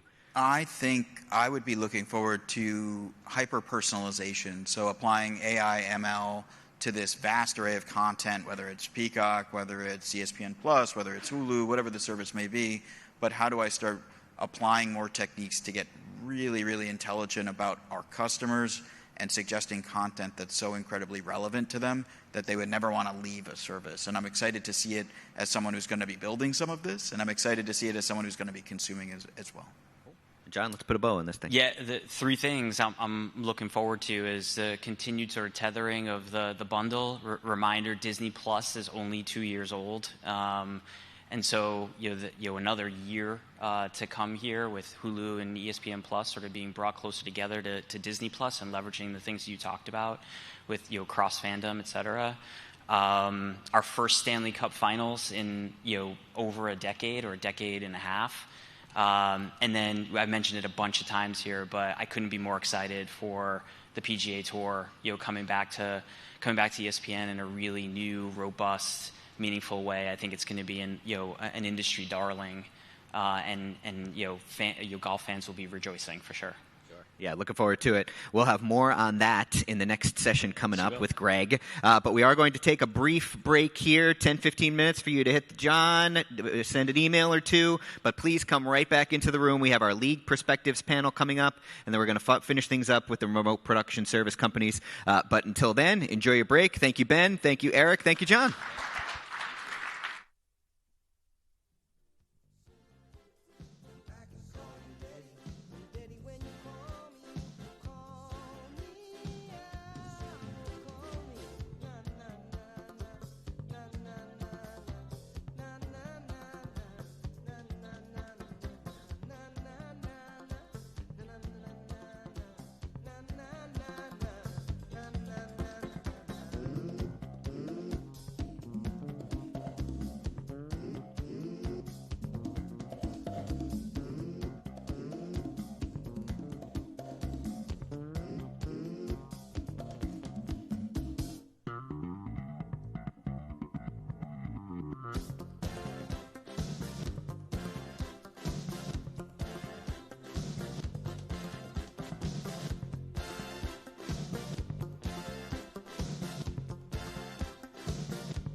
graveyard nine. I'm just 22 and I don't mind dying. Who do you love? Yeah, who do you love? Ah, who do you love?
Okay, everybody, it is time for our final two sessions. We're going to begin here with a League Perspectives featuring Paul Benedict from the NBA and Greg Hopfe from PGA Tour Entertainment, moderated by our own Christian Hernandez. And then I will conclude with the Production Services Perspectives, truck companies.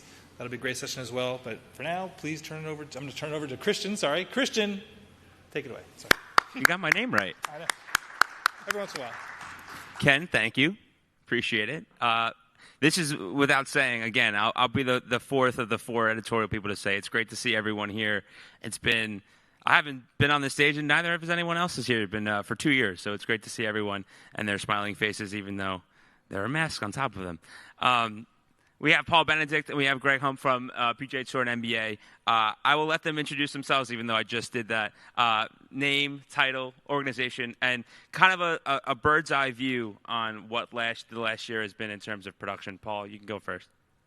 Thanks, Christian. Paul Benedict. I've been with the NBA for 17 years, Vice President Broadcasting Content Management. Bird's eye view. I don't really look at everything as the last year. It feels like the last 21 months, as I assume it does for a lot of people. But when you put it like that, I think there's sort of chapters for us.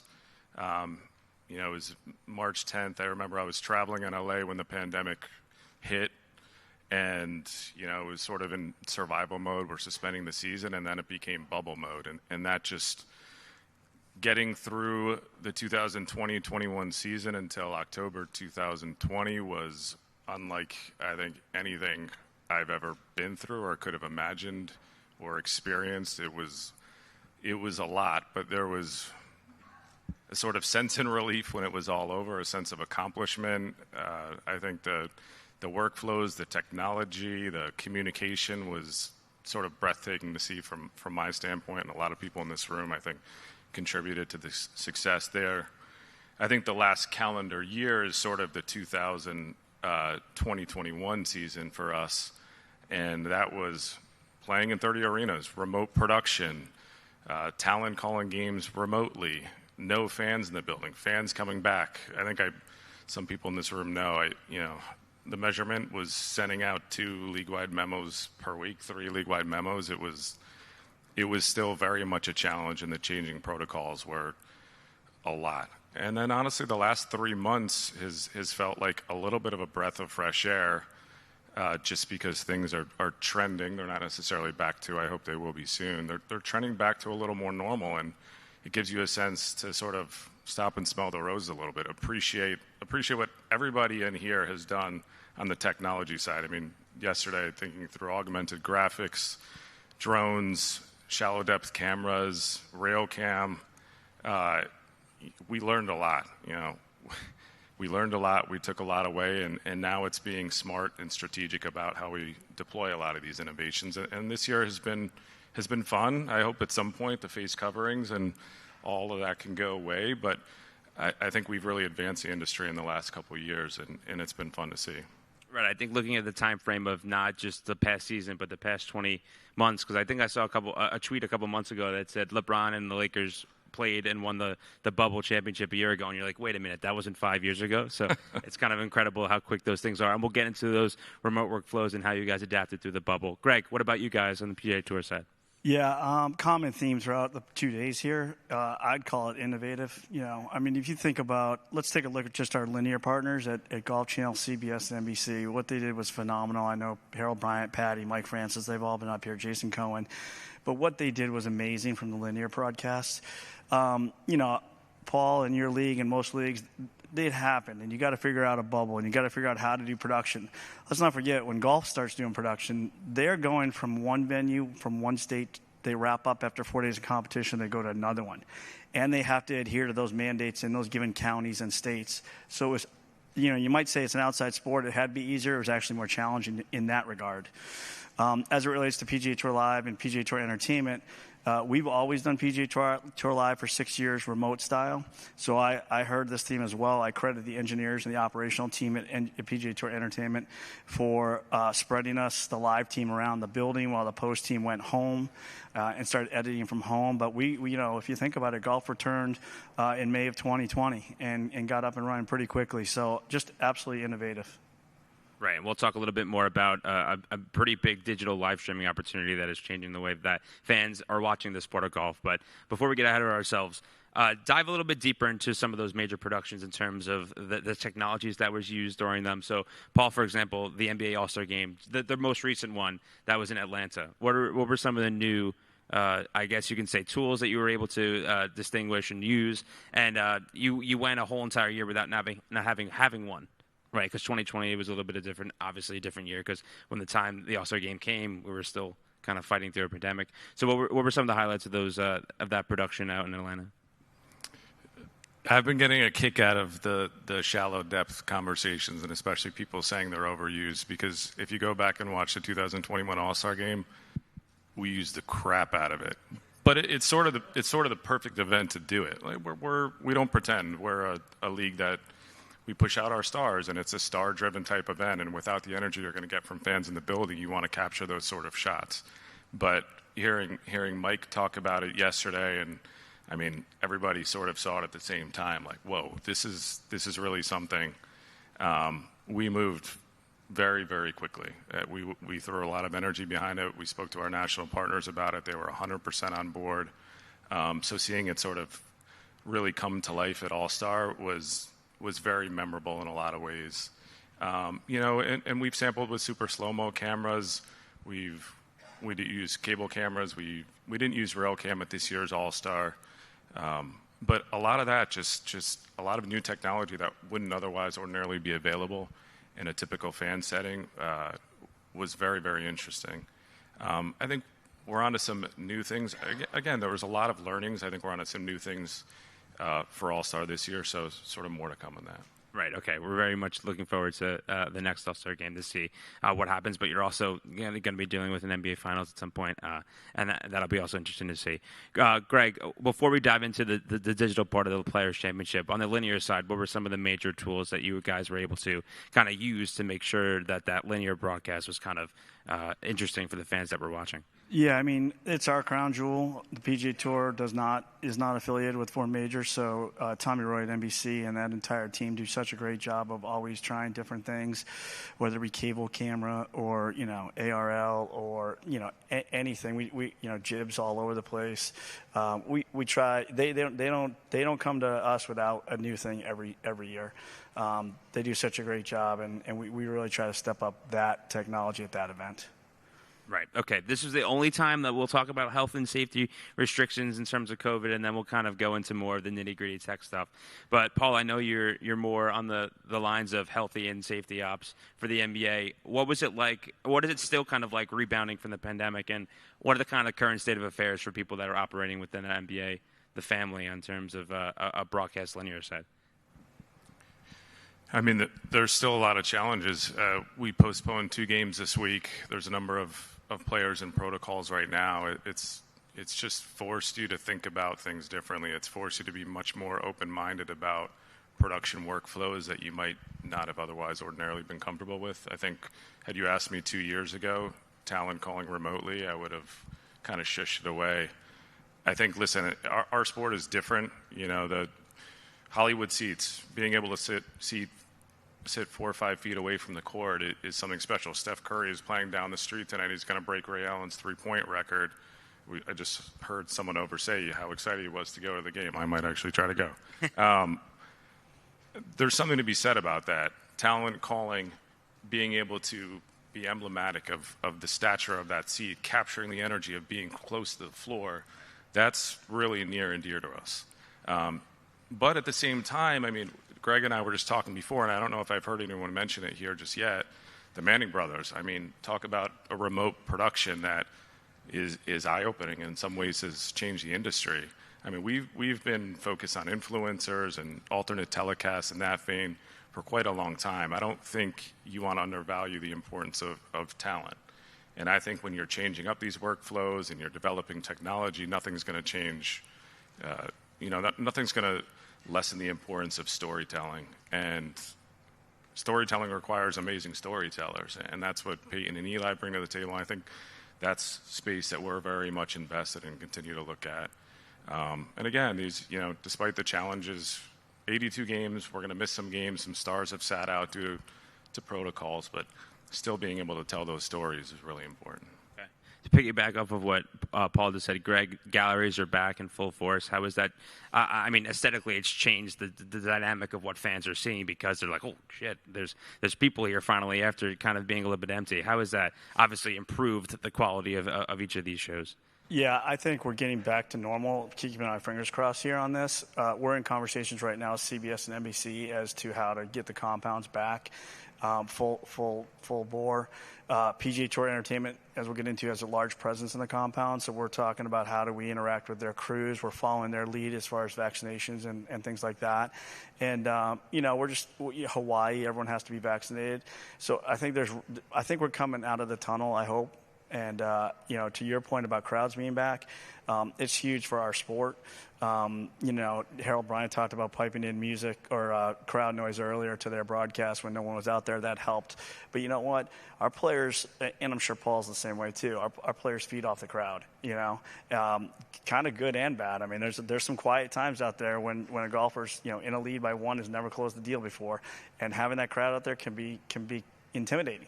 So I feel like PGA Tour golf is returning, getting pretty close to returning back to normal, both in the compounds and out on the course. Okay, awesome. Paul, we're going to dive deep in a little bit, not deep. We're going to dive a little bit into the digital side real quick. I know Steve was here yesterday talking about 5G and how that's continuing to change the digital activations from the league. I know you guys are bullish on that, but real quick, how do you think the league is continuing to allow fans to further personalize the experience? Because NBA League Pass is something that's pretty crazy, that you can just watch it no matter where you are, no matter where you are in the world. You're just watching any type of game. When you like it, how you like it. How do you think the league kind of continues to kind of push that innovation? Yeah, I mean, it's obviously been a central theme, I think, in every session, just the importance of building out your digital assets, your app. I know Barney Carlton spoke on our streaming OTT session yesterday. I think there's a number of things we want to highlight. Personalization is essential. Customization is a central theme for everyone. How can people just make that experience their own, whether it's Steve Helmuth's mobile view invention, which Mike Connolly, I know, is going to steal at some point in the very near future. We have a watch party, a co-viewing experience, real-time data, functionality, betting real time. I think everyone's very, very invested in. Again, it goes to the production workflows, the improvements in technology. It offers just a lot more optionality and things to really keep your eyes close on. I think, betting is, worth focusing on. I don't think we've necessarily gotten there on either the linear or digital front yet, but there's a world where we all know where it's going. Right? When the ability to touch something on the screen and you place a bet in real time and someone has 45 rushing yards in the second half you've never heard of, that's coming. That's exciting stuff. I think for us, again, it goes to the Manning brothers. We value our players as stars. It's attracting talent. It's getting involved with a lot of our players younger, introducing them to broadcasting. We're all about player access. It's getting them friendlier with a camera, with a microphone, knowing that 10, 15 years down the road, a perennial all-star could be looking this direction. It's an interesting profession. And really being able to build that out, giving people their own voice, and again, giving consumers the ability to choose the voice that they want to hear from. Right, starting to construct the next kind of faces of the league while they're still here, and then when they go into retirement, they're ready to kind of entertain the fans in a different way.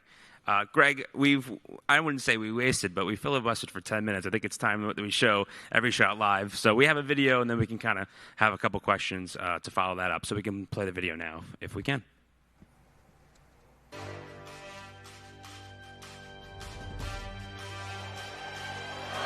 Oh, wow, what a putt.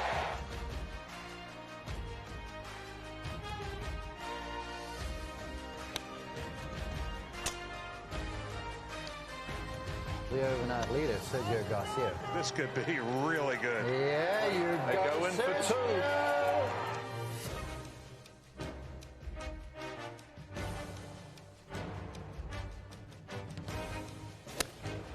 Another great shot from Great Scott. バーディーになります、松山。ごめんなさい、右に行くラインでしたね。sembra guardarla bene, una grandissima palla, grande Francesco. Ja da, han gjør som han pleier, svarer med en birdie.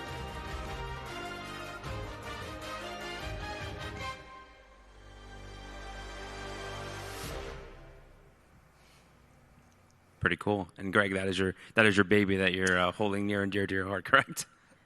If John Lasker's still in the room, ESPN Plus will be in January. But for this year, you asked me the highlight of 2021, and Every Shot Live really was. I mean, you talked to me about or asked about technology and remote production, and that is the epitome of technology and remote production this past year for us. We used the Hawkeye system remotely. They had all the producers over in London, and basically we had 51 streams on Thursday and Friday. You saw the amount of cameras out there, and these producers were not golf savvy at all. So what we did was we worked with Hawkeye to make a touchscreen, almost mini control room. So one producer just had the Justin Thomas, Rory McIlroy group, and he only had those 3 cameras on the first hole to choose from. We made a rundown. So, for instance, even if you didn't know golf that well, when they left the first hole, they knew they had 2 minutes. They would hit a course flyover that we had loaded for the first hole, and it was really one of the crowning moments of our technology and remote workflow. You had remote staffers located in the United States, but outside of the country, where are those individuals located that did important things to that? As in that project, Hawkeye was they have a presence in Atlanta, but everybody was over in London. We have offices all over the world, but not production offices. So that was the biggest thing, was the Hawkeye remote right there. Okay, so this was technically the second time that it was out, because let's tee off March 2020. Nope, psych, COVID pandemic. So let's put that thing on the shelf. Did you use that time until the next Players' Championship in 2021 to kind of ruminate out and be like, hey, let's make this thing better? Or was it just kind of fine-tuning some things so when everyone was ready to go to flock back to it, it was gone without a hitch? Yeah, to your point, we thought it was going to be a highlight of 2020. We got there bright and early, 5 a.m. on Thursday, the second week in March of 2020. We started it. Everything was going very smoothly. As most of you know, I think you shut down the night before. College basketball tournaments were taking players off the court that day. Our executives were calling us and saying, can we potentially keep this going with limited staff? There was going to be mandates in Florida about how many people could be around. And as most of you know, the Players' Championship pulled the plug 9 o'clock that night. And, not only did the sports world change, but our world changed entirely. It was kind of good in one regard. I don't think anyone saw Every Shot Live because there was so much going on in the world. We were really pleased with it. We didn't have to make too many tweaks. We actually felt like the amount of production value that we had added to it, we weren't sure if that would be executed properly from afar. We were pleasantly surprised in that one-day test that we got. So we actually got a little bit more robust. We had features. We had flyovers and things like that because there was no announced audio. Now, you did hear some announced audio in that sizzle reel because it also helped in this regard. We got some regions to add voiceover themselves. So it was a big hit in Norway with Victor Hovland. So they had an announced team. They took that one stream the whole day, and they announced to it. We were able to, after that 2020 test, first day, explain to people and really bring it to life and show our rights holders what it was. So I think we got a lot of momentum internationally to add to it. And we were able to add production value to it. Moving forward, you set the bar pretty high because the next Players' Championship, people are going to, how people are and fans are. They want more and more and more. Not for just that tournament, but for the rest of the other tournaments that the PGA Tour is responsible for. Do you think this is going to have a huge impact on the digital strategy moving forward? Well, it's not cheap. I'm not going to lie. Right. It's not cheap at all. But we always get to ask this question. We certainly want to expand. We've looked at a couple of events. Does it make sense to do it at the Tour Championship? It's 30 men, smaller field. Do we do it at our first playoff event? I don't think it's not will we, it's yes, but when do we start to do it at more events? We had great cooperation from NBC and Golf Channel. When you think about putting 100-plus cameras out there, what we did was we looked at their camera plan. We looked at cameras that PGA Tour Entertainment already had out for their streaming services. And we had to add in what we consider dark areas. So we knew there wouldn't be a camera at the first fairway. We had to add that. So it's not cheap. We definitely want to push the envelope with this. We think it's cool. The Masters did it. I think they were the first to actually call it Every Shot Live, but they have a quality control system where they don't really push it out until a couple minutes after the shot's completed, where this was truly live. But yes, the answer is we definitely want to push this envelope. Terrific. Paul, we're going to get you back in the conversation real quick, but Greg, you're not off the hot seat yet. You did mention John was on the panel before about PGA Tour Live on ESPN. Talk us a little bit about some of the details from your point of view on the league side, and more the major details that effort is going to take for when it rolls out. 23 days from now. Right, exactly. We've been planning it for 2.5 years, and I feel it's safe to say it's the most aggressive golf broadcast endeavor ever. I'll put it in perspective. We're going to go from one stream that featured 2 feature groups to 4 streams. Putting in perspective, Golf Channel, NBC, and CBS next year will broadcast 650 hours of PGA Tour golf. That's what you're accustomed to seeing Thursday through Sunday on linear broadcast. We're going to stream 4,300 hours. So 7 times the amount of golf that you can see on linear will be on ESPN+. It's an incredible undertaking, and it's also a bit innovative because it goes back to the remote style production. Our facility in St. Augustine, Florida, candidly is a little antiquated. We are now going to build a new global media center, media home up in Ponte Vedra, but we don't have the facilities to do this, and the deal came pretty quickly. So we looked at putting NEP trucks in a TV compound, but not every PGA Tour compound is capable of handling this many remote trucks. So we actually made a compound in our parking lot in St. Augustine, Florida, and put the NEP trucks there. We'll be sending 20 camera signals back every week, and it will truly be a Remy-style production. So that's really our digital strategy. And John, and real quick, John Lasker touched on this. He said, or I think the moderator says that too much golf. If you think about it, we're still not capturing everything. I mean, every single one of Paul's games, start to finish, is being broadcast all over the country. Even with 4 streams of coverage, we're only capturing 35% of golf shots struck out there. So that's where the opportunity for digital and PGA Tour golf is endless. I mean, we're still not even close. And too much golf, what we're doing is we're giving them the opportunity to watch the golfer they want. They don't have to consume it all, but we're trying to get the offering out there so that they can watch the golfer or the course or the hole that they want. Right, and that's how you get new fans to the sport, because you're saying, hey, I only know this said golfer, but then you're someone, a friend of theirs, are like, hey, this golfer is really good, and now you have an avenue to actually watch that golfer and just them, and then they, that's how you get the long-term fan. So if you have a favorite spot on the couch, please sit and find it, because there's a lot of golf to watch. Yeah, it goes back to Paul's point. He's trying to build the up-and-coming stars. Well, so are we. Everyone's going to turn into Justin Thomas and Rory McIlroy and these guys, but maybe you watch, a JT Poston one time, and now I'm going to go try and find him on PGA Tour Live. Right, exactly. I actually was asking him about the match before, which, for us, it's interesting. Obviously, Turner's a partner. There's a lot of access, which, player mics, so forth. You hear from them back and forth, IMBs, IFBs. But it's interesting following a player through an entire round. You don't see that when I watch CBS on a Sunday. It's pretty neat. I think for us, our version of that is, we're broadcasting our games from start to finish. But now it's become pregame warm. I mean, Steph Curry down the street, like, you show up to Madison Square Garden tonight, half the building is going to be full just for his pregame 20-minute routine. But that's become a spectacle to stream as well. We're not necessarily carrying that as an individual program on linear yet, but it is an optionality to watch when you stream as well.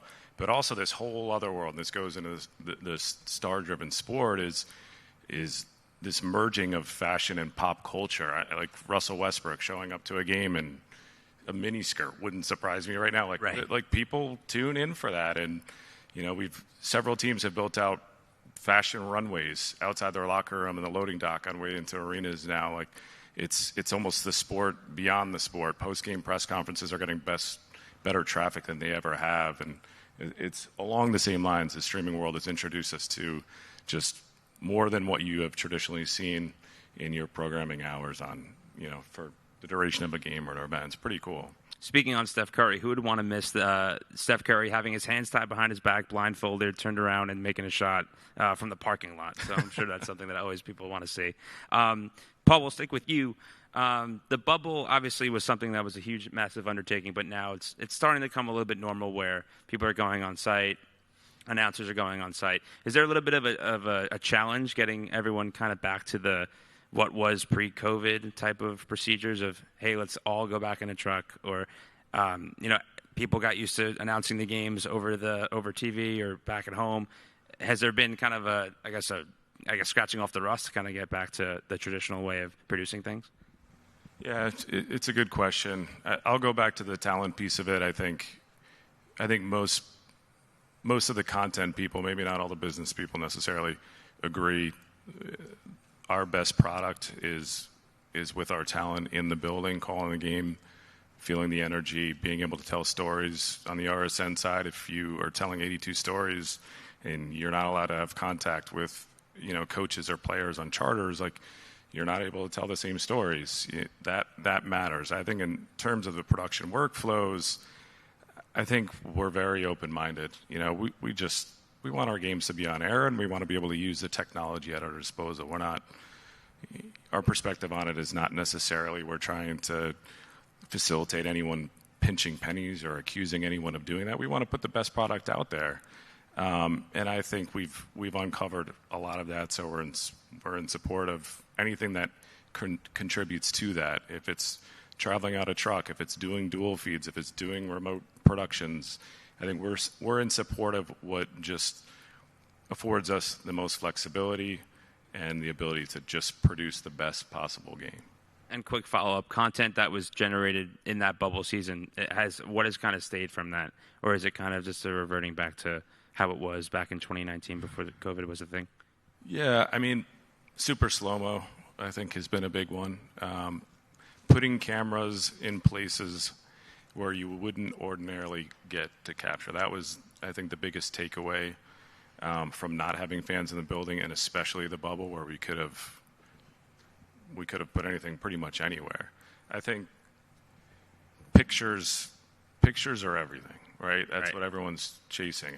Drone cameras, I see that, and I just start drooling. We're not quite there where we could put a drone and fly it over the floor. We've done cable cams, but wow. I mean, seeing the Westminster Dog Show stuff yesterday was like eye-opening. We'd love to get involved in that. The shallow depth stuff I think is cool.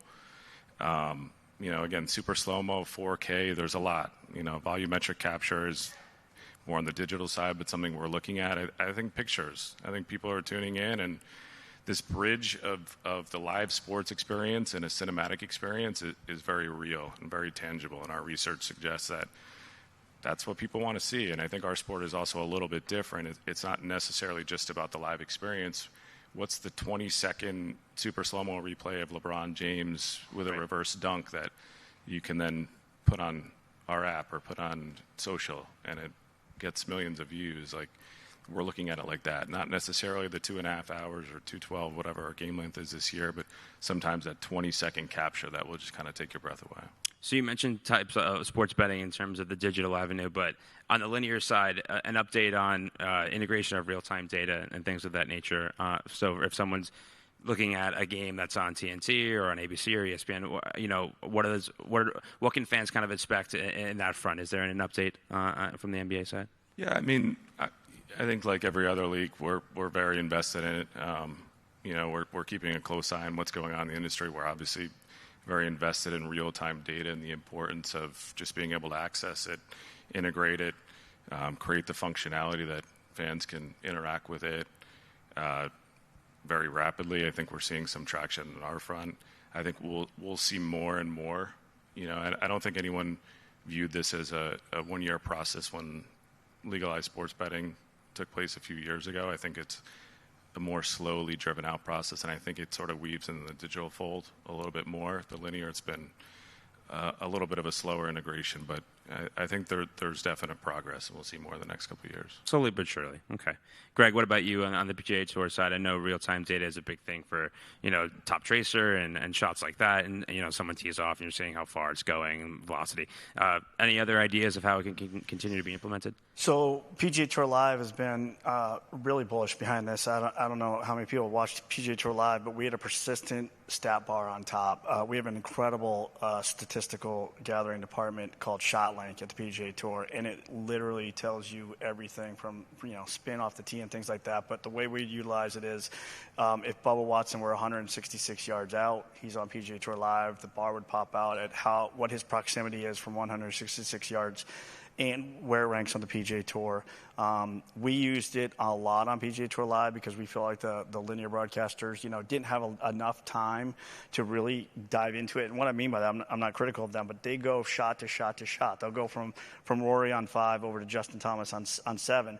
When you're following a group, you have more time to digest those types of numbers and really dive into it. So we've been really bullish since we launched PGA Tour Live in 6 years ago.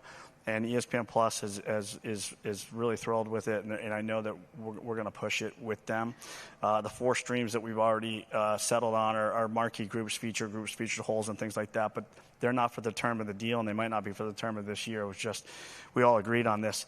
I think statistical channels, gaming channels, fantasy channels, green zone, red zone, I think these are all open in our conversations with ESPN Plus. So the pandemic generated something on your side of things. The PGA Tour now has a stake in European Tour Productions. That was done, obviously, in 2020. What do you think the impact of that deal is in regard to synergy between both production sides on both sides of the pond, and not having to travel, people overseas because you have some I wouldn't say pull, but you have some help from overseas and things of that nature? Well, so the business was announced, or the term was announced, and it was, your PGA Tour has a stake in the European Tour Productions. What does that mean for the production guy, right? We didn't really know, right. And I don't think they really knew. It was like the business guys were like, all right, we'll let the production guys figure this out when we have to. Well, European Tour Productions was doing a world feed at Whistling Straits for the Ryder Cup in September, and they called us 8 weeks out, and because they were forced to, they were in trouble. Because of COVID, they could not get 170 people over here, and we're concerned about getting them through vaccination testing, all that sort of thing, and getting them home. So they basically, with 8 weeks left, they said, can you do this? We're not sure who we can get there. So our team jumped into action, our ops team, our technical remote team. The facilities were already booked, but our tech manager and production managers took all the information that ETP put together. I was going to be front bench. My staff was going to be front bench. We were going to produce the world feed. At the last minute, they got talent over and some front bench over. So, but the remote team did a great job of booking cameras and everything like that. They were thrilled with us. The funniest thing is, I've done world feeds for 15 or 16, 17 years at the PGA Tour. So this shouldn't be a problem. Long days, so they're like, listen, we still want you and your team to jump in and relieve us on this 11-hour day.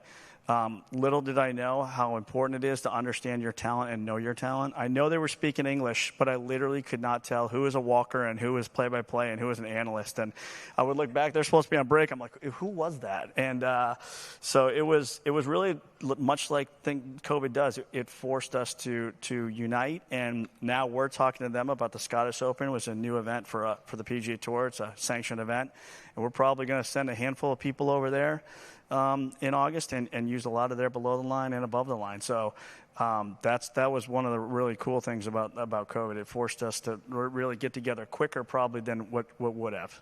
Right. It's a positive because it's bringing those two sides closer and can only help all the properties that are underneath your umbrella. I have 1:40, but I'm going to take the 5 minutes that was taken away. Ken, I hope you're cool with that. I got the thumbs up, yes. 2 questions, guys. Paul, I'll start with you. Overall, what lessons have you learned? Well, I can't even say the past year because the calendar changed. It's 20 months. So what have you learned, I guess? Give me 2 from the past 20 months that have made you better, has made the league as a whole better. I think for us, we've spent a lot of time on here talking about our digital product and stream and alt experience, but don't overlook your real bread and butter, and that's your biggest events. Throw your weight behind that. For us, it's All-Star.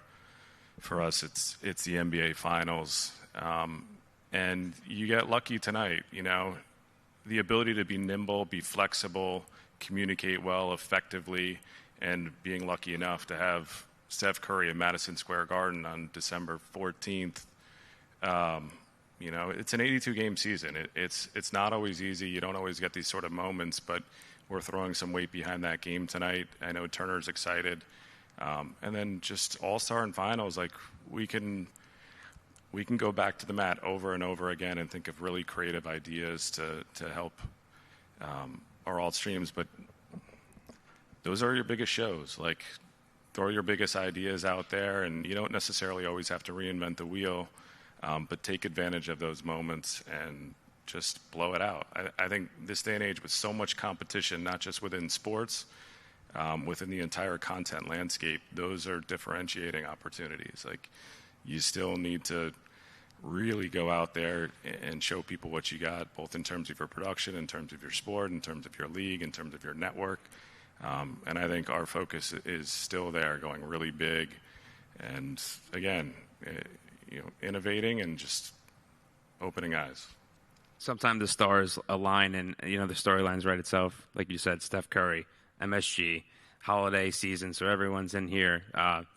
I guess simple is more. So don't kind of overdo it, like you said. Understand what you guys are good at, and kind of run with it for those tentpole events. Greg. Same thing. Take chances, innovate. I think people just dove in the deep end of the pool, because they had to. I think Harold Bryant called it a seasoned industry a little bit earlier. I think so. I think the pandemic forced people to think differently and take chances. I think about the very first live sporting event after COVID was an event we did at Seminole Golf Course. The venue had never been on television before. Rory McIlroy and Ricky Fowler, Hovland, and Dustin Johnson. And it came to be because, one, it was for charity. Two, the course in the county down in Miami would only allow us if you had a footprint of less than 50 people. And that was everybody. That was players, caddies, tournament ops, all that sort of thing. So what it forced us to do is get with NBC and Golf Channel. They were having trouble in Stanford getting people together. This is April of 2020, so it was May of 2020, so it's fresh. Tommy Roy, NBC producer, golf producer, came in our building and produced a golf event with all PGA Tour entertainment staff. That would never have happened in a million years if it weren't for the pandemic. And it just brought both of us together for a great cause and to try to get back to live sporting events. I think that's the thing. I don't think our partnership with our linear rights holders has ever been stronger because of what we've gone through. And I think people are open and innovative. And I think that has to continue. We'll stick with you for the last one, Greg. You can't say PGA Tour Live on ESPN because we already know you're excited about that. But what are you most excited for aside from that that's on the horizon in 2022? Yeah, we have other initiatives that we have to grow and try. I think a big thing for the PGA Tour, not necessarily entertainment, but we will be part of it, is just trying to make the fan experience great. It goes back to the fact that, again, even if you're at home, there's only 35% of the golf shots are being shown.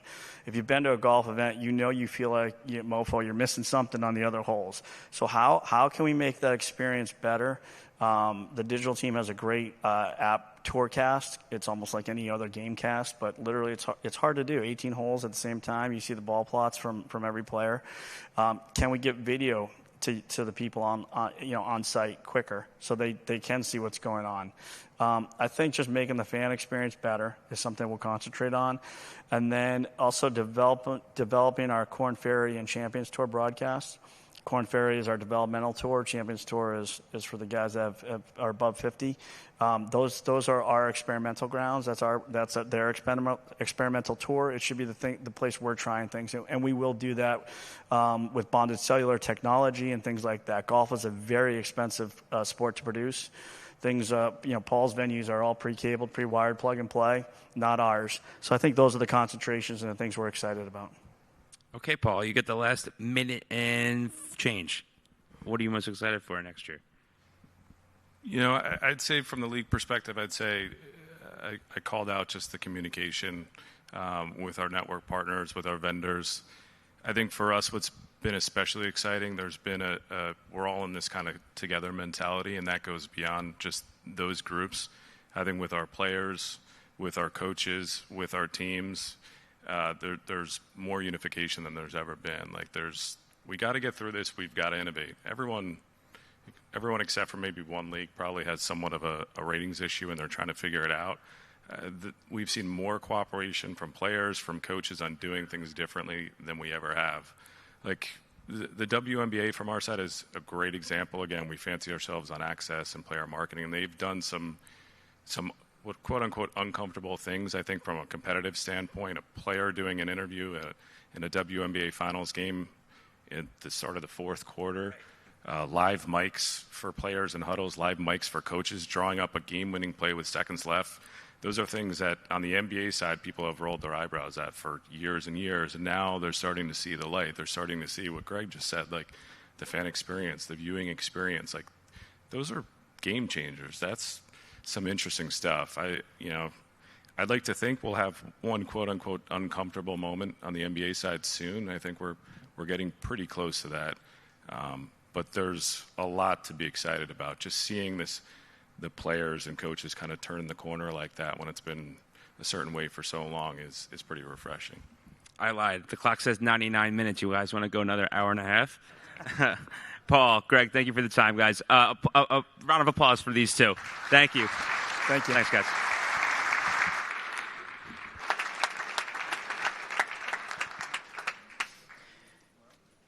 Next up is our final session of the afternoon, Production Service Perspectives. Please welcome from Mobile TV Group, Nick Garvin, from CTV, Hamish Gregg, and from NEP Broadcast Services, Mike Wertine. Your moderator is SVG's Ken Kirschbaumer.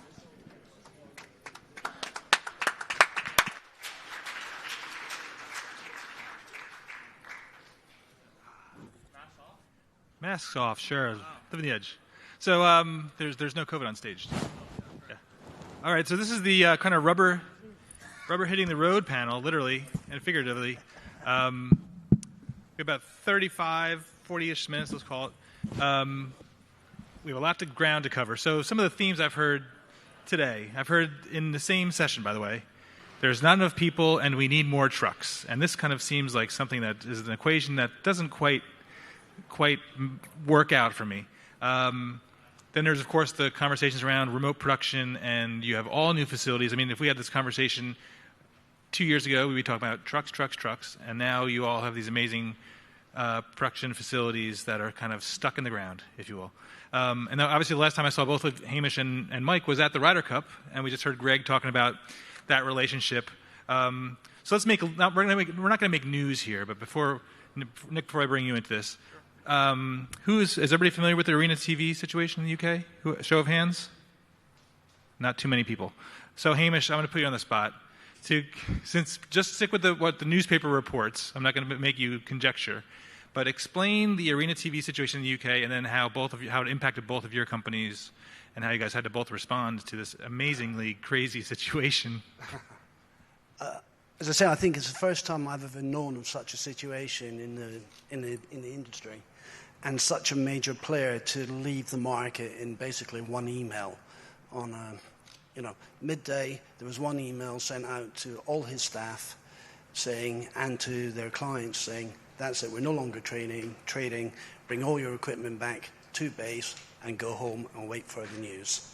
And I say that's pretty shocking. I mean, we were actually in a management meeting, and about 10 minutes before the end of it, everyone started getting text, and saying, what the hell is happening?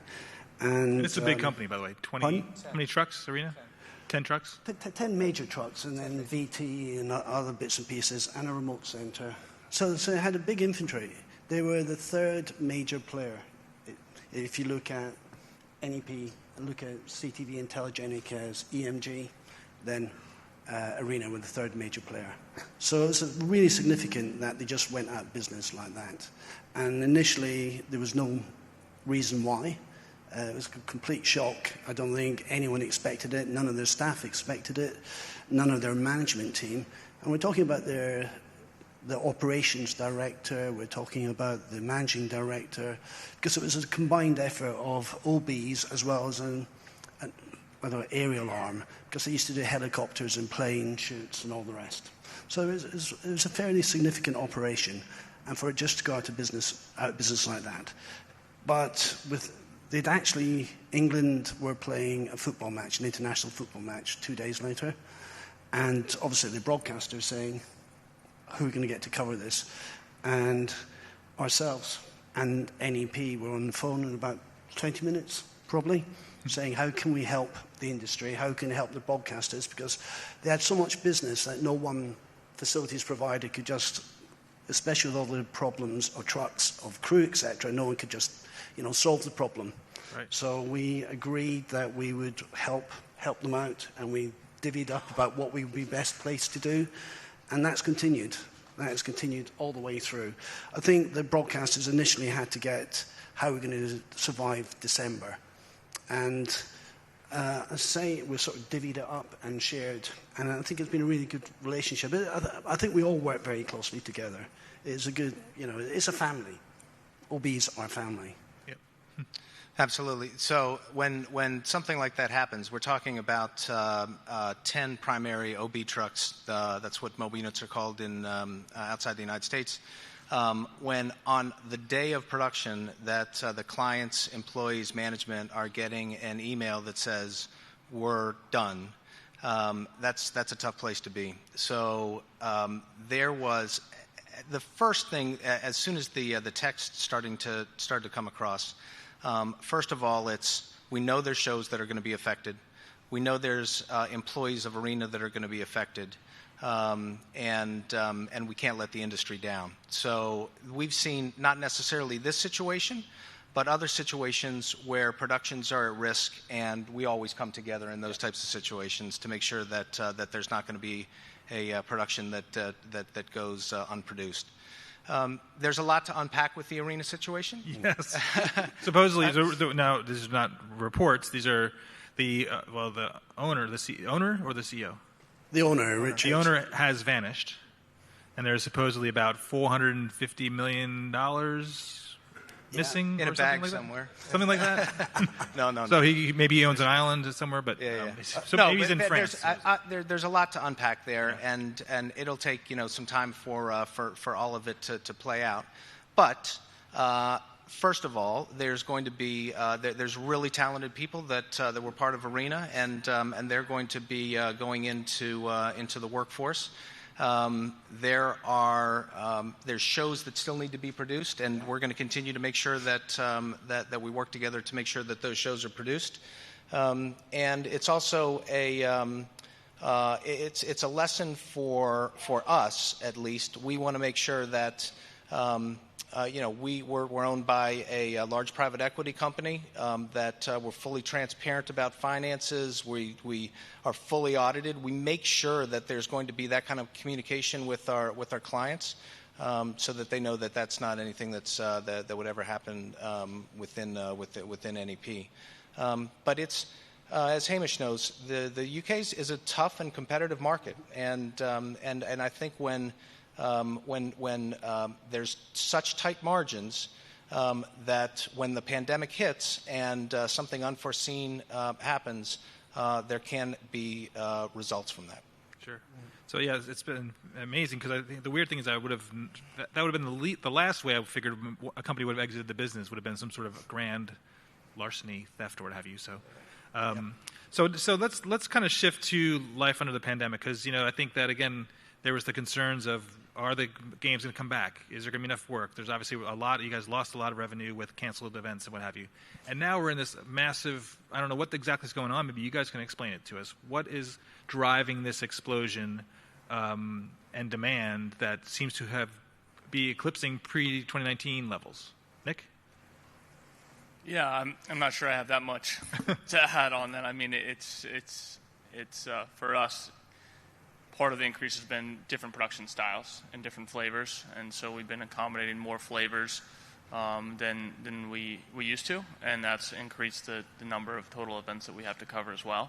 But in terms of the total live production, I think people want more. I don't have much to add than that.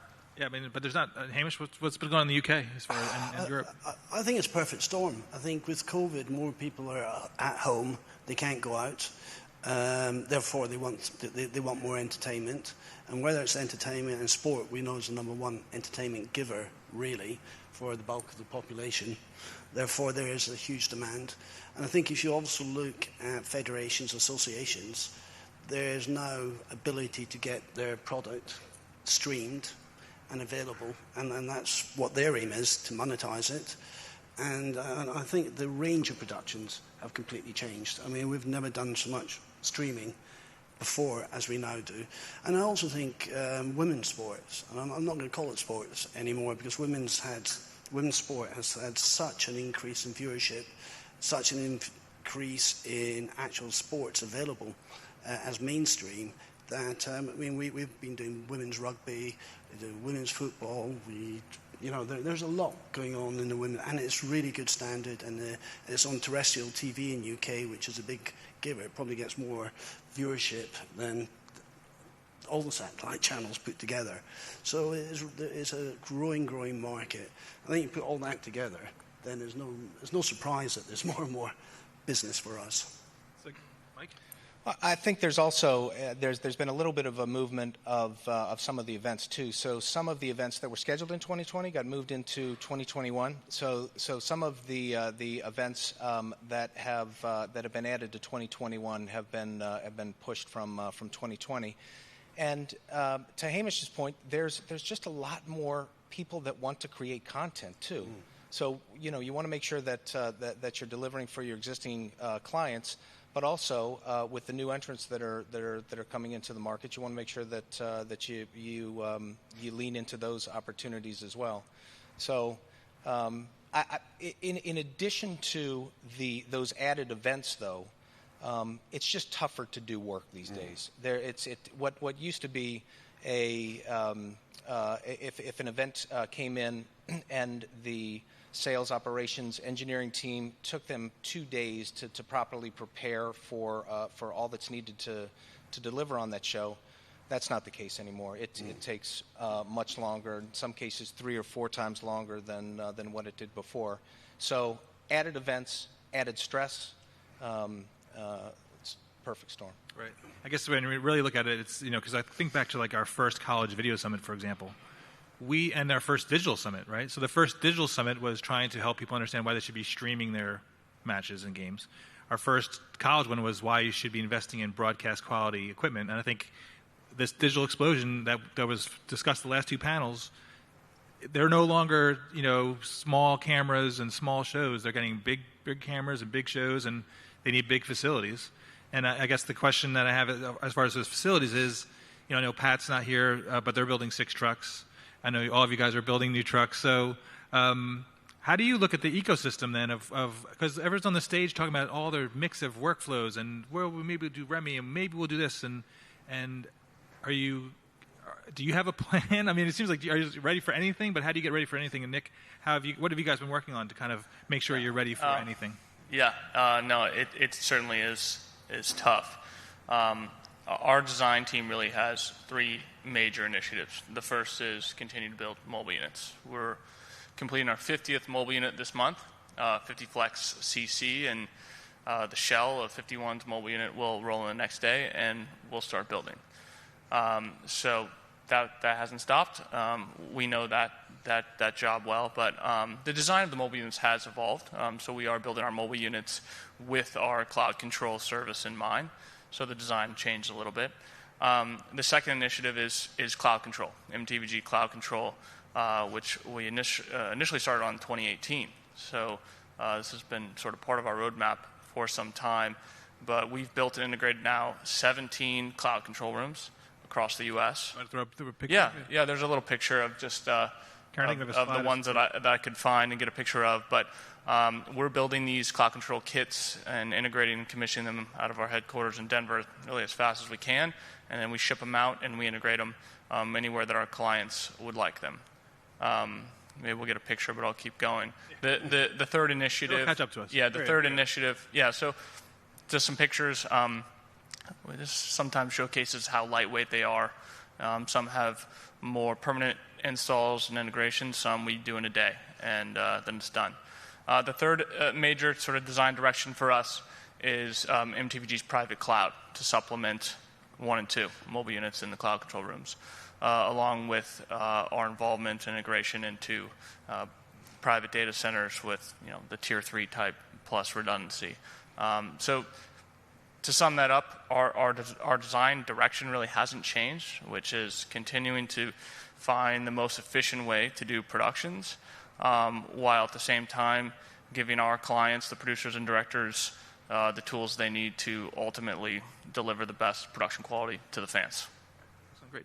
Hamish, what's going on in the UK as far as your new facilities? And Well, I think if you look at what a great advance COVID was for remote, wasn't it? It was absolutely brilliant. And for us as truck providers, facilities providers, since COVID hit, we first built 2 remote galleries at our base, and now, 16 months later, 18 months later, we've got 4 remote galleries, we've got 4 Simply Live galleries, we've built remote galleries at Stratford, BT Stratford, we've built it in Media City in Manchester for BBC. So that's just in that 16 months, we've got 16 facilities, extra facilities on the go. And it's still not fit for service. We've got 8 galleries because we modified our base, and it's a truck base. So you've got 30 Arctics coming in and out or trying to park, and it's not really a nice production environment. So our next step will be to build a proper broadcast centre, which is much more along the lines of a media centre, and that way it can also give us the ability to expand our services, which we don't have the space to do just now. So that's our sort of next step in the roadmap. Also, remote trucks. We've got lots of triple X's, triple expandals, which still very much have their place, but we've also got to look at them, and we have 4 small remote vehicles, but going forward we'll build an Arctic, which will be, for the sustainability element, it will be half of the remote engineering and half will be the actual tender vehicle. So instead of having a basic of 2 vehicles going to a job, we'll have 1 vehicle going down, so cut the carbon footprint, and at the same time it'll do all the engineering required at lower cost because most of the guts will be back at base, and we'll get the kit around. So that's also what we're in the process of doing. Great. Excellent. Great. So Mike, obviously you want to discuss the LA, Dallas, and New York, so let's want to jump into that as well as trucks and the whole big picture? Yeah, it's we're significantly investing right now. So there is I can't say that there's one thing that is significantly a greater investment than others, because there's still need for large mobile units, and so we're building out large mobile units. There's still need for medium-sized one trailer mobile units. We're building those out. The additional tenders that go along with that are part of that as well. But we're also building out something we call Field Acquisition Unit, which is going to tie kind of into the production centers that we do. So Field Acquisition Units are essentially cameras and microphone. There's some clients that we're talking to that there's a little bit more redundancy with the way that gets connected back to home base. But at its core, it's capture. So large, medium, small, we're doing all of it. It's like 12 to 20 camera shows, 8 to 6 to 8. Yeah. And then we've got control rooms around the world, and we're building out control rooms. So in London, we've built out a production center that's in London. We've got facilities that are around the globe, of course, Australia that we've talked about before, Hilversum in Amsterdam, in Norway, in Switzerland, and there's going to be more. In the United States, we're finally starting to build out about some of those. We started a couple years ago with a facility that we've got in Washington, D.C., has served us well, but as there's more remote components to our clients' needs, we're building that out. So we have production control room, a production center at 37th Street here in New York. We've got production control rooms that we're utilizing for a very large client currently in LA that's going to continue on, and then we're going to be in a data center in Dallas that we're going to be in there end of first quarter of 2022, connecting all of this. There's going to be more that we're going to be announcing as we continue to build that out. So there's trucks, big, medium, small, and data centers and control rooms. I like that Nick brought along pictures. I didn't bring along pictures. But Meredith, where can they go to find pictures of our control rooms? At NEP Group? nepgroup.com. You can see some pretty pictures of NEP solutions. Well, the facility in L.A., it was fascinating because I was in Van Nuys, so I went to visit it, and Howie and Johnny gave me a tour. But so it's cool because it looks like an office suite. Without obviously there's no, the clients weren't there, so they even looked more like just a nice kitchen, couches, a very nice environment. I appreciate and you very saying flexible that, control rooms and stuff. because that's what the clients that are going to be in there expect it to be something that can be a place that they can be proud to work out of. So that's the way that we built it out. So the interesting thing is, as you all kind of decouple or have the opportunity to build a data center and the cloud, will it be easier, quote unquote, to spin up a control room because you don't have to, like I was pointing to ESPN and South Street Seaport. In the old days, if they were looking to do that, they would have to have the real estate to also build in a massive technical infrastructure. And they're able to find that location because they didn't have to do that. Do you think that this is going to give you the flexibility to create more hubs because the capital investment is less because you don't have to build in a lot of technology in one place, but you can share a data center like in Dallas? Nick? Yeah, I think that was the idea around our cloud control rooms, is that people want to be where they want to be, and we want to meet our clients where they want to work. I'll say pandemic aside, and so these cloud control rooms are these lightweight rooms where we would try to keep the cost as low as possible. So those are, anywhere. Where the hardware is what we're working on is it almost shouldn't matter. What matters is production tools and efficiency, price. And so we feel like the cloud control rooms are like the gateway. It's like the opportunity to find the most efficient way to produce your live event. Hamish? I think it's a nirvana, isn't it, to have that virtualized world where you can have a data center anywhere in the world, and you have a gallery anywhere, and you have origination anywhere, and they're all hooked up together. And therefore, especially for a global operation, it means that time zones, you can really leverage the power of it by having an operator doing 3 matches, different types of matches, and he can be sitting, in France or whatever, or Holland, and doing one match in UK, one match in Germany, something else in Italy, all from with the same RCP, but just doing it remotely. And similarly, it's EVSs, it's everything. However, that is the nirvana, and that's where we want to be. But we all know it's going to be really bloody difficult to get there, and it is really challenging. And the connectivity obviously is king, and that's the added costs and everything. But it's definitely the way we're going. And if you look at that with the cloud services and the cloud productions, which is also the next step, it just means it doesn't really matter where you are, but you can deliver. But it's a hell of an engineering feat. One of the productions that we're particularly proud of that we're doing this year is an event called Extreme E. So in our production center in London, we've got 30 feeds that are coming in from a remote location. For those of you that have not heard of Extreme E, it is electric SUVs that go to extreme locations around the world that are affected by climate change. So there's no there's no course there or anything. So we've been in Greenland, we've been in the deserts, so we've got the capture side of it in these extreme locations. 30 feeds that are being sent back to our London production center ties in with our Amsterdam production center that is doing live overlay graphics because to show viewers where the course is through the glaciers of Antarctica. So to have those type of capabilities and to have the connection with the people that have the expertise to be able to provide that, something that's going to be compelling to the viewer, those are where you see the real advantages of it. Sure.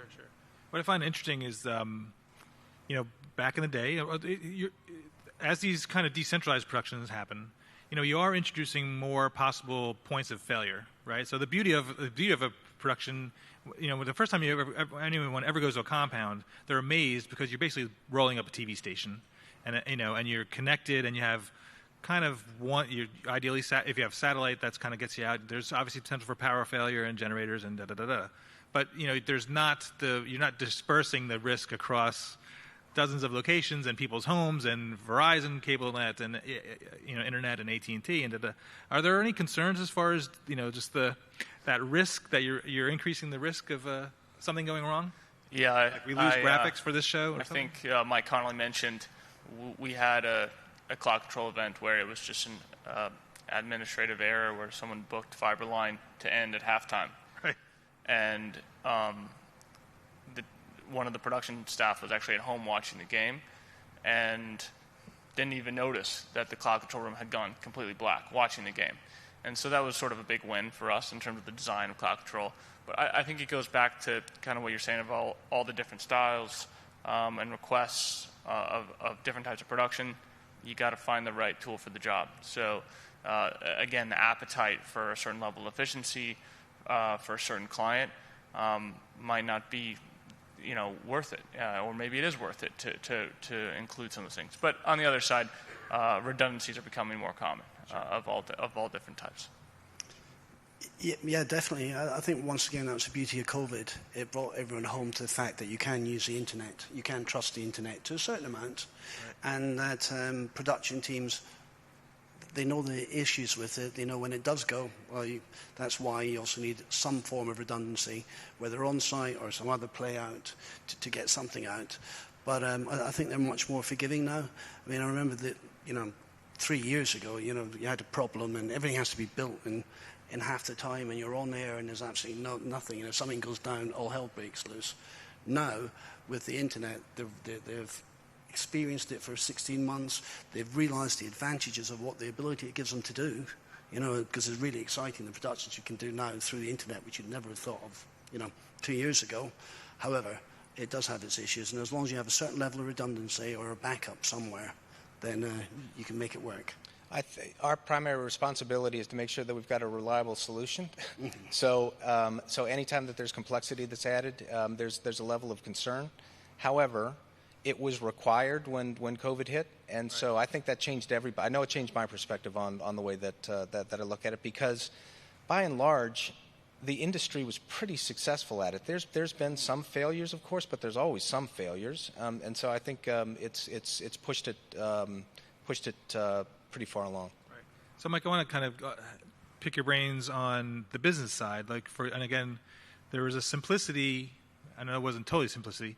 To the negotiations for a facility would be sort of like, well, what do you need? And you go, and you go, this is what it is. And then, but now you're sort of all over the place, where they could drive you crazy and say, well, if we virtualize this, how much will that save? And if we do this, how much will that save? And so, do you think negotiations will become a little more complex, or will they find a reasonable place, or what's your sense on just negotiating in a virtual world? I guess you want me to answer that one first. Of course, yeah.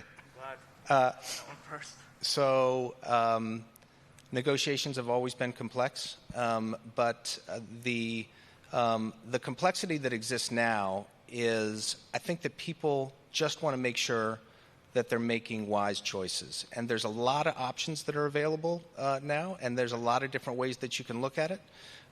So to make sure that we work together on what the pros and cons of what options are, what the financial component of that is. And yes, there are times where you've got to look at multiple ways on how this is going to be presented financially, but it's our responsibility to do that. So Sure. I think, like anything, there's a rate card, isn't there? That's one of the first things that production teams wanted when you're doing commentators from their home, halfway around the world, when you're doing graphics from anywhere, you're doing the origination from anywhere, and you're putting it all together. One of the first things was, what's a rate card? And then when it got more normal, you added more and more things to the rate card because the tools changed as you went along. And yeah, it's quite complex because we no longer have a simple production. There's no longer just turn up with a truck, do a show, disappear. Now we're always connected to someone somewhere, contributing. We're always there's no limits to really what you can produce, what you can do on site, or what you're trying to do remotely. And it's also within the budgets. Now there's such a range of tools, and as I say, there's no single job which is the same. It's what you mentioned before. It's you've doubled the time in preparation, you've doubled the time in the planning, because you're using so many different tools and it's dependent upon so many different exterior services. But it's an exciting time, really exciting time. Yeah. Nick? I think the only thing I have to add is, while our engineers are out this crazy busy time, working their butts off, that's what our team in Denver are working on every day, just racking our brain. What if we did it this way? What if it changes and everyone decides to do it, this way? And that's what we come to the negotiation table with is here's our outlook on a future plan. It's our responsibility to try all these new things, to try to put forth what we think could be ultimately the best future. But in terms of negotiation, whenever there's unknown, you have to make a decision to move forward, and those decisions are just much harder to make than they were before. Are there any concerns of because again, when you roll out a new truck and so new trucks are hitting the road, but they have to keep busy, right? Is there any concern that the sort of home run facilities would compete with the trucks and not keep the trucks busy enough so that you could amortize the cost of? Any concerns there, or do you think that this whole big soupy mess will work out? Because it is. Mike, you want to kick that one off? Huh? I was going to punt to Mike, but I could take a stab at it. I mean, the answer is it's a little bit of everything, right? Yeah. We don't think that the core mobile units for certain requirements and certain events are going to change, but the capture, the camera only units and the capture units will have their place. I mean, I think the types of productions are just. The variance in the production just keep growing, right? You have the 1-2 camera shows. When you ask how many live events, why are there so many live events? I don't know the answer to that, but there are, and the variance and the levels of requirements are just growing in variance. Yep. Yeah. So, listen, there's is there going to be some inefficiencies as we go through this progress? I think there will be. The trucks that we're building out right now, for the lifetime of that truck, are all of those seats going to be populated? Maybe not.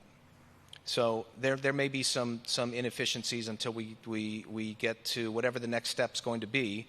And is the next step going to be that it's still going to be a mix of large trucks, medium trucks, and capture trucks? That's what I believe, right. But who knows? And there's going to be a large portion of the production workflow that's going to move to some form of remote component.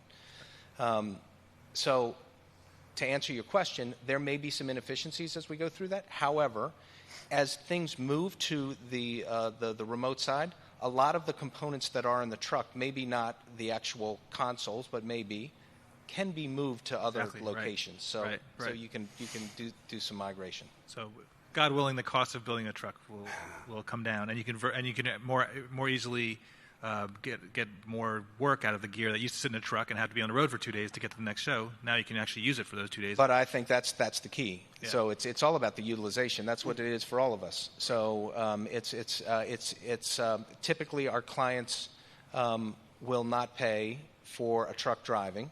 They'll pay for a truck doing a show. So the more that equipment can be used on show days, the more efficient it'll be, and the more savings that the industry will have. Sure. So we have about 3 minutes left. So what are you looking forward to in 2022? I mean, as far as, is there a key event that you're looking forward to? Is it just I don't want to say return to normalcy, but anything on what you're looking forward to? I think of the three things I mentioned. Mobile units, cloud control, and our private cloud is really just what we're really excited to continue to hone on into our craft on that. Working with our partners, those that jumped off first with us with cloud control, including Bally Sports and Bally Sports North and Marquee, that really said, okay, we'll take the jump, and they were first. But now, proliferating the use of cloud control and really dialing it in, I think, is what we're most excited about. Right. Yeah, I think definitely cloud control is a way forward in cloud productions. I think it's going to be another thing we're going to hear a lot more of and learn a lot more of.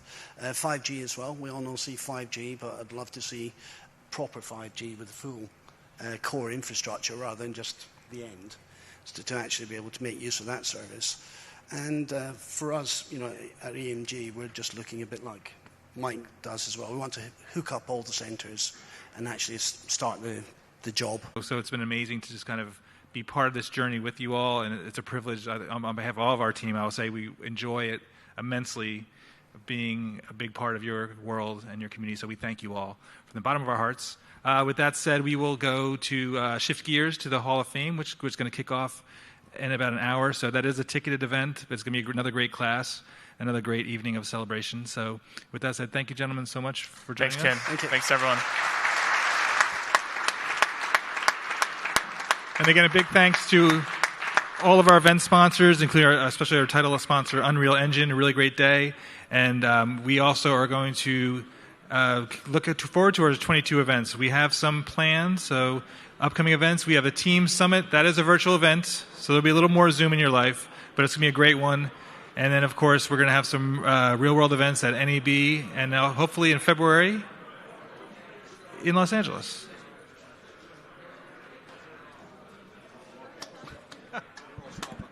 Thank you.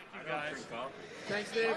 Thanks for making it out. Seriously, we really appreciate it. Thank you for attending the 2021 SVG Summit. Again, SVG sincerely thanks its sponsors, including the title sponsor of this year's event, Unreal Engine. Please make your way to the nearest exits at both the right and the back of the ballroom. For more information on this year's show, including full panel recaps, video interviews, podcasts, and more, please continue to visit our website at sportsvideo.org. We at SVG wish you and yours a happy holiday season and a prosperous 2022. Thank you, and have a wonderful evening.